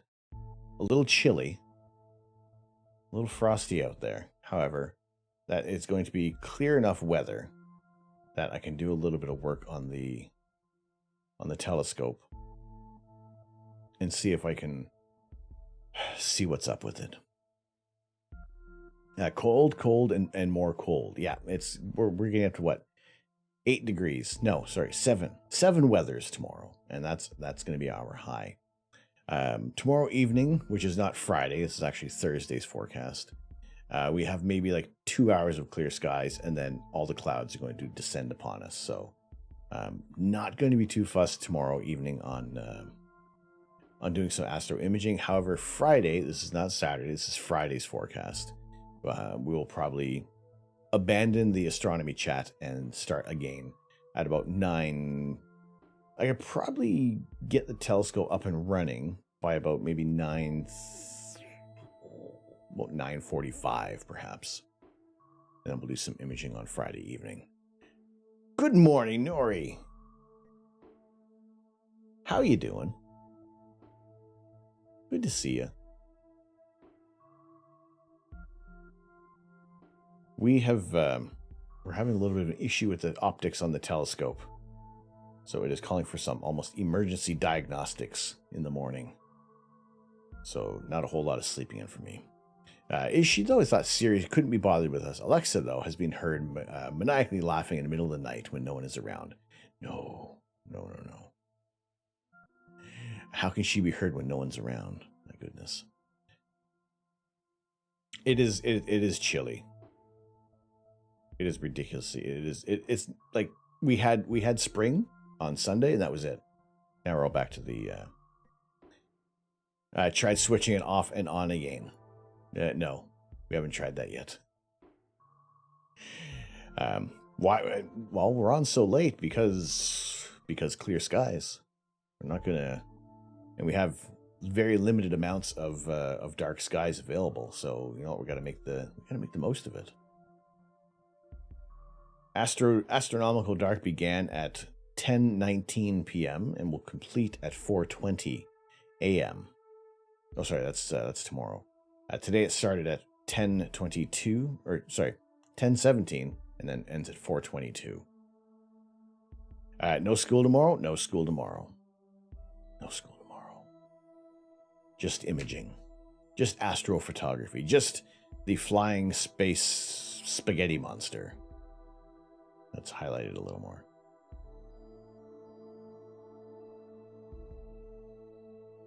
There we go. See?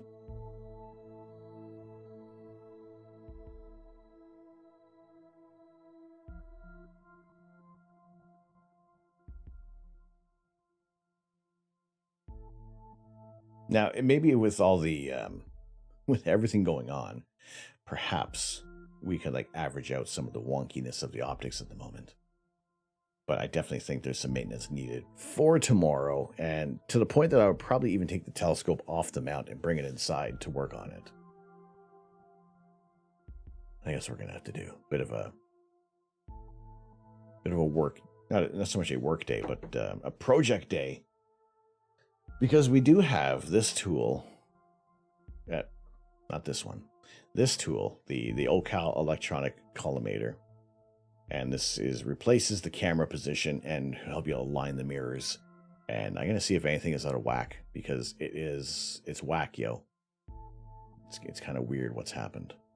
Especially in such a very, very quick movement of the camera. Just hit it with a hammer. Sounds not fun, especially for the temperature acclimation. I mean, I don't really want to bring it in, but are you trying to start a Pastafarian cult with this spaghetti monster? Maybe, perhaps. All hail the giant flying space spaghetti monster.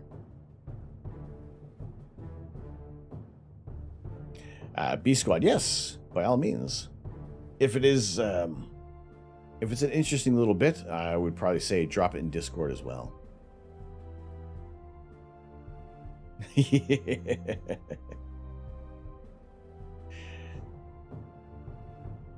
Batman batting off.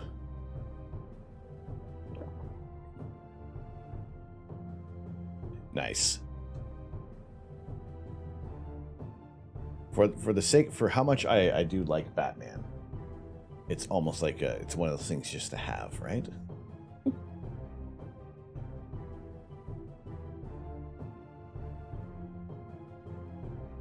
You call it the Batman off mask. Glorious. Glorious. Tremendous. All right, I'm going to bust this out tomorrow. We'll do some recording, but then I will be doing a live review on this product. This was sent to us from Ontario Telescope and Accessories. This is the Pro version, and I can try it out on an Android phone. I don't have the connection for an Apple device, so we'll have to, pardon me, utilize this on an Android phone to check it out. I would imagine it would create some very interesting diffraction spikes. Strange how there's another religion that eats their god for breakfast. Bananas, right? You keep asking Russell Brand for a Batmobile, but you got denied. I'm thinking about asking Elon Musk for an observatory. I mean, he owes astrophotographers that much, right? What's going on, Polybus? How you doing? Or Polybias? Welcome, welcome. At least you'll always be Batman. I'm Batman. I never had to say I'm Batman.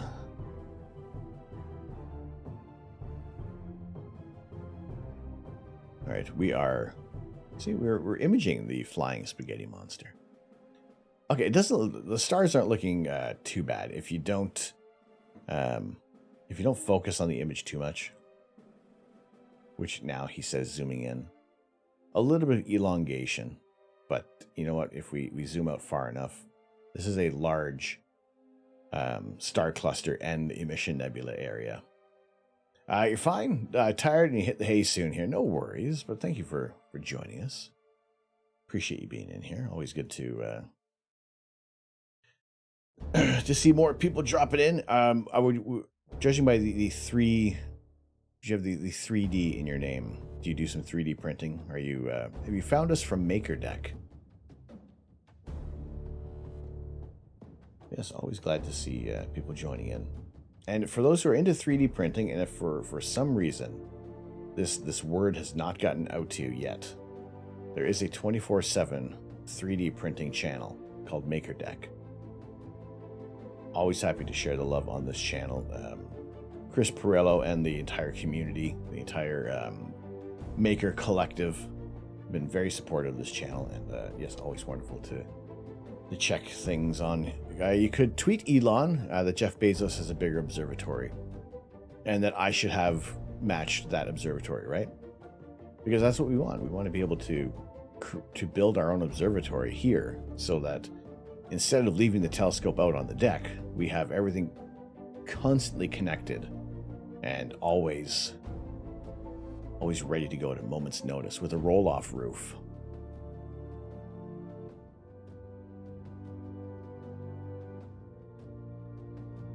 You love how Twitch analytics counts viewers. It's interesting how it counts. I mean, you know, I greatly appreciate those who are joining in today and have joined in. Would love to see MakerDeck hit that partner level at such a very, very accelerated time, because it is 3D printing is absolutely amazing, and the creations and the essentials that people have made with their 3D printers, bananas. It is absolutely tremendous to see what has been created.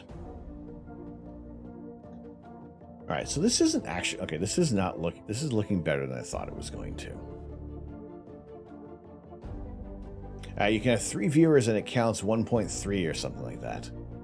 It is weird. I mean, I'm not. I don't want to be fussed on the numbers. I mean, there could be like 3 of us in here and chatting up a storm, and I greatly appreciate that. Spotless Mind, thank you very much for the follow. Welcome into the observatory. We're glad to have you in here with us. We're doing some live astrophotography. We're looking at the we're looking at NGC 6823. There's no colloquial name for this, but we have dubbed it the Flying Spaghetti Monster Nebula.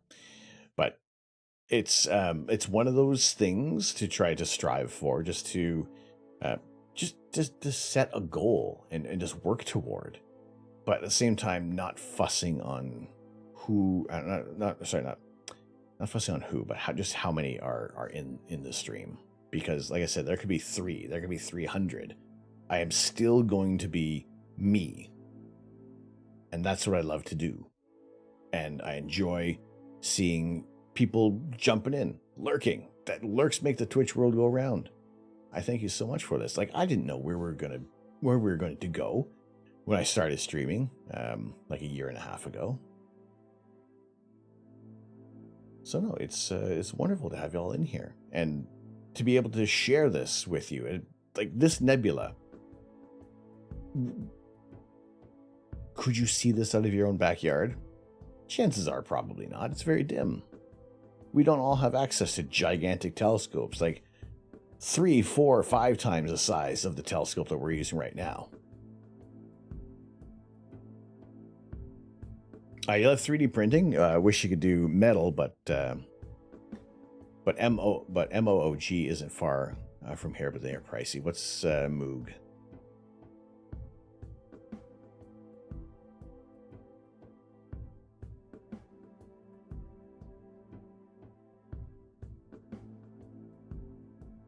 You followed me from Freckled Science, but you followed Freckled Science from Chris. That is an interesting journey, I gotta say. I mean, I don't even know how I found like some people on Twitch. It's just one of those things, like maybe following it on a raid, checking them out. And I know there are some streams that people join in on, and you just feel like this instant click with the content. And it's just like, yes, I am 100% behind this. I enjoy leaving them on. I enjoy chatting in their streams. And then there are some that you have the casual. You have the casual stream crew that pops in. And then there are other people. There are other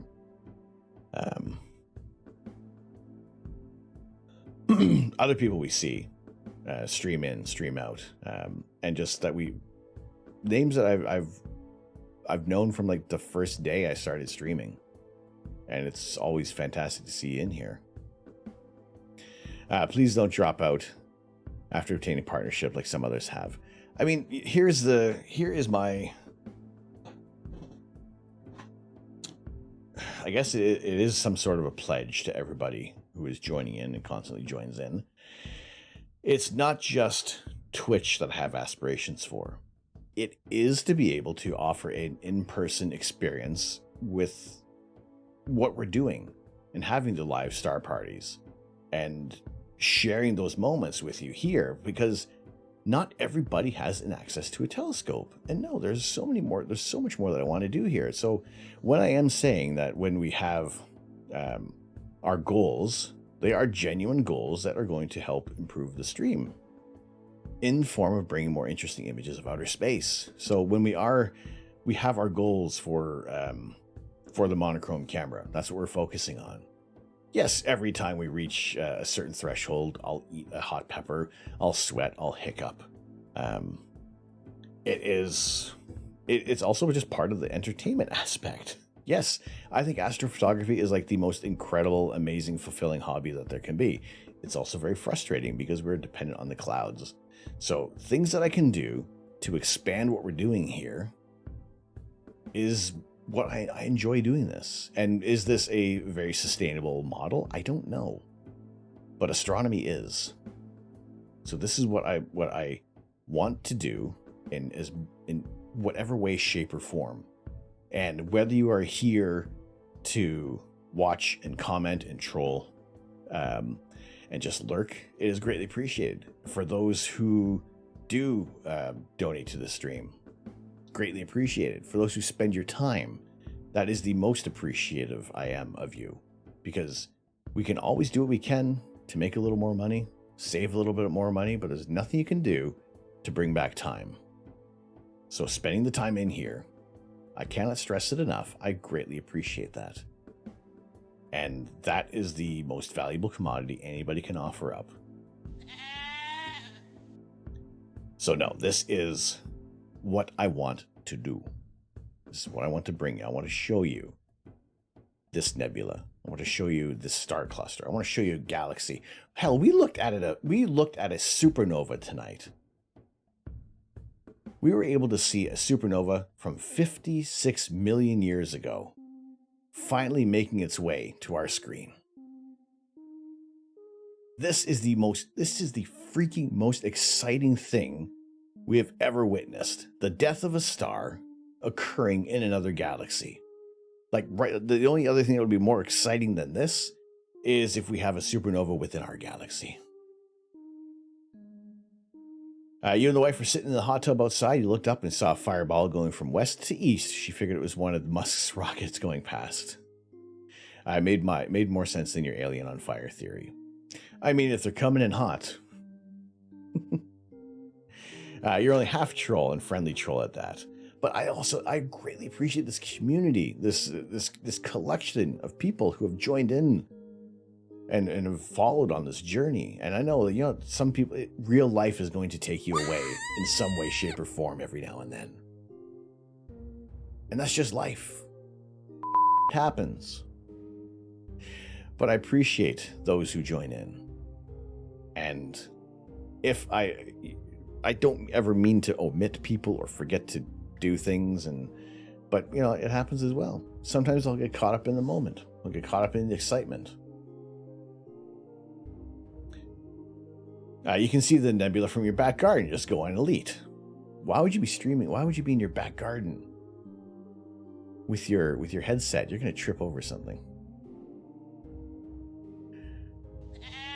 Busy practicing hard surface modeling, making a modular vehicle pack. With so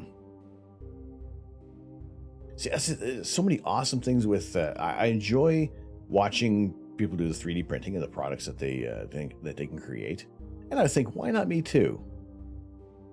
But then that's taken me away from everything else that I want to do here. I feel that right now, things are I don't feel I'm stretched between anything right now. We have our Lego building on Sundays and some of the special Lego days. May the 4th, we're going to be doing a Lego stream, a Star Wars Lego themed stream in the midweek.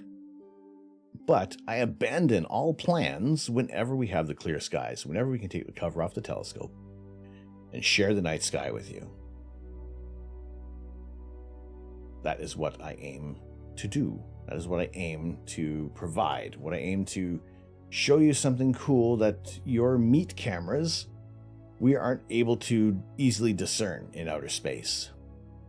Because there are some targets that are way too dim, way too distant, that need longer integration times. So I am happy to be sharing these moments, sharing this time.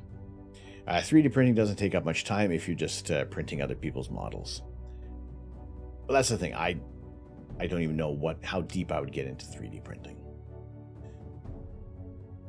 All right, Hugin, you're going to dip out. No worries. Thank you so much for joining us. I appreciate you. I appreciate each and every one of you.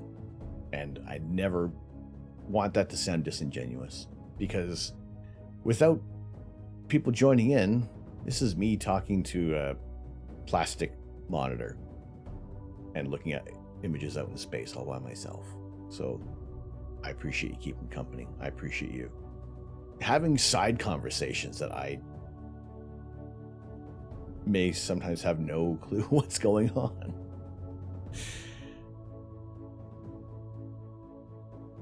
The plushie is a very exciting acquisition. This is the Opportunity Rover plushie. It arrived in the mail today. It was sent off to ship about 3-4 weeks ago, and it finally arrived at my door. It is so freaking cute. And this is this was the Twitter account that I did see it from, Sophie Shen. I don't know if they have any more available, but it is such a cute little plushie. And it was what there's those rare times when you had that boom insta purchase. Doesn't matter, I'll sell all my socks. Oh, there we go. So it is absolutely adorable. I saw a fireball on the 25th of August, 1995. Right? Is that right? Is that what you're replying to?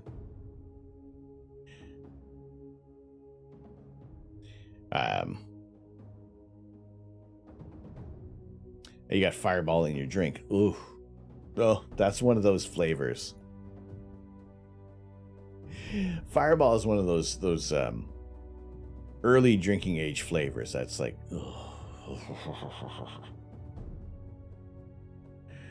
you kind of want to make a s'more like that with Reese peanut butter cups for wheel. It does look like a s'more. Nothing is open near me right now. Actually, I don't even think we have any 24-hour grocery stores in my area, so I can't even get Reese peanut butter cups. Fireball Avalanche with Zima, or is that Fireball and Zima something different? All right, you're drinking that for the Bills playoff game this year. Oh. Wait, the Bills were in the playoffs?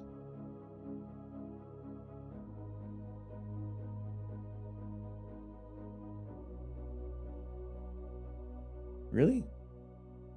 When is the NFL season? I've been so out of touch with the NFL. I just got back into the NHL.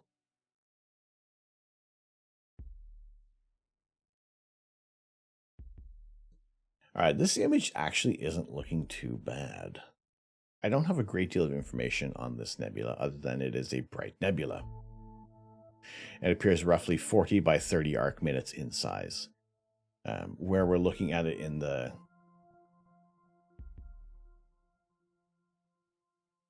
night sky, we're looking out toward the east in Vulpecula.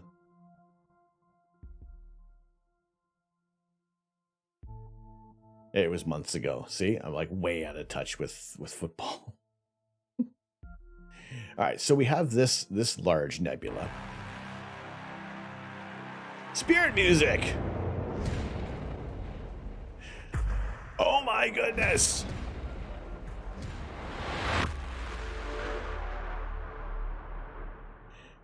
Spirit music, what's going on?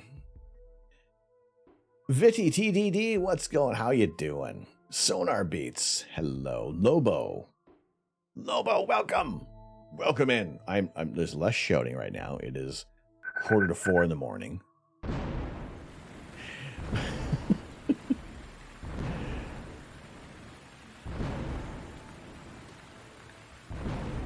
Lehugi?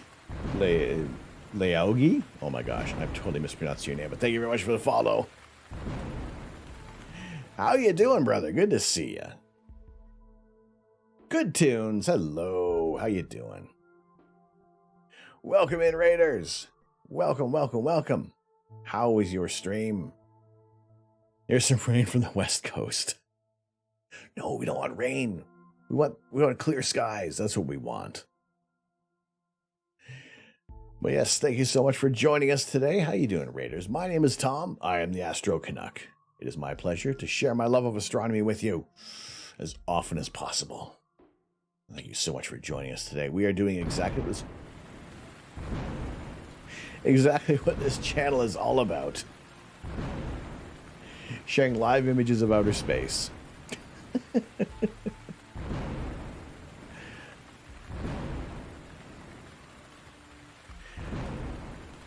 Doug TCK, what's going on, Doug? How you doing? West Coast, wet coast.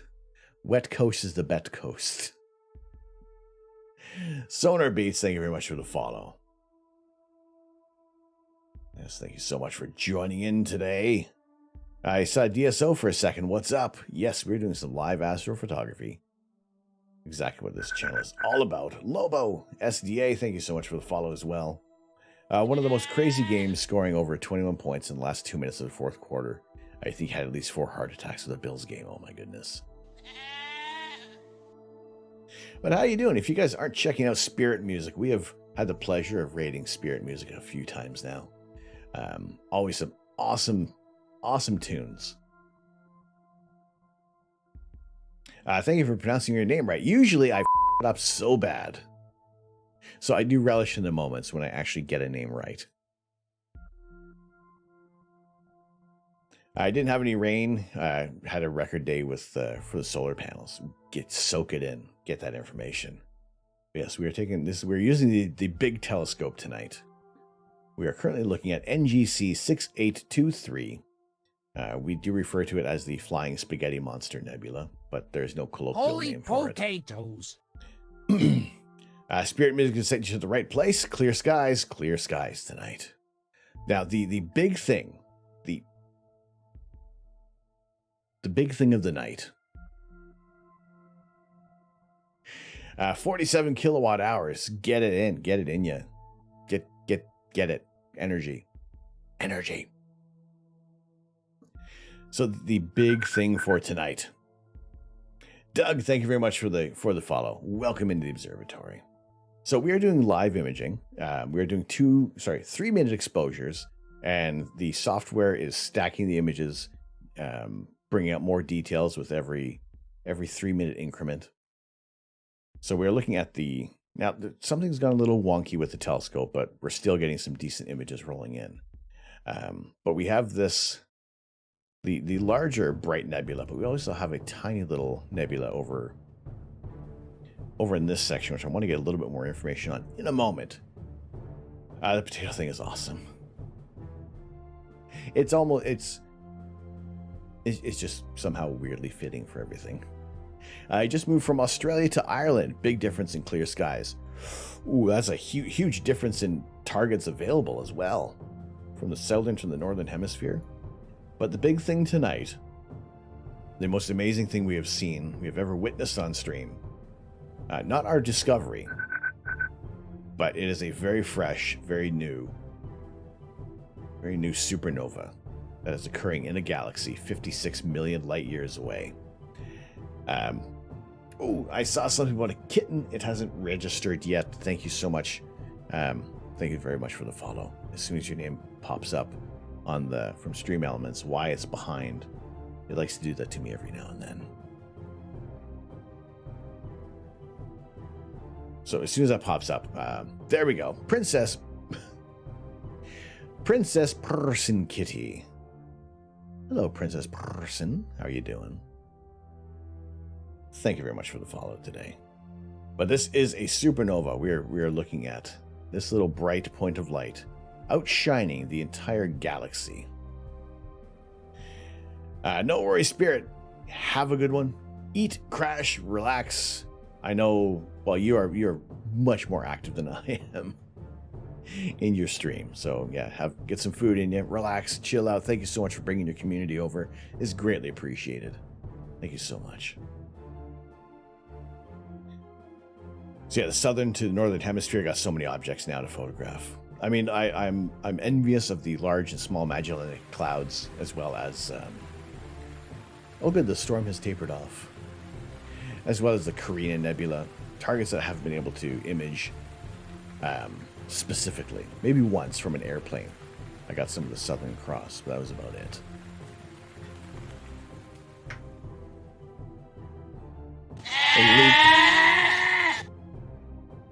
Leave with a little more rain. Zark, you want the goats again. All the goats for you. What's a supernova do to that galaxy? Overall, in the grand scheme of things, the galaxy is going to remain unchanged. However, anybody within Holy potatoes! a small radius, small light year, a few light years in diameter, is going to have a fairly bad time with this supernova. Now, the good thing is, in our area, we don't have any supernova candidates.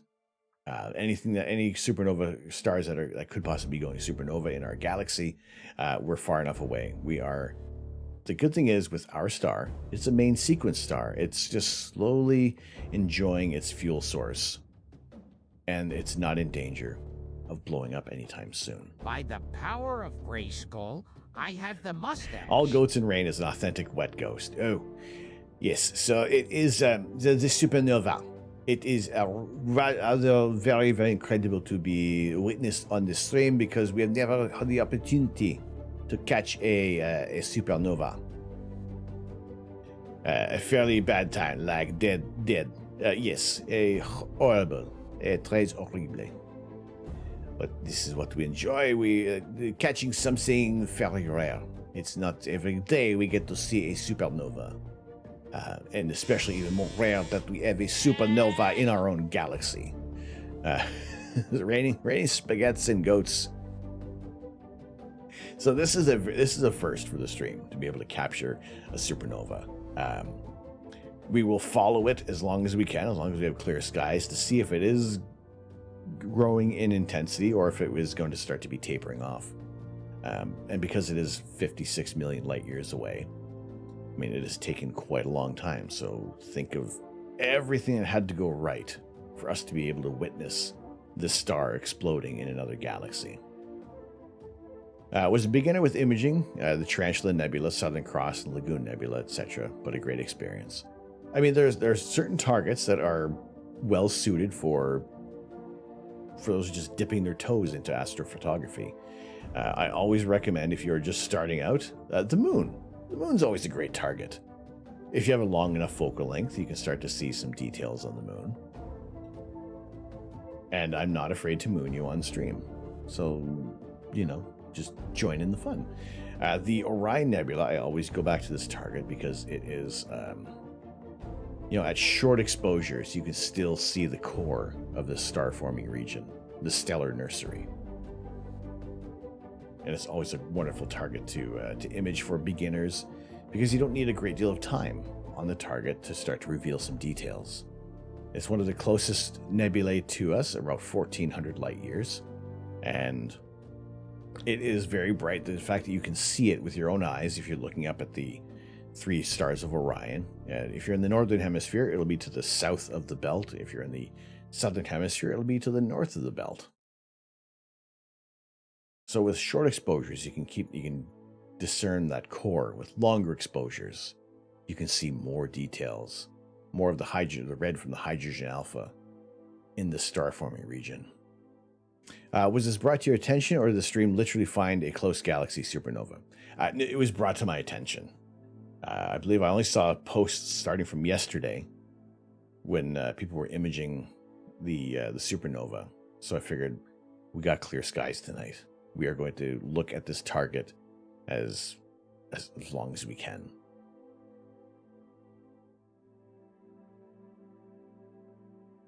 Looks like a cornea. I mean, the Orion Nebula is it's beautiful. It is a wonderful target to image. And these were, I think we're doing like maybe a minute long exposure.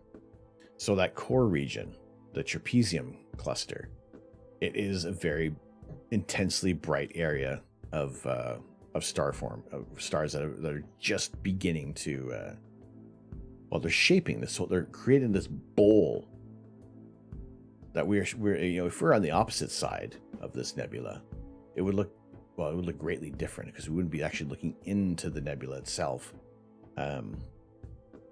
We would kind of be almost like looking at its backside, essentially. So yeah, to be able to start to discern some of the details, some of the finer dust lanes, it's going to come with longer exposures, but at the risk of blowing out this core.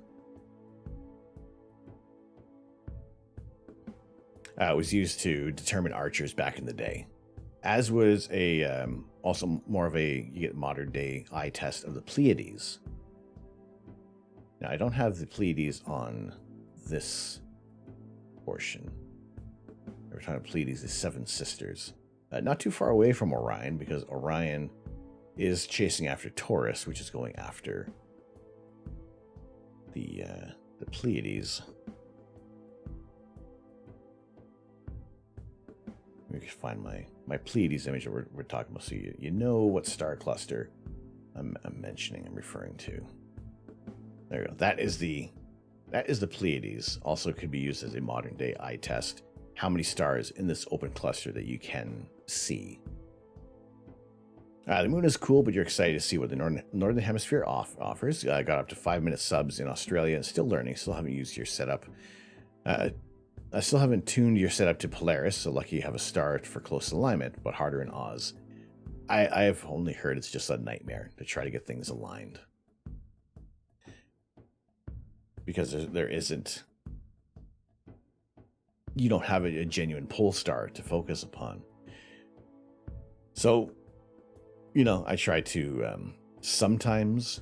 Now that you're in the northern hemisphere, you can thumb to those... in the southern hemisphere. But I mean, there's tons of targets available to image, and like I said, right now, the most amazing thing is this supernova. Like we looked at this for probably the better part of 3 hours. So, I mean, the fact that we've never imaged a supernova before, and there have been a couple opportunities that have been blocked by location as well as just weather conditions to be able to capture anything. We saw the remnant of the nova in Cassiopeia, but nothing as significant as capturing the death of this star in another galaxy. So it's in this galaxy, NGC 4647 is this star right here, has exploded 56 million years ago. Only now are we actually seeing the light reach us. So this is a target. This galaxy is M60, Messier 60, and its next door neighbor NGC 4647. Now we are shooting at a meter in focal length with the telescope. We have a reducer on this telescope to allow a little more of a wider field of view. Good morning, Raj. How you doing? Good to see you in here today.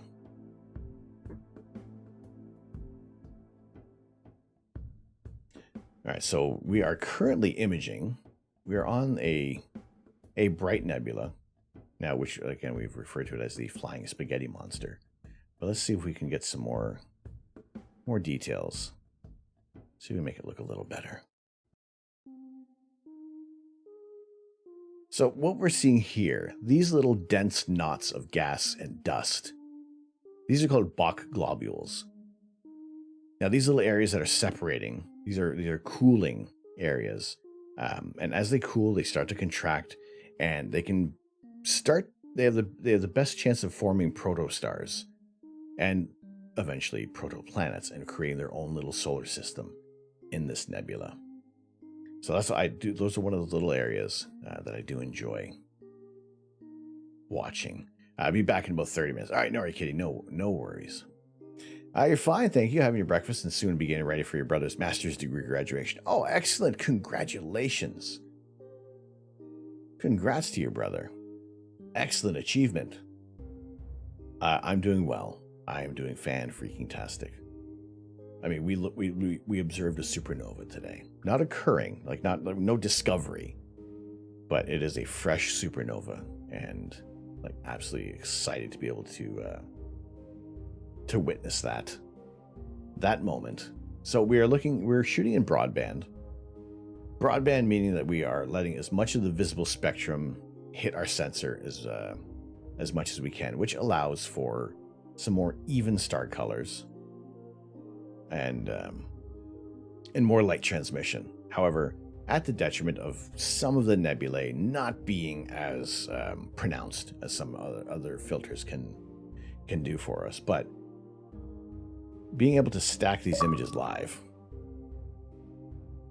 and get the details, especially with something like this nebula is actually fairly, now it says it's bright, but it is, overall, it has been a challenge to capture because it is fairly dim. However, we can see some of the darker dust lanes scattered throughout this portion of the Milky Way, which is why we have a larger collection of stars. When we're looking at galaxies, most of the time, they are above or below the plane of our galaxy. So we're looking out toward interstellar space rather than into our galaxy, or maybe around some of the outer arms. So we're using the Optilong L Pro filter. We do have the Optilong L Extreme available, as well as a recent contest win. We're just waiting on the delivery from the Optilong 3nm filters, the SHO filter set, which I fortuitously have won in a contest from Visible Dark and Optilong filters. So, which is why we have made a shift on the goals of what we're aiming for the stream.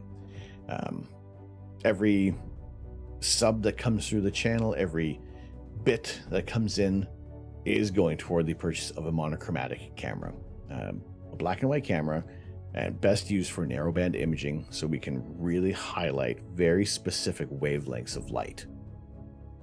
And we are using the 533 MC, and we're saving up for the 533 MM, the exact same sensor size, the monochromatic brother for for this pairing.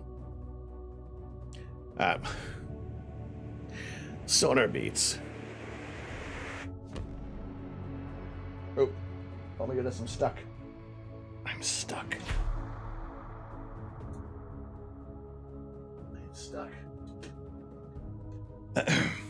I greatly appreciate it. Thank you very much for the tier 1 sub.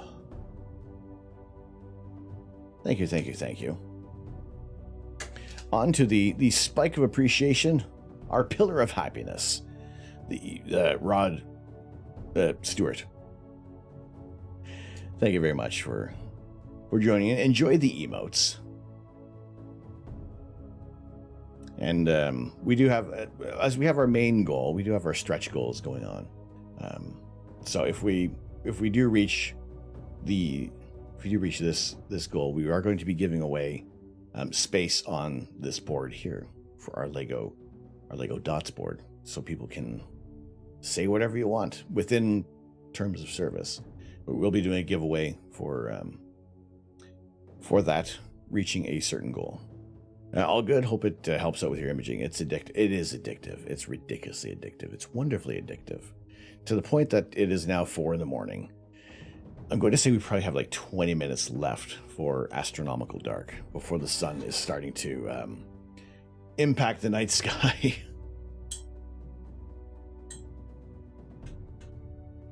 Sasquatch mode.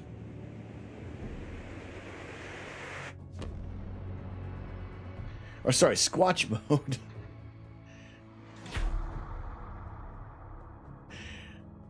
Squatch mode. Thank you very much for the tier 1 sub.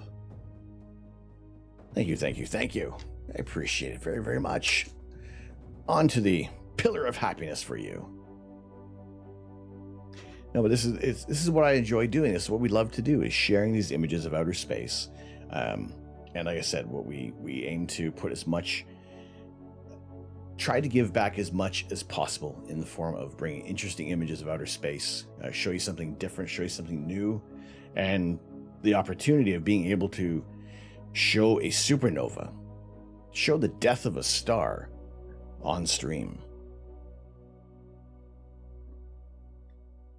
has been absolutely incredible. To even just myself, I've never gazed upon a supernova. So yeah, to be able to see a star exploding that has exploded in another galaxy. Wonderfully expensive, sleep depriving, addictive. Bloody hell, at least he had an excuse working night shifts. I find astrophotography very, very rewarding.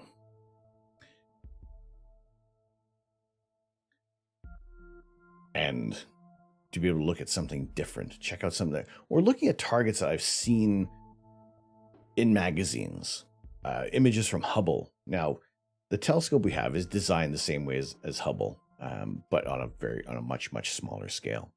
We have an 8-inch diameter telescope, or 200 millimeters, and it offers up many options for some targets. And you know, I make fun. I don't make fun of the moon, but we rag on the moon because it's another form of light pollution. However, being able to look at areas where there have been Apollo landings, realizing that most of these craters can hold towns, some cities within them, and in the Sea of Tranquility, that we can see that these two craters are 6 and 10 miles in diameter each. So we're not going to be able to discern the landing area from the ground of the Apollo 11 mission. Hubble is essentially a Ritchie Chrétien design, with the primary mirror at the back and the secondary mirror up at the front. So that's why we get the diffraction spikes in Hubble images as well. We're using a reflector. No stupid questions at all. No, we have this is a baby Hubble. So this is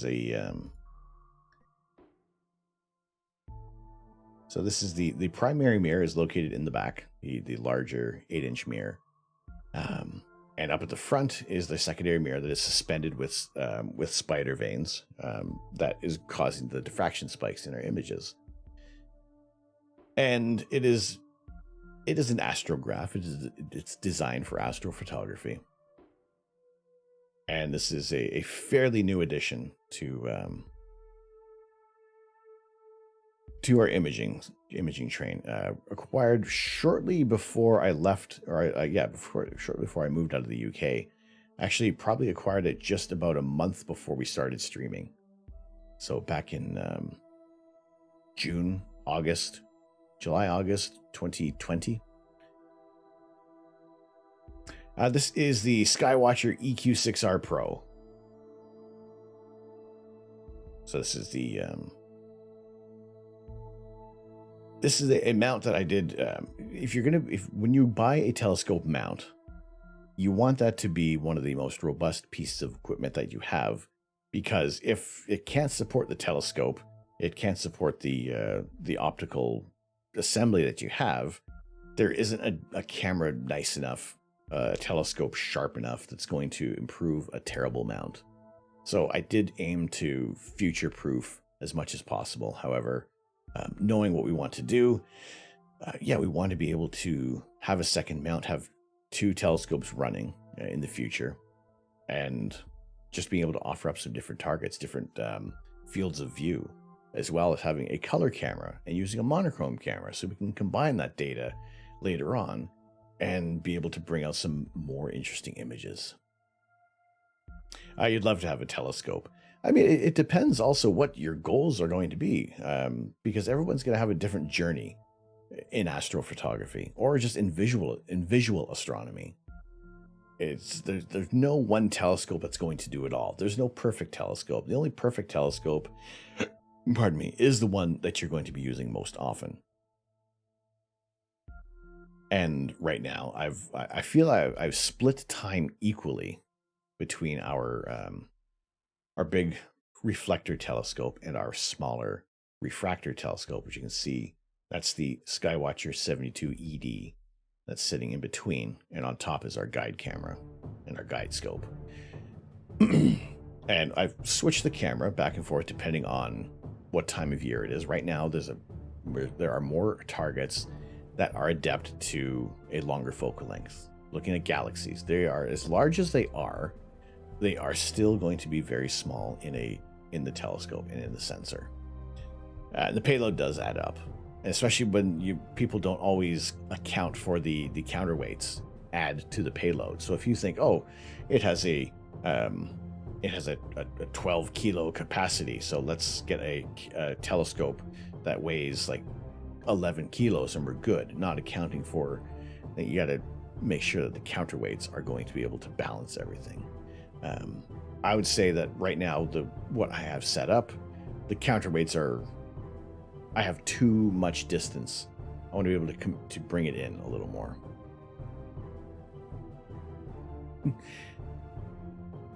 Baby Hubble Bubble, Mini Hubble Bubble, Hubble Bubble, Hubble Bubble Bubble, Hubble Bubble Bubble, Bubble Hubble. Nope. What's all the hubbub?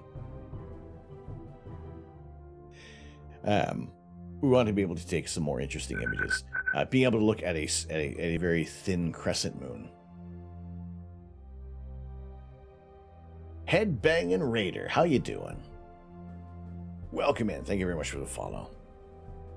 You like Bubble better, even Bubble. So being able to look at areas of the moon when it is in different phases, you can see the height or the depth of some of the craters or ridges, and the longer the shadow, obviously, the higher that this ridge that we can see. So yeah, a full moon is nice to look at with when you're just viewing it from the ground. But we can see the depth of some of the craters and some of the rise of the central regions of the impactor.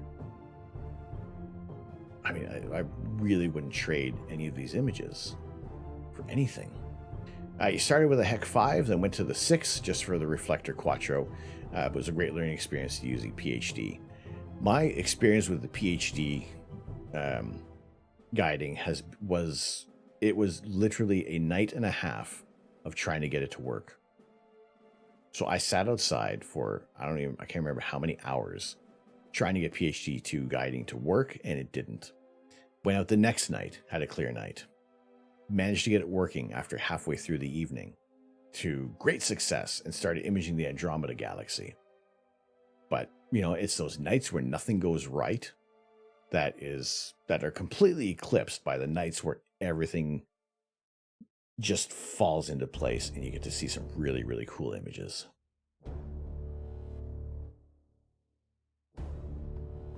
The HEQ5 is a mount that I would recommend. I haven't personally used the HEQ5, but I've seen more people utilizing that mount and making it work. And also you can do some modifications to it to hyper-tune your mount a little bit. But that one has seemed to crop up more often than not of what people will pick up.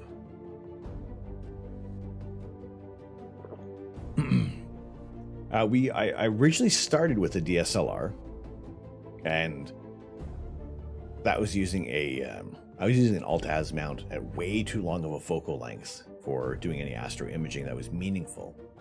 But we are using using an astronomy dedicated camera. We moved to the astronomy dedicated camera back in May 2020, April or May, and I haven't looked back since. Now, using a DSLR is still completely feasible because you take the time to do your subframes, take the time to make sure. The hardest part about a DSLR is the something like a Canon or a Nikon,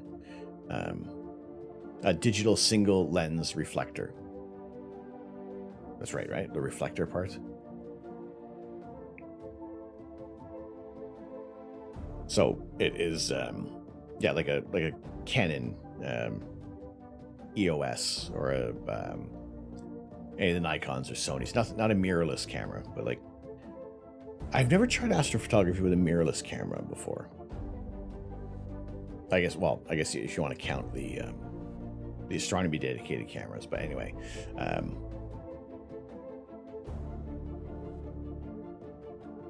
Reflex, perhaps. What is the definition? I'm fine if someone shares the proper definition of DSLR, or the acronym for DSLR. You can get some great images depending on your setup and basic knowledge of alignment. And you don't have to break the bank as well. Most of the time, most people could probably get their hands on a DSLR for fairly cheap or free even. Like my mom had this camera ages ago, and she just never really got into photography. So I had the opportunity to borrow it, and really she hasn't gotten it back, clearly, because I'm looking at you right now.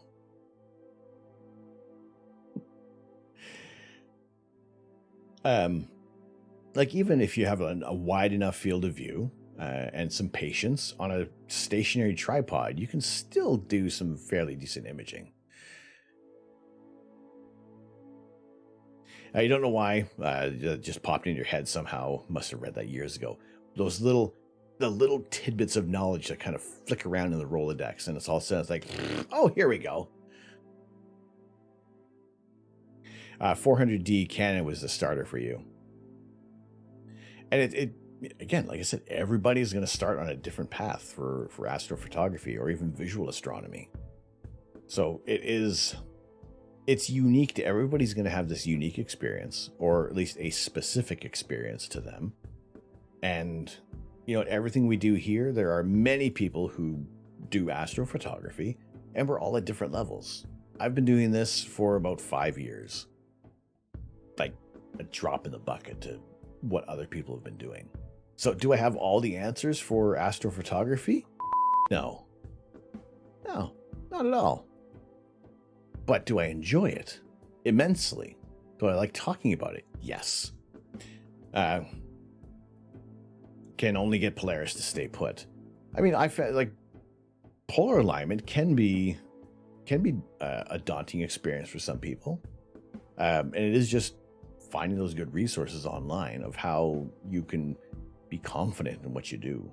Now, I have a polar alignment camera, the QHY Polemaster. Great bit of kit, especially if you do take your mount, if you break it down like almost every night. So it is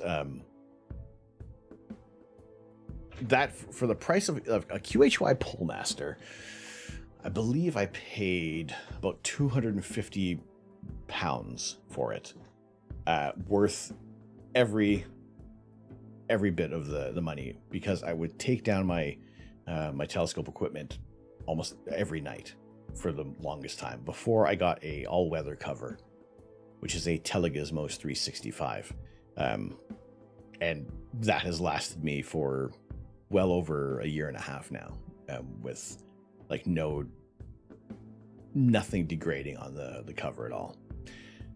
You're right about the digital single lens reflex camera. There we go. See, ETEP, you got it. You talk about it well. Love what you do. Well, thank you. It's just what it's just what I love, and it's what I really enjoy talking about. And in many ways, I always try to shoehorn in astronomy in many other aspects of life. When I went back to university as a mature student, I would try to make everything about astronomy. Just try to relate the project to some way of communicating science, and that's what I aim to keep striving for, is to increase the amount of science outreach, the amount of science communications. My dissertation was on how we have come in such a long time with the reliability of visualizations in astronomy, and how graphic design has helped turn ones and zeros into and bar charts into information that is more easily digestible. And speaking with a number of people who are professionals, commensurate professionals in their field, and just getting the input and realizing that sometimes there is the creative liberties that can be taken, but at the same time, not to the detriment of the science, and making sure you're communicating the proper information. I think the hardest part is getting around knowing how to track. I agree totally. Total noob, still learning how to track better. No gear is the ultimate. Experience, frustration wins in the end. Exactly. Like we have had some colossal ups on stream.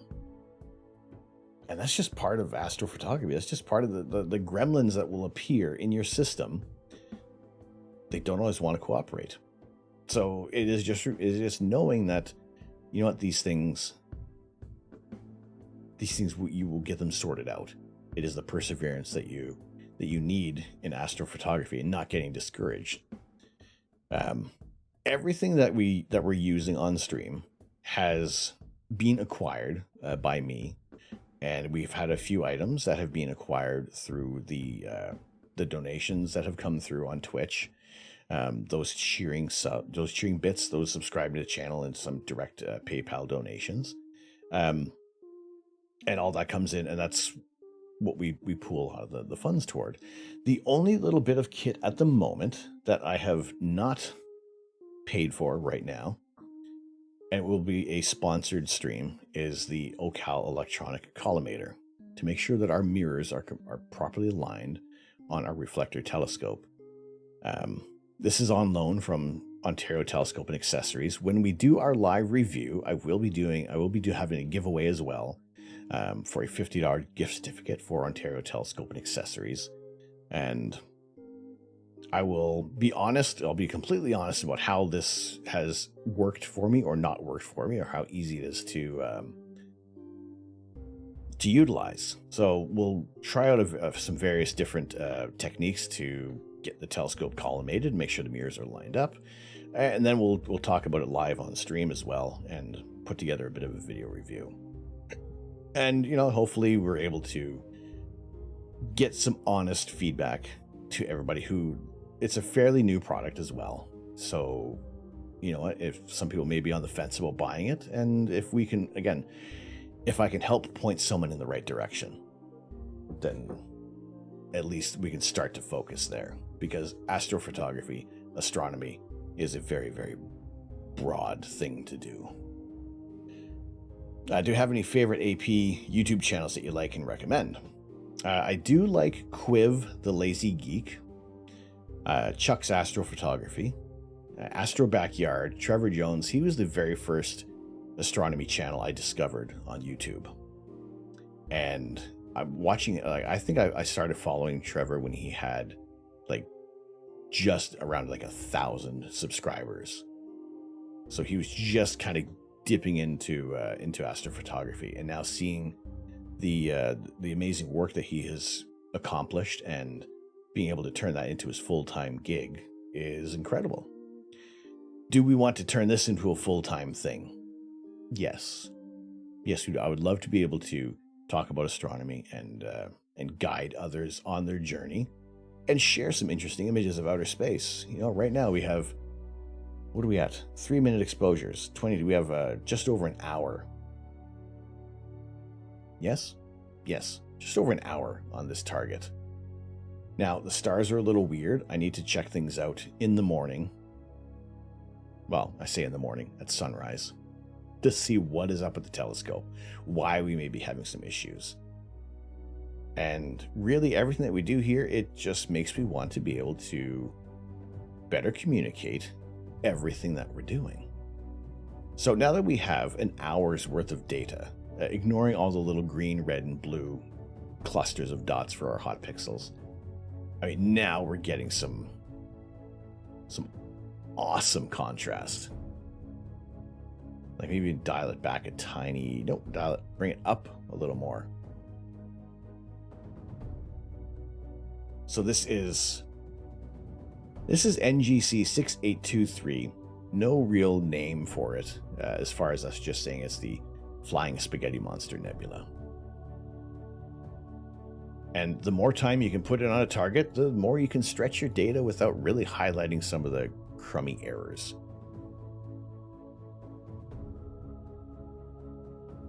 Thank you, ETAP. I appreciate it. I mean, and it's there's no winning astrophotography. There's no winning Twitch. It's just the we're not sprinting towards anything. This is just the journey that we're on. And whether we achieve that next step or not, you know what? I appreciate everybody who joins us, who can enjoy what what I'm showing you. You know, it is just it's just my pleasure to do this. And we've been at this for nearly 6 hours. The sun is going to begin to rise shortly. We have reached nautical dark. So here on out, every exposure that comes through is going to start to get a little more washed out.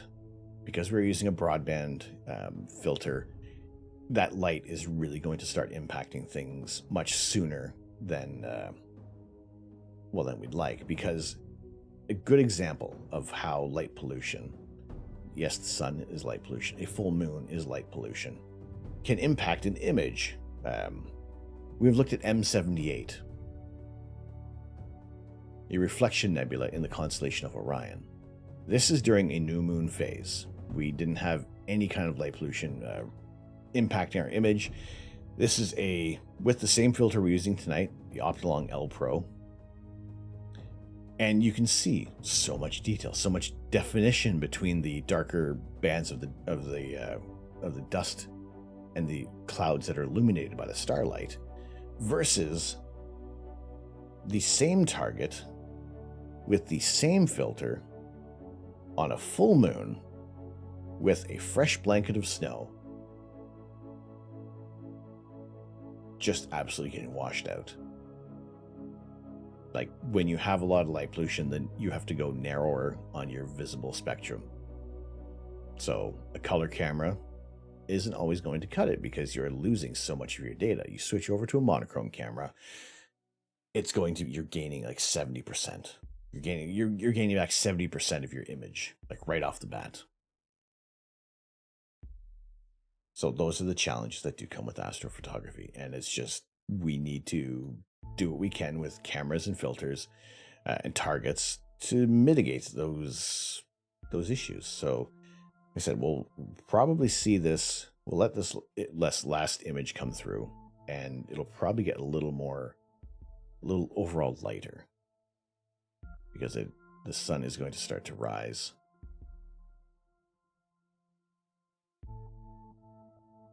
Let's see how this one, how it's going to impact the histogram.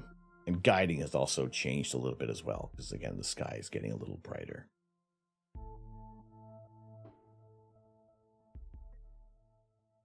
So we'll see our little load. Is it going to load? It's not going to load. There we go. All right, we're in luck. We're at such a position. All right. Have you ever seen any unexplained things in the sky? Yeah, yes and no. I mean, we have seen... This has been one of the initial knee-jerk reactions of what the heck was that in the sky when this crossed our path. This was the International Space Station. We didn't know it at first. We kind of blamed Elon Musk and his Starlink train because there just been a launch. But after checking back in Stellarium, this program here, you can track what satellites are in the sky, and the International Space Station was one of them. Is there a filter for a green laser pointer? Thinking about a way to compensate for atmospheric distortion. Filter for a green laser pointer. Depending on whatever wavelength it emits, then you can completely cut that out. Because if your images, the filters that we're going to be acquiring from the contest win, they are aimed to only let through a very, very thin sliver of the visible spectrum. So things like the Optilong L Extreme, it's only letting through hydrogen alpha and oxygen 3. Every other wavelength of light is going to get cut out. So that's what I mean by a narrowband filter. It's only going to let through a small amount, 7 nanometers of those photons in that wavelength get through to the camera.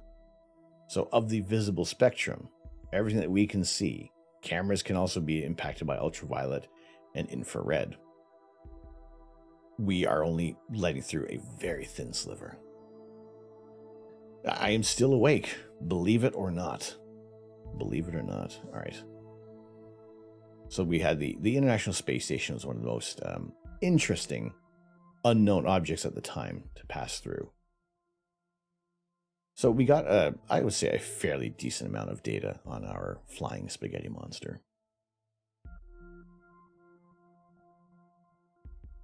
Without stretching things way too much. Just being able to highlight. Yeah, we still want to make it look good. Still want the contrast. Lux, how is your forecast looking?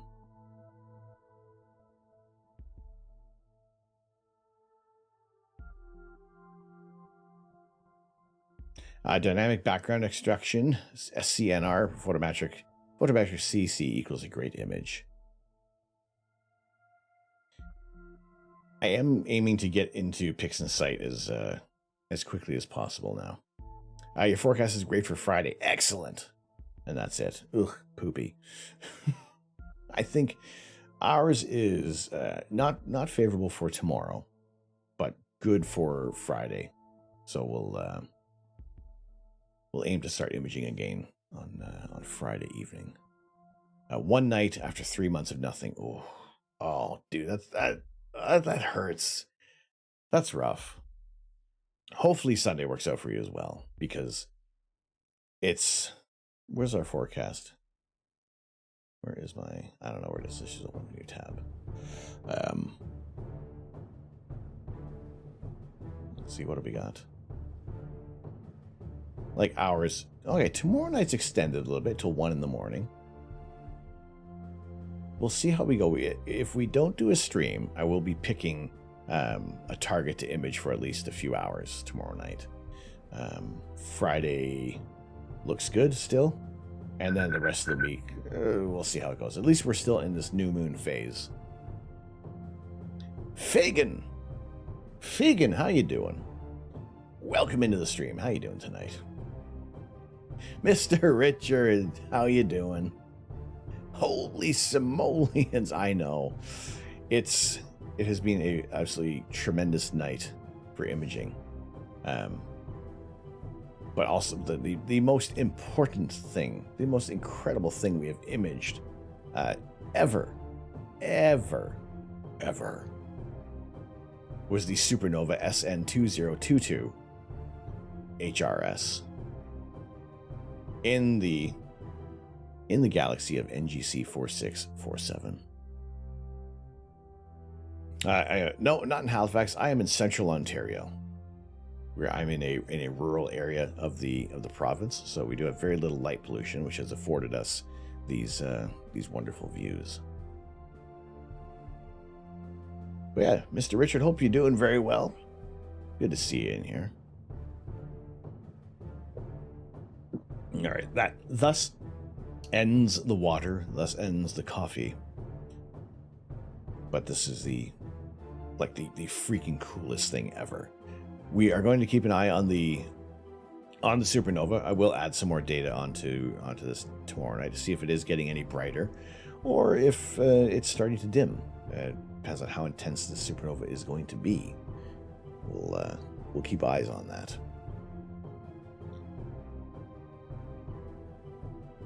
Doing all right at work. Night shift. Wonderful to see you in here. Good to have you in with us tonight. The sun is starting to rise. We're approaching nautical dark. Now we could probably still squeeze some more time out of our target, but I think because we are using a broadband filter, the Optolong L Pro, it's going to start to get a little tricky. But I'm very impressed with how this target has turned out. I don't know if I have it. I don't know if we have this as a previous image before. I'm pretty sure we do. But when did we take an image of this this nebula? This was back in my parents' place. And our like one and only glimpse of the helix. Definitely want to be able to try to image more of the helix this season.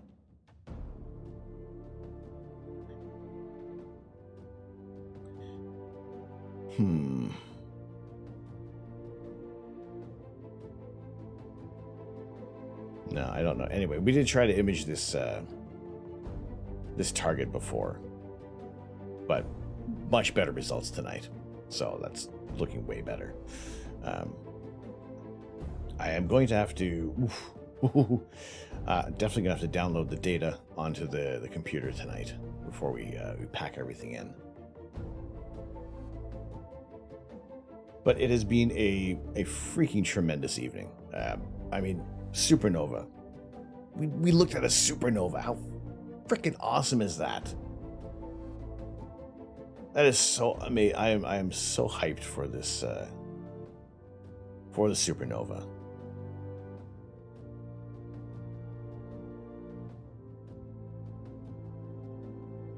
But very happy to check that out. Who do we have on? My goodness, 4:30 in the morning. You are most welcome. Thank you for joining us. Thank you for being in here with us tonight. Like I said, as always, we are happy to share the night sky as often as we can. If we're not sharing the night sky, we're doing some image processing. If we're, you know what, there's all sorts of things that we got going on.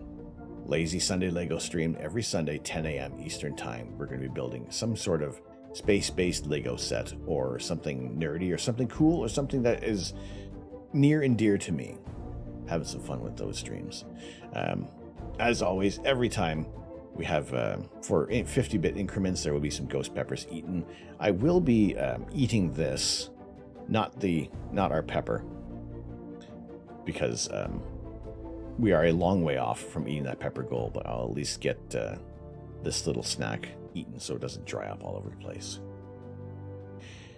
So I would like to see, who do we have tonight? Let's see. Right now, for those who are subscribed to the channel, there is your raid message. For those who are not subscribed to the channel, you have Carl Sagan and our wonderful pale blue dot to guide the way to our next raid. But I also want to thank those who have joined in to the stream, those who spent the time. And also a big thanks to our raiding parties tonight. There is a wonderful amount of people tonight. We have Soy Atoll, as well as Disc 105, Disaster EXE. Sunray K and Spirit Music for the amazing raids of bringing to the communities. I hope those who are new to the channel, I hope you enjoyed it. Those who are long-standing members of the observatory, I appreciate you to absolutely no end. So hopefully you've had a good night. Sonar Beats, glad you've joined in. And like I said, always happy to talk about astrophotography. We have a Discord. I know everybody in their Nana has a Discord, but evergreen content, and just continuing the conversation offline. Twitter is where most of the time I'm going to be posting I'm going to be posting the updates of when we're going to be going live. But let's see who we have available, or who haven't we re-rated in a while, or haven't we rated before. My goodness.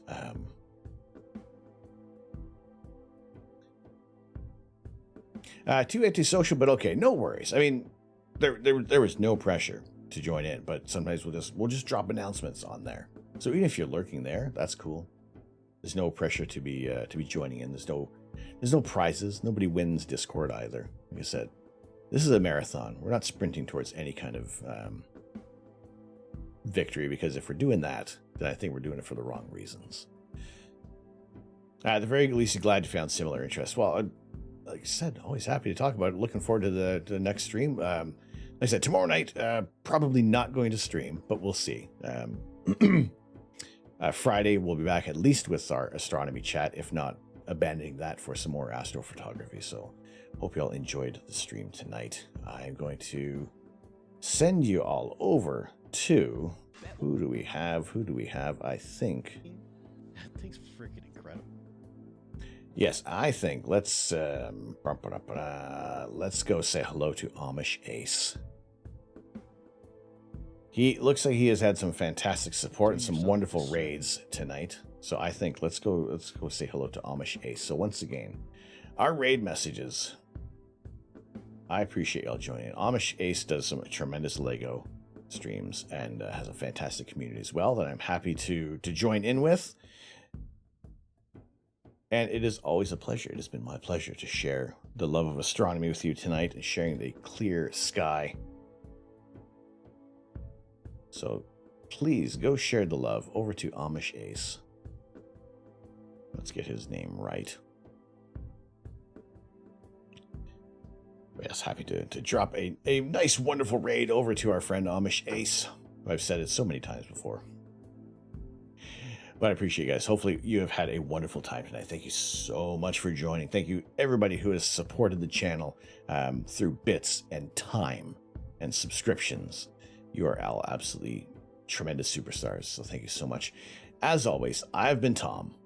I am the Astro Canuck. I'm not here to change the world. I'm here to share the universe. Have a very good morning, a very good evening, a very good afternoon, wherever you are. We will see you real freaking soon. Take care.